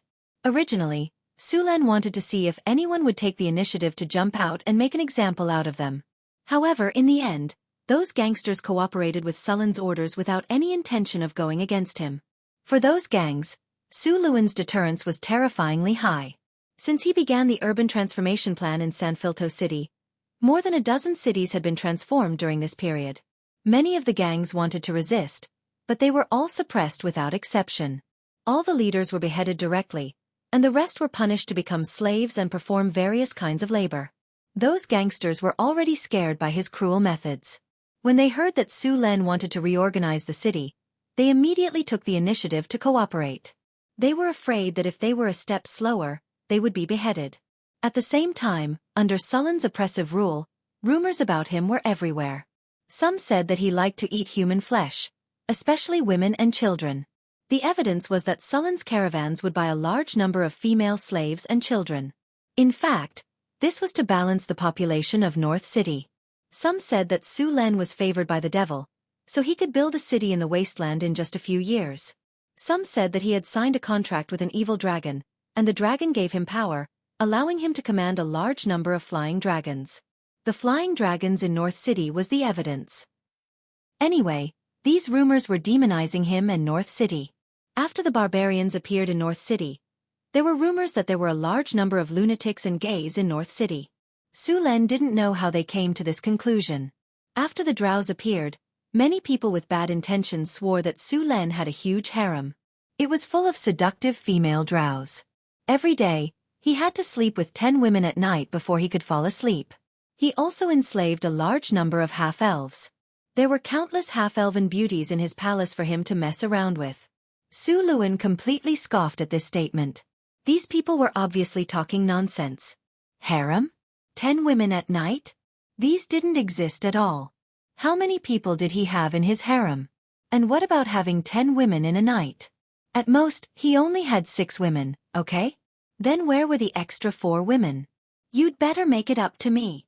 Or I'll sue you for slander. Su Len sternly denied these rumors, but unfortunately, the effect was limited. The slums in Harvest City had been demolished, and the area needed to be reorganized. At the same time, the slums were hired again to work. Su Len felt that the number of refugees outside the city was not enough. With the addition of the slums, the surrounding projects could start. It was not easy to manage these people. There were not many qualified officials in Harvest City, and the ones in San Felto City were not enough. Su Len was having a headache finding some managers. Master, I have a way to solve your current problem. Just when Su Luan was having a headache, Chris hugged Su Luan from the side and said. The pair of bulges in front of her chest were tightly pressed against his body, which felt like a heavy weight on a human breast. What way? Su Len forced his attention away from his back and said with a hoarse voice. You know the followers of the Church of the Soul Snatchers under my command, right? Crazy's delicate red lips were close to Sullen's ear, and her breath was like orchids. I know, what about them? Her breath tickled his ear, and he couldn't help but move a little. Seeing Sullen's little movement, Crazy's beautiful big eyes rolled. She stuck out her small little tongue and licked his earlobe. Then she said, the followers of the Church of the Soul Snatchers are literate, and they're quite knowledgeable. They're definitely qualified to be basic managers. Now that they're following my orders, Master, you can let them manage the refugees. Su Len suddenly felt a warm feeling in his ear, and a ball of fire rose in his heart. The Soul Snatchers? Don't turn the refugees into evil cultists. Don't worry, I'm here. They'll listen to me. Crazy raised her little head proudly. All right, I'll leave it to you. Su Len nodded and agreed. But what? Crazy hugged Sullen's neck and put her little head on his shoulder. Su Len suddenly stood up, stretched out his arms, and stuffed the little succubus into his arms. But you'll have to help me vent my anger first. As he said that, he carried the little succubus into the room next door. With the help of Crazy's Soul Reapers, the relief work outside of Harvest City had officially begun. A large number of disaster victims were sent to different places to work. Soon, the disaster victims outside of Harvest City were redistributed. The ruins of the destroyed town were cleaned up, and a new city was built on the spot. The poor were also organized. A large number of fields outside the city were destroyed, and the poor were sent to replant seeds. The land that was destroyed by the Balers was slowly repaired with the help of the priests of the goddess of nature. One had to admit that the Soul Snatchers under Crazy's command were very capable. The tasks that Su Len assigned were all completed. After some observation, Su Len found that these people were not only good, but also more knowledgeable than the nobles. The education they received was also very good. Even the evil cultists had such high standards these days. After the relief work was on the right track, Su Len began to deal with the nobles. This time, Baron Brent's problem was very serious. Su Len didn't trust the nobles. They were like ticking time bombs, and no one knew when they would explode. Next, Su Len carried out a mandatory inspection of the nobles according to the information given by the Imperial Secret Service. It was easy to find a lot of people who were in cahoots with the Fallen and the Evil God's followers. The Evil God's followers and the Fallen loved to deal with the nobles. Although most of these nobles' ancestors were heroes, after hundreds and thousands of years of reproduction, a large number of nobles had long fallen. The dark side of the city was basically deliberately indulged by these nobles. The various gangs were actually the nobles' black gloves, responsible for dealing with some things that were inconvenient for the nobles to deal with. These were basically the unspoken rules of the nobles. Many nobles lived an extravagant and luxurious life. After enjoying all kinds of luxuries, they began to pursue more exciting things. Many evil cultists used this as an excuse to lure the nobles. There were also some nobles who wanted to obtain great power, extend their lives, or restore their youth. These nobles were full and had begun to pursue pleasure. This was also why so many nobles cooperated with the evil cultists and gave them protection. These foolish nobles even naively thought that the evil cultists could only rely on them and be at their mercy. Little did they know that in the eyes of the evil cultists, these nobles were the real fools. After a search by Su Len, a large number of nobles were quickly caught. However, most of the evil cultists and fallen ones behind these nobles escaped. Even the main members were not caught. For those foolish nobles, Su Len directly physically destroyed them and sent the rest of the family members to the northern wasteland. These nobles had reproduced for dozens of generations, hundreds of thousands of years. If they were all killed, the other nobles would feel sorry for them. If they were spared, they would rise again in a few years. Therefore, Su Len directly uprooted them and sent them all to the northern wasteland. The northern wasteland was thousands of miles away from here, and it was desolate and uninhabited. The construction of the new city required a lot of manpower. They did not know anyone in the Duchy of Beifeng, so the connections of these nobles were directly destroyed. Compared to the poor, many of these nobles were educated. After some political reform, they could even be used as grassroots officials. A noble family had at least a few dozen people, and at most a few hundred people. In the past, these people would gather together and listen to the orders of the head of the family. Now that their titles were gone, and their whole families were sent away, power, status, and money were all gone. These nobles did not need Su Len to do anything. Su Len did not need to worry about these nobles getting together and causing trouble. Once they arrived at the northern wasteland, according to the management system of the city, these nobles would be quickly digested and absorbed. In addition to these nobles, Su Len also found a lot of fallen ones among these nobles. After receiving the power of evil gods or demons, the negative emotions in their hearts were magnified. Su Len did not even need to do anything. These people would directly jump out and jump out. In the end, they were easily suppressed by the imperial guards and the army. In order to maintain the stability of Harvest City, Phyllis specially sent over 1,000 soldiers. With Su Len and Chris in charge, these nobles could not do anything. Chapter 5:10. After becoming a legendary succubus, Crazy's strength had increased a lot. Now when she used charm at full power, even Su Len was shocked. In addition to her original ability, Crazy also mastered the power of fire. This power naturally came from the Balrog. She could add fire to her weapons. Su Len tested the power of these magic flames and found that they were no worse than those of the Balrog. At the same time, she also learned many fire spells.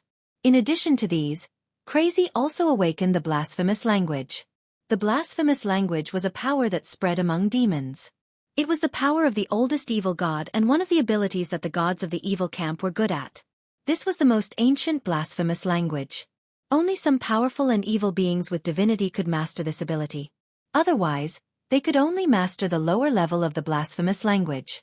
Not long ago, when Su Len killed the priestess of the Church of the Soul Snatchers, she used the blasphemous language. However, the power of the blasphemous language was limited to Su Len. Su Len resisted it directly. Some priests who were favored by the gods also had this ability, but what they mastered was the word of truth. If one could become the chosen one or the favored one of the gods, they would be able to become the gods' chosen ones. This ability could be upgraded to the holy word. Under normal circumstances, the blasphemous language and the blasphemous language could only be bestowed by a powerful demon or evil god, whether it was a demon, a devil, or an evil god. An evil sacrificial ceremony was required. If it was a demon, it was simple. They could just kill brainlessly, as long as there was enough blood and chaos. Just like Brent, who killed thousands of people to perform the sacrificial ceremony.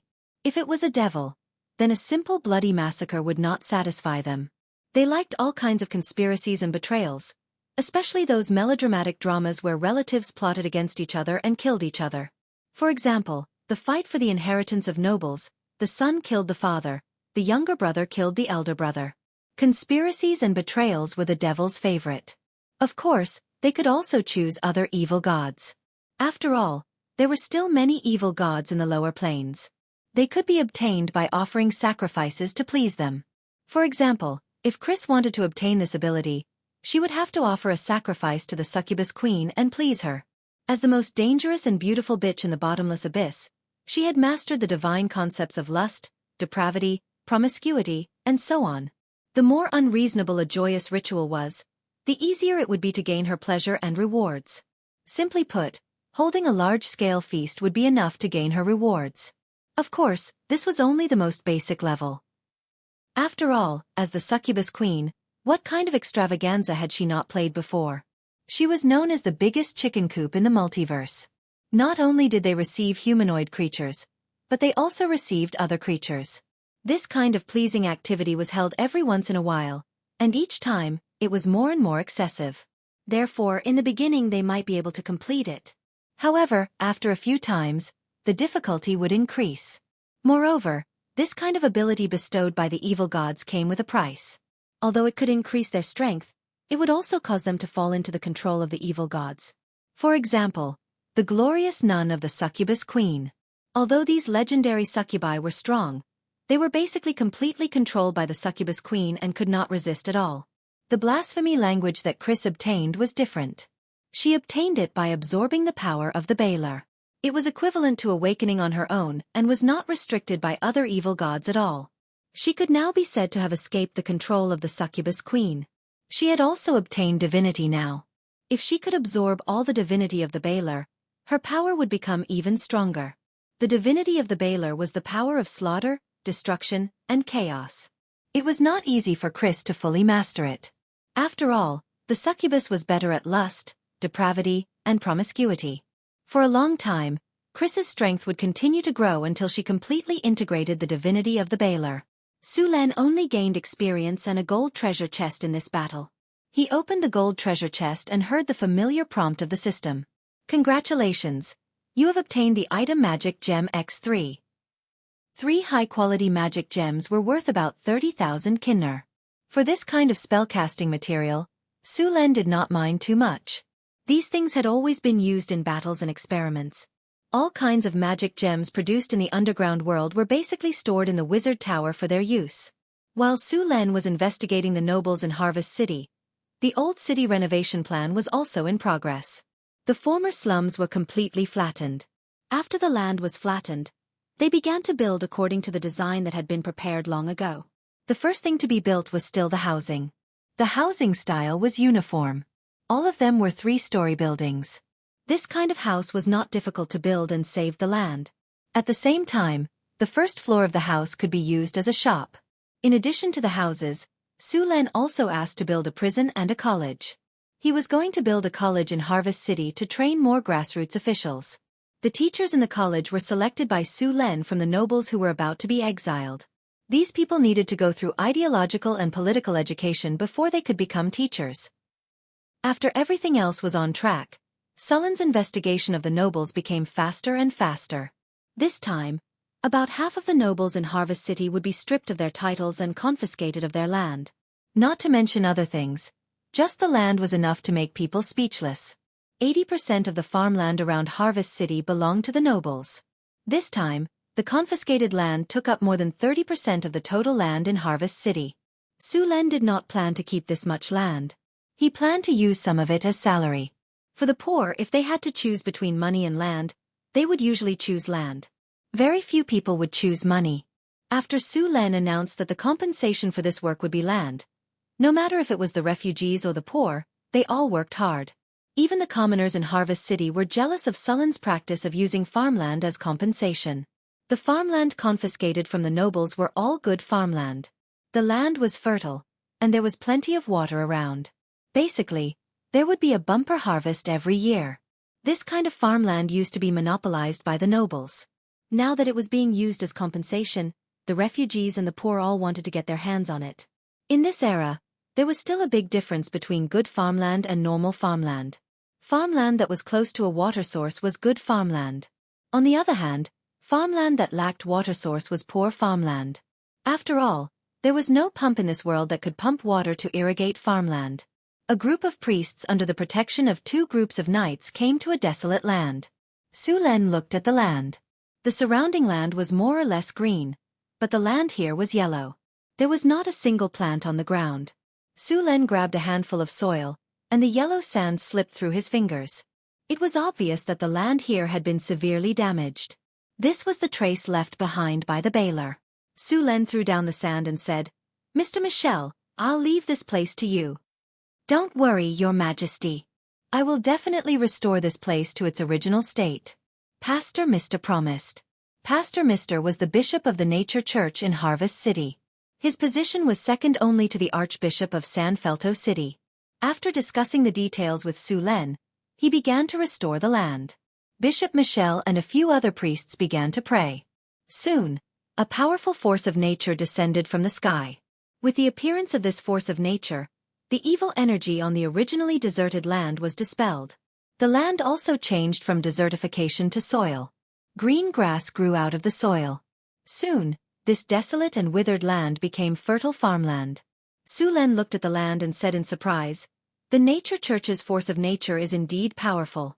It can make deserted land fertile again." Michel shook his head and said, "Using divine power to change the natural environment is not the best way.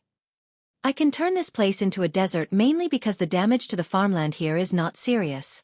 As long as the residual power of the baler is removed, it can be restored with magic. But if it is a naturally formed desert, it will be very difficult to restore it with this method. The restoration effect is only temporary. Once the divine power dissipates and the surrounding environment does not change, this land will quickly become a desert again." Michel shook his head and said, "Many big druids have been working hard to restore the damage caused by the ancient war. In ancient times, the Arcane Kingdom and the Gods of Order broke out in a war that affected dozens of planes. Some planes even became barren and dead because of this war. Sullen's plane was also seriously damaged. Just like the Sea of Death in the center of the continent, it spread for thousands of miles and there was almost no life. Because of the war, the magic in that area was chaotic. All kinds of sandstorms and tornadoes often appeared. There were even many dangerous mutant creatures. The goddess of nature and the big druids had been trying to restore the damage on the land and restore vitality. However, the effect was very poor. After thousands of years, they had only shrunk the desert of death a little. Of course, with the efforts of the druids and the goddess of nature, some small oases had appeared in the Sea of Death. These oases were scattered in the Sea of Death, forming a trade route that ran through the Sea of Death. Of course, this trade route did not go deep into the Sea of Death. It was said that there were many ancient ruins buried in the Sea of Death. There were immeasurable wealth and methods to make people stronger. Every year, a large number of adventurers risked their lives to go to the Sea of Death.